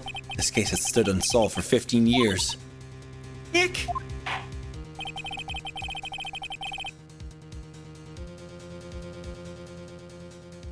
Well, it seems that we have finally cleared up this incident. Only one bullet was found at the scene of the crime. That shot was fired by Miles Edgeworth. Precisely. Hi, Nicholas. How you doing? I'm doing good, thank you. You just kept it for safekeeping. Oh my gosh. If the bullet fell down an elevator shaft, they probably have looked. They probably would have looked down the elevator shaft. I would like to ask one thing of Miles Edgeworth before passing my verdict. Have you been paying attention to the trial so far? Yes, Your Honor. Do you have any objections? No. No, I do not. So you killed your father, though that was not your intention. Yes, I did. Oh no. He's accepted the guilt. Very well. The statute of limitations on the murder of Gregory Edgeworth runs out today. Therefore, I must pronounce a verdict on the defendant today, right here. Actually, that's stupid. They should probably actually have a proper meeting about this. This should probably not be decided by a single judge and a single prosecuting attorney. He's got guilt. No. Oh my gosh, you're doing good? Heck yeah. Right now. Indeed. Does anyone have any objections? I've been here before, just like my first day in court. There are so many things I know I should be saying. My mind's gone blank, and I can't find the words. I have an objection. Your Honor, I object. Tisk, tisk, tisk. Mr. Wright, on what grounds do you object, Nick? I don't know. His case is perfect. Oh no. It must exist. A second bullet. What? What did you just say? Nothing. A second bullet must exist. But where? Someone took it. It seems waiting is not going to produce any answers from Mr. Wright. Wait, Your Honor! The second bullet, it existed. What? But we just heard proof that it did not exist. I realize that, Your Honor. I'm really grasping here. It's just someone took it from the scene of the crime. That's what happened. But who? The murder! Reality glitch, it's actually not even based on any legal proceedings for real. It's really just the murder mystery game, and it's not at all actually related to court proceedings at all, reality glitch. It's a misconception that it is actually based on the Japanese court system. No. It's just a murder mystery game with like an adventure game with evidence and proof and like proving guilt, you know?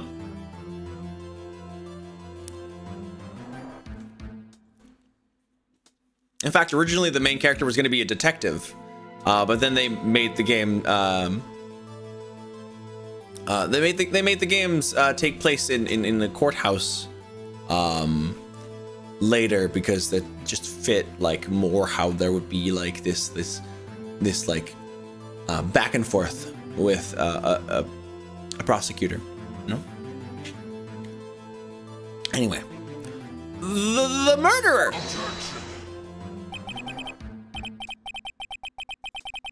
Well, it's also a whodunit. It's not always a whodunit, but it's partially a whodunit.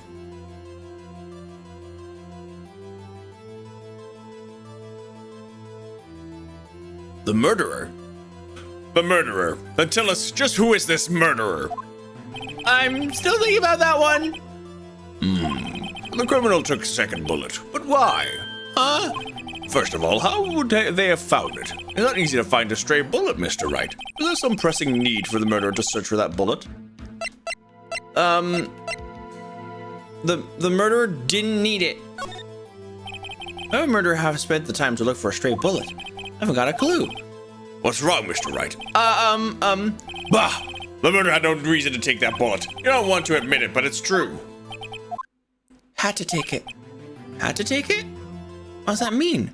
You're thinking too normal. Think crazy. Don't think why the bullet was taken. Think why the bullet had to be taken. Mr. Wright? Yes, Your Honor. I have no idea what I'm doing. Well, the murderer had no intention of taking the bullet from the scene, but the murderer had to take the bullet. Had to, Mr. Wright? What do you mean? Well, for instance what? Maybe the bullet, hit the murderer? The bullet hit the murderer? Just saying, for instance. I mean, if it hit you, you would have to take it with you, wouldn't you? It's not like you could perform surgery right there. Like, you know? Wait a second.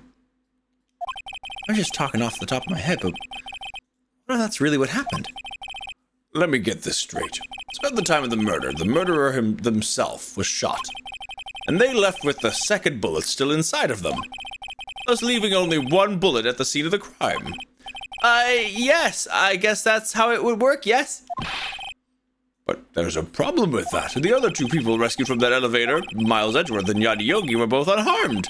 So that would mean the murderer came from outside, yes.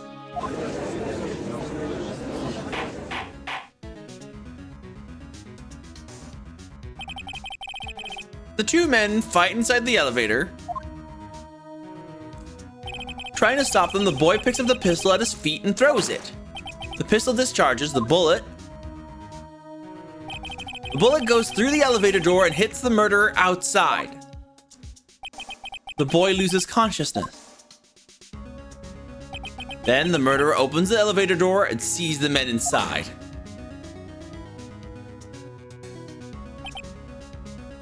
Need so much eep after this week? Oh my god, I get ya, yeah. I mean, I wouldn't need eep after this week. I needed eep during this week. Gosh, I had a bit of a rough day yesterday. Mr. Wright, you are truly the most unpredictable defense attorney I've ever known. I can tell you're grasping, yet I cannot deny the possibility of what you say. What are you saying? Deny it! Deny it! No one involved with the incident was wounded. There was no murderer. No one was wounded at the time of the incident. Oh, my Discord is refreshing. Oh, really? Interesting. Okay, we're back. Putting the screen share back on. There we go. It's gonna be fine in just a moment. He's right. I can't think of anyone. Hey, Nick. Huh? I just thought of something really crazy. Crazy? Remember what Mr. Grossberg said yesterday? Gregory Edgeworth dealt a blow to his perfect trial record. Wow. It must have been quite the shock for Von Karma. Took a vacation for several months after that, you see. Yes, an unusual event for the man. That was the first and the last vacation he's taken in this many years of prosecuting. What if Von Karma didn't take that vacation because of shock, but took it because he was injured? Which would mean it could only mean one thing. He was the murderer in the DL6 incident. He was the man who shot Gregory Edgeworth. It was Von Karma. Oh man. Welcome back, baby. Mwah. Your little PNG tuber just loaded back in. Mwah. She is so hyper focused, everybody. She is so focused. She's working really hard. Can I get some love for Foxy in the chat? Why is it even called the L6? Oh, it's just a code. The case that happened before it was probably DL5.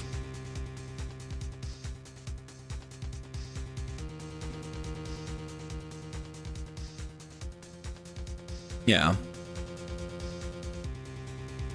DL. Something wrong, Mr. Wright. You seem dazed. No, Your Honor. Aw, look at all the love for Foxy in chat. Yay. Aw. Oh, sweet. Thank you all so much. Well, you've indicated the possibility that the murderer came from outside. Can you give us the name of your suspect? Uh-oh. Should I come out and say it now? Say it. Your Honor, there is a suspect. One lone suspect. I have literally no way to actually connect these dots at all. But here we go. This is very sincerely good, interesting news. Very well, Mr. Wright. Who is your suspect? This is really grasping at straws. My hands are shaking. What? Von Karma! Von Karma?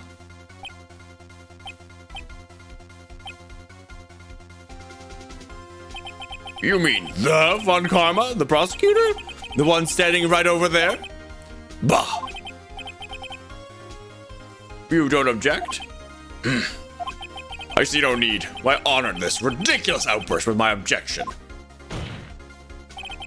Because you took a vacation for several months starting the day after the incident. Yet you pride yourself on a perfect record. Why would you take such a long vacation without any reason? So you're claiming that I took a vacation to heal my injury from the incident. Fascinating. Prove it. I would have needed surgery, no? Where did I go under the knife at, Mr. Wright? Bring the doctor that operated on me. Have him testify. Nick, let's find out who his doctor is. It's no use. Edgeworth? I know Von Karma, perhaps too well. He's perfect. He wouldn't leave clues. He probably didn't undergo surgery. That would leave a doctor as a witness. Oh, nobody's that perfect. So what, Nick? Did Von Karma pull the bullet out by himself? If he has the bullet inside his shoulder, still, the metal detector will find it. A fucking metal detector. Oh my God, let's go. Did Von Karma pull out the bullet out by himself? That's insane. No, he couldn't have. You can't just pull bullets out of yourself. Wait, what does that mean? That bullet has to be somewhere, but where? Tusk. Well, Mr. Wright. Lead is totally ferromagnetic? Oh, it's not. Okay, so this is bullshit. There we go. Build-A-Bear Bowser Goodwill. Oh, that's fun. People have operated on themselves before in real life, so this is a little bit of grasping at straws in terms of logic. But...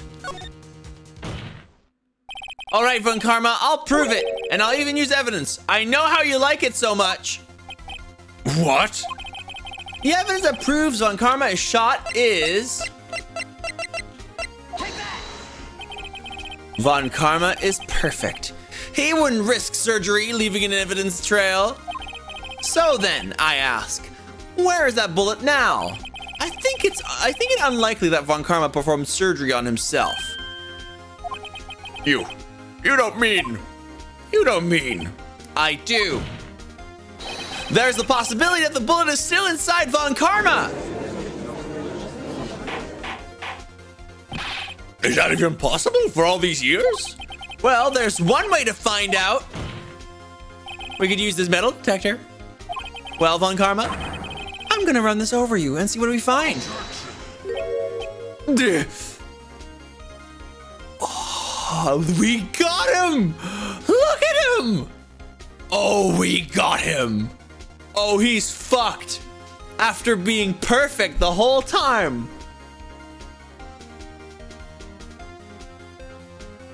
Oh my God, yes. I refused. You refuse? But refusing this means you acknowledge that the bullet is still inside you? Order! Your Honor, the defense requests that we be allowed to use the metal detector. Judge, I call for a suspension of this trial. This is an invasion of privacy. The statute of limitations runs out on this case today. It was you who said we had to end it here right now.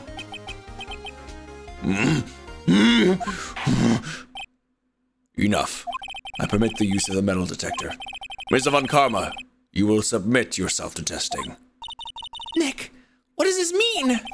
I don't know, but we have to give it a shot.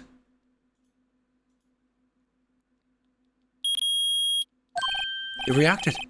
Something's in his right shoulder. The bullet. Mr. Von Karma? You. It was you. I was afraid this would happen, and so I remained silent. Indeed, there's a bullet in my shoulder. What are you gonna try to say that it's not part of this case now? After hiding it? However, it has nothing to do with this incident. What? It was shot in the shoulder long before DL6 incident. I claim that the bullet in my shoulder has no relation to DL6. But Mr. Von Karma, can you prove that? Prove? I don't need proof. I have no obligation to prove anything, because I'm the prosecutor. I get to decide when I don't have to prove anything. It's the defense attorney has to prove everything. It is Mr. Wright who must prove something here, not I. Mr. Wright? Well, can you prove it? The judge is like, oh, and you then? Can you give me the answer? Like, oh my god. This is so fucking funny. I love Ace Attorney. Can you prove that the bullet in Von Karma's shoulder was from DL6? Of course he can't. You don't have any of the DL6 evidence. That's because you took it out of the records room yesterday. You don't have enough stees. You'd have enough Riz to take me on.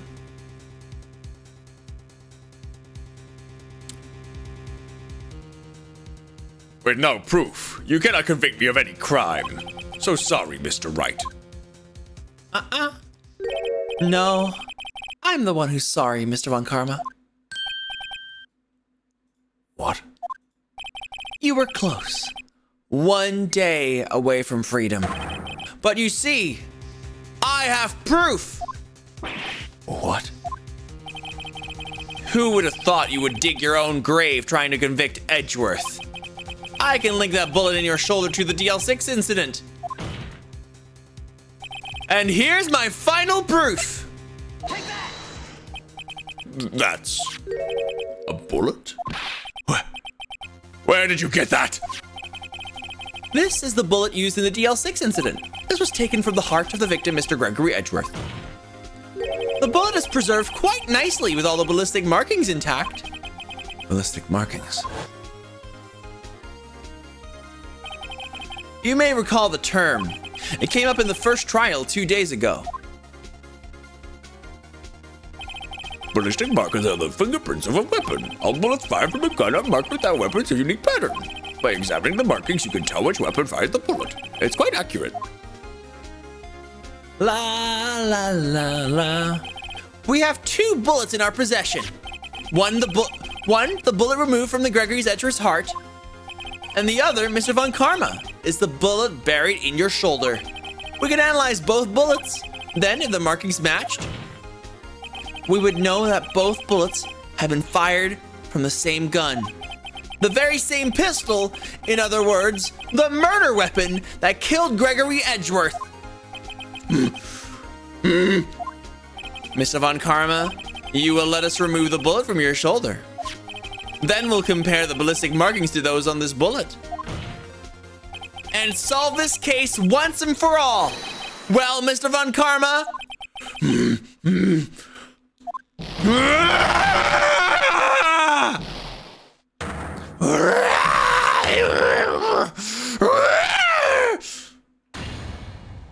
That scream. I've heard that scream before. Wait, I know. Help! I can't breathe. Quiet, I said quiet. You're not making this any easier. Stop breathing my air! I'll stop you.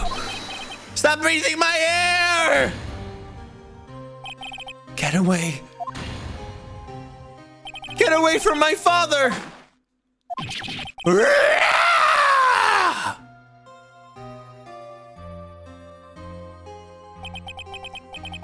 It's that scream I heard in the elevator 15 years ago.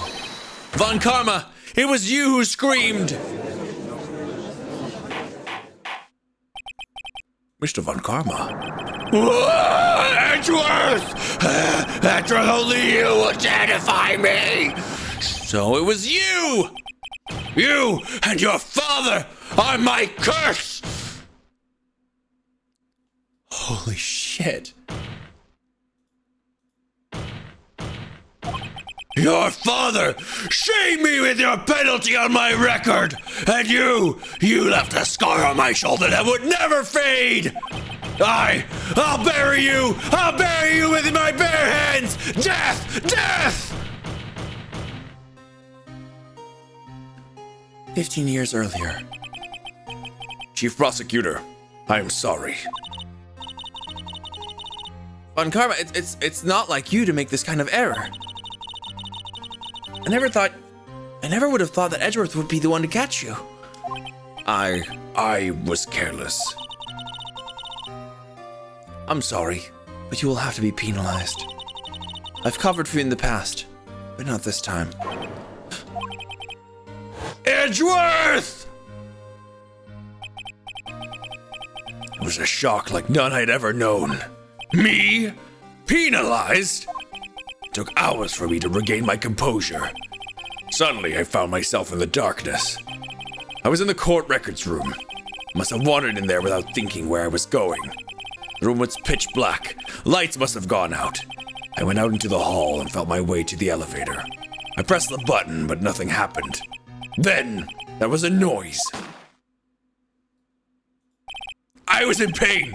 A horrible burning pain in my shoulder. Just then, the lights came back on. The elevator door opened before my eyes.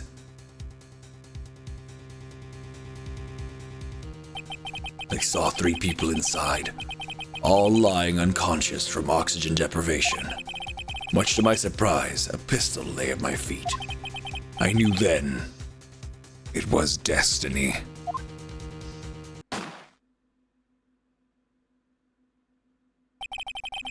In his last moments, Gregory Edgeworth was still unconscious. He died, never knowing who had shot him. Later, he spoke through a medium, blaming Mr. Yogi. He was fooled. It was the perfect crime. Tisk, tisk, tisk. Who would have thought another man would have come to open that elevator door? Judge! What? What are you doing? Do your job. Bring an end to this miserable charade. Now, end it! Very well. Edgeworth is not guilty. Ta-da! It appears we have come a very long way to the end of this maze. 15 years later. Mr. Miles Edgeworth? Yes, Your Honor. You were innocent. You are innocent. As you said, it was all a nightmare. Yes, Your Honor. Like I said, I knew how this case ended. I'm happy for you, pretty.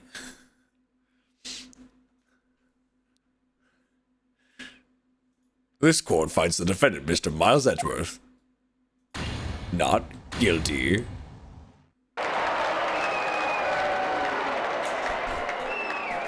Confetti! Woo! That is all. This court is adjourned.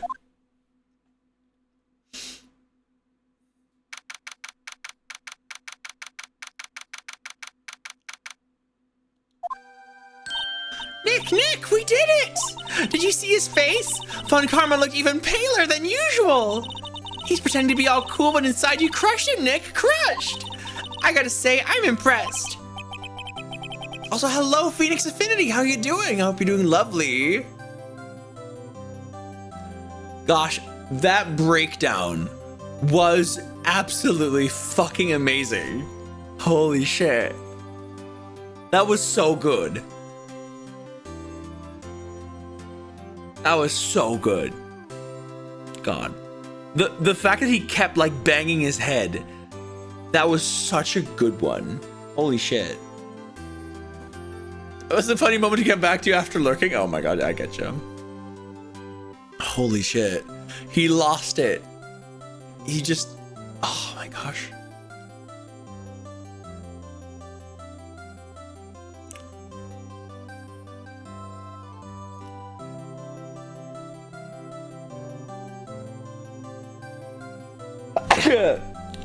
Oh, it's so real. It's over the top, but so real. I'd say it's like Ace Attorney 1 is like the realest with its breakdowns. Like it's Frank Solid frothing at the mouth. It's what does Red White do again? I think he just screams, right? He already starts screaming like in the middle of the case, and he does it again.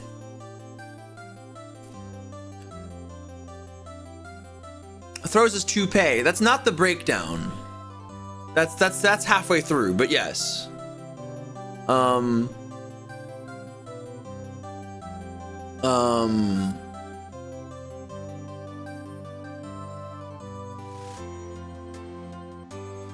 Oh, that's what Frank Sawit does. But what does Red White do? I think he's just screaming, right? He just bangs on the desk and goes, ah! Like after like being like demoralized for a while. I think that is just what he does. D. Vasquez snaps her pipe in like rage, which is everything is quite realistic in this one. It goes much more and more over the top with every subsequent like game. Yeah, they start going very cartoony after this, which I understand. Like how do you get better than this, you know? And the main way to do that is to make it crazy, you know?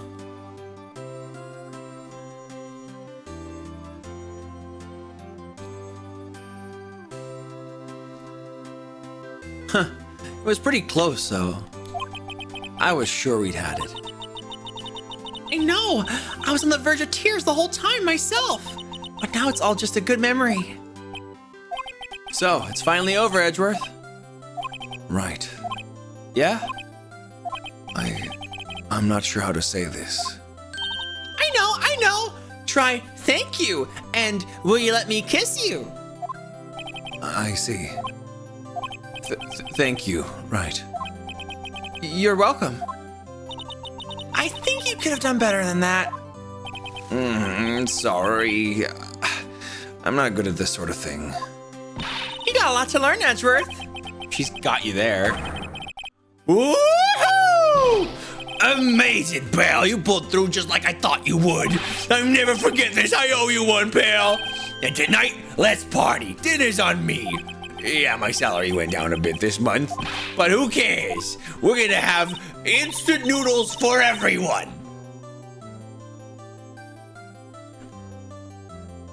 Oh yeah, I should say, oh my gosh, this is gonna be so good. Tomorrow's gonna be a fun night for, oh, BB's gonna tell me to stretch. One. No? Oh, did BB lose connection? Sweet. Anyway,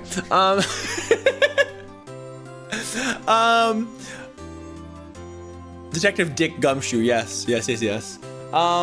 But tomorrow's gonna be the Game Awards, which is gonna be a whole bunch of trailer watching, which is gonna be nice and comfy with everybody. Make sure to be here tomorrow at noon Eastern time for the Day of the Developers, and then the Game Awards themselves are later of the night.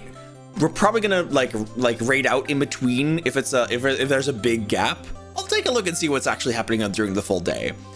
And Friday we're not gonna be streaming because Foxy and I are gonna go to a Korean barbecue place. Are you excited for that, baby? She's very excited. She says yes, even though it wasn't over the microphone. Yeah. Yeah. Oh, it's gonna be good. It's gonna be Foxy's first time having Korean barbecue. Yeah. Which is making it extra exciting. I gotta make sure to get a good place. I know I had Korean barbecue at a good place in Rotterdam near the station. So that's an easy one to go to, but I want to see reviews and see if the one in The Hague that I saw, see if it's better. Regardless, we're gonna have such a good time. Oh my god, we're gonna have such a good time. Oh, gosh, I'm excited for it because also it's a special night with Foxy and I'm gonna be so in love. Oh my god. I'm already in love. Oh, it's gonna be such a good night. Ah! Yes. Yes. See, Mr. Edgeworth, you should take a lesson from Detective Gumshoe. That's how you say thank you. I see. Woo! I feel foolish. Don't worry. take it a little at a time. You'll get used to it. Hi, Pyro. How you doing? It's good to see ya. It's been 15 years since I've seen Edgeworth this unguarded. Hey, y'all! What, y'all were great in there. Thank you. Yo, Edgeworth, congrats! Thank y'all very much. I knew you were innocent from the start, of course. Just look at you. You wouldn't stick a hand in the cookie jar even if no one was there. You were the witness on the first day of the trial, weren't you? Yeah, well, let bygones be bygones, eh? Speaking of which, what are you doing now, Lotta? Who, me? I went back to college. I gave up on trying to be an investigative photographer pretty quick. Really? That's too bad. Huh? Isn't that the hot dog guy from the park? Huh? It's over, Nick. My life is over. Why the sad face, Larry? What happened now? Oh, Nick, I'm not long for this world. You don't look sick. It's Beyonce. She's going to live in Paris. Paris, Nick.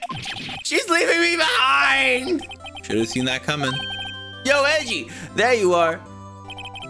Yes, here I am. Tougher than the rest of them. Congrats, Edgy. Here's a little gift from me in celebration. Celebration? That's unusual for you. Harry Butts, you come along tonight too. My treat, pal. Thanks. Looking forward to it. Yo, Nick.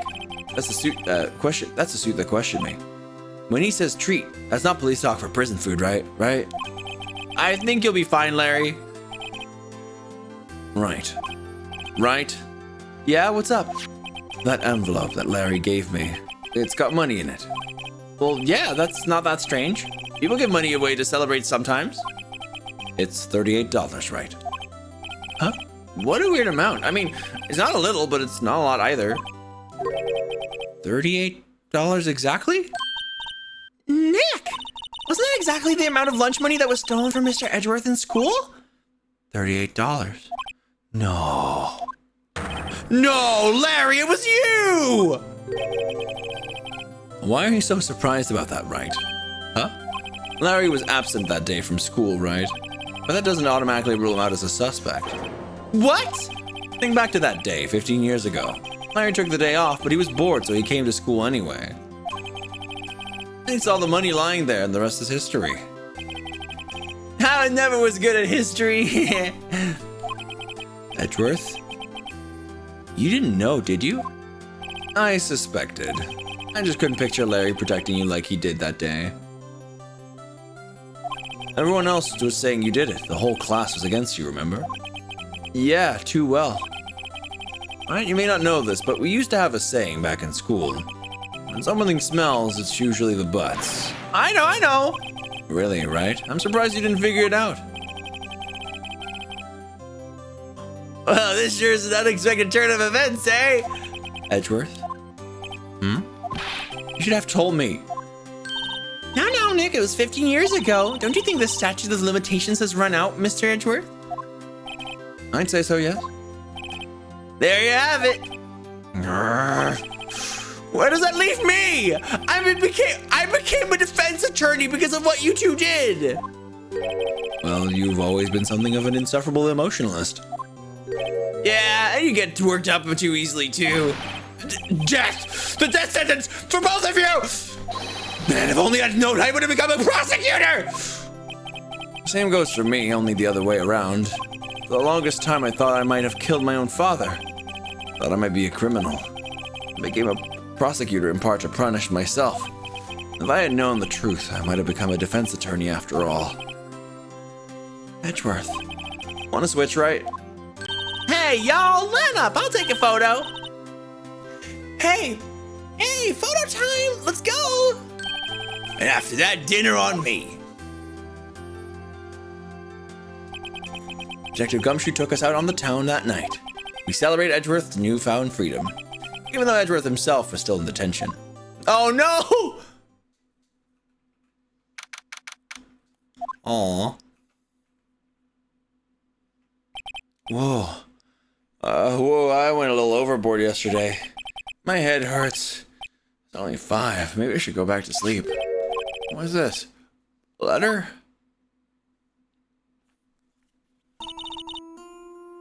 Good morning, Nick. You were really impressive yesterday. Seeing you. It made me think about what I'm doing here. I'm a spirit medium in training, of course. I wanted to help Mr. Edgeworth, too. I wanted to help you, but I couldn't. I was useless. So, I've decided to go back to my training. I'll become a full-fledged spirit medium for starters. I couldn't say it to your face, so I left this letter. Goodbye, Nick. Goodbye? What time is it? Yeah, the first trains for the mountains have already left to the station!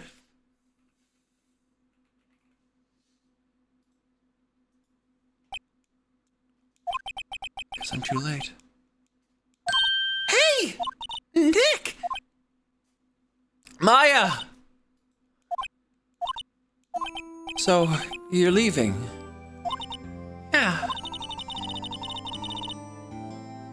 It's hard being a spirit medium who can't talk to spirits. And I think you'll do fine without me, Nick. Be good, okay?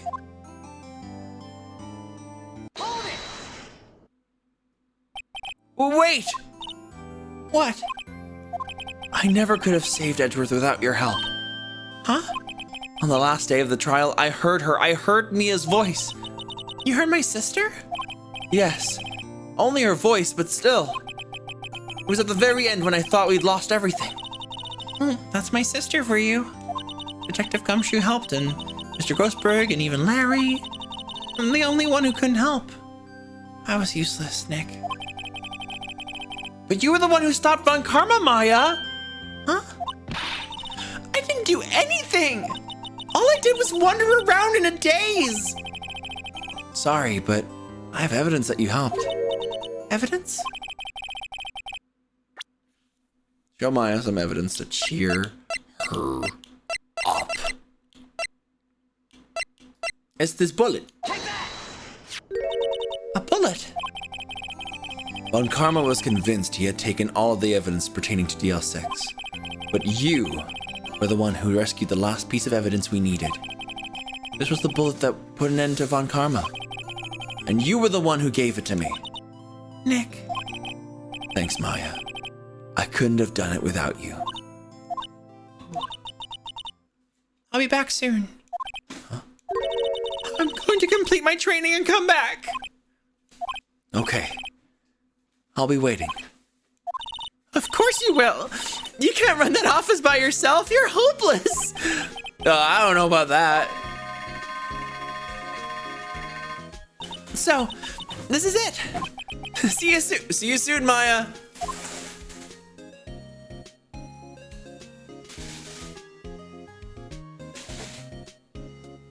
Thanks, Nick.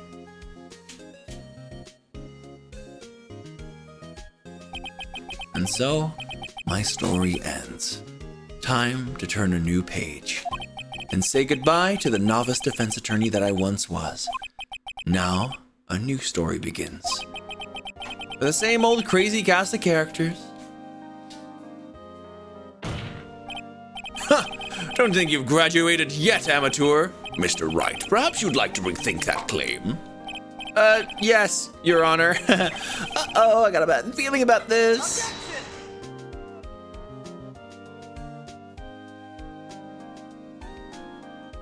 Concept, script, and direction by Shu Takumi. Oh, this is so lovely. Hey, pal, Mr. Edgeworth came down to the precinct to wish us... Oh, talk about a pleasant surprise. Whoop, Detective Gumshoe! Then he hung his head low and went right back outside. Kinda like he was embarrassed or something. Strange, huh? Graphics by Kumiko Suekane. Wow. Lovely. I'm glad you like my voices. Thank you so much for joining me to the very end of this case and end of the game. Nick, who, me? I've been working at a cheese shop.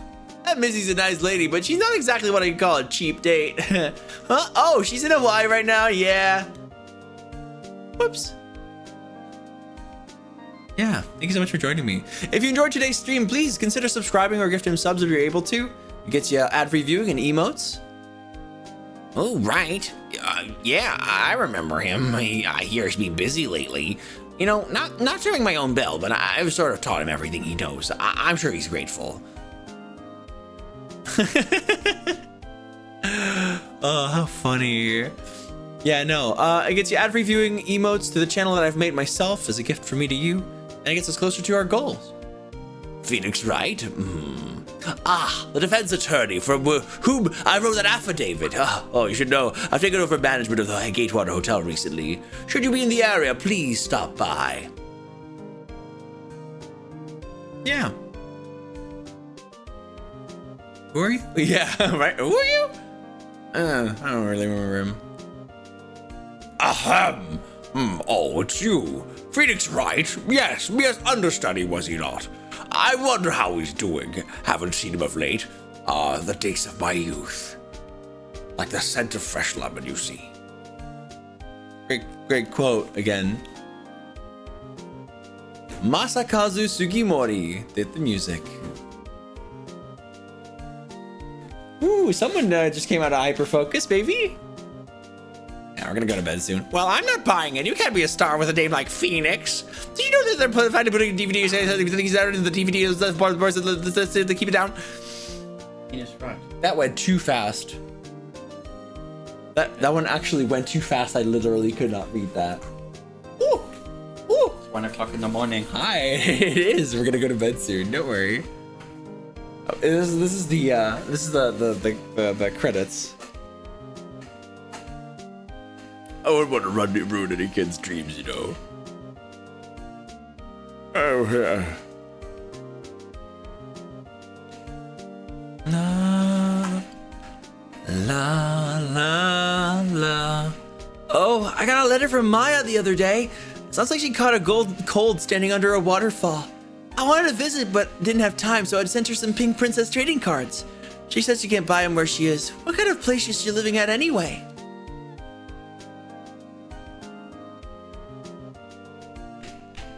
Manual by Yumiko Uchida.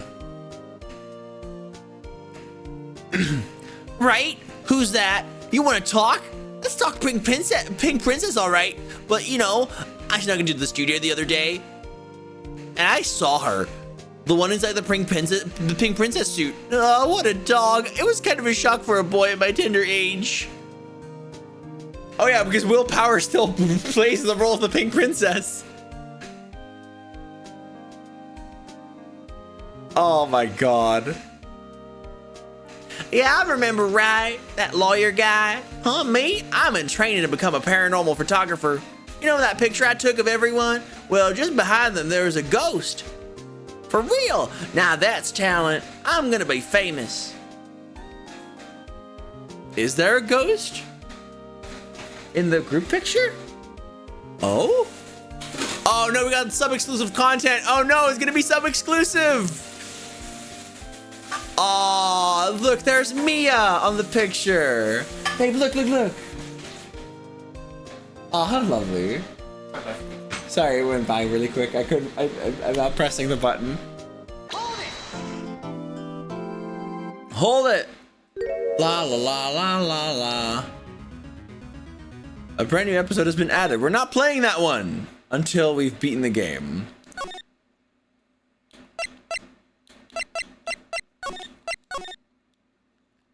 I hope it doesn't make me automatically play it. Oh, it does. It does. Fuck. Okay. I can watch the little intro cutscene and then we're gonna go.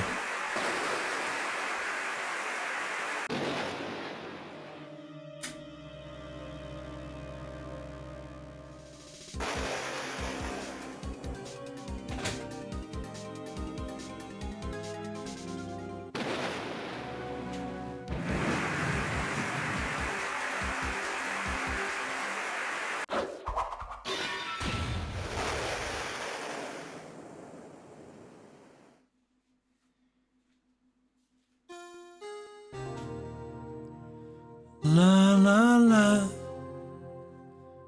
This feels really strange and sudden after what we just had, but yeah. 2 months in Maya left the office. Well, darn, that's a sad. Anyway, bleh.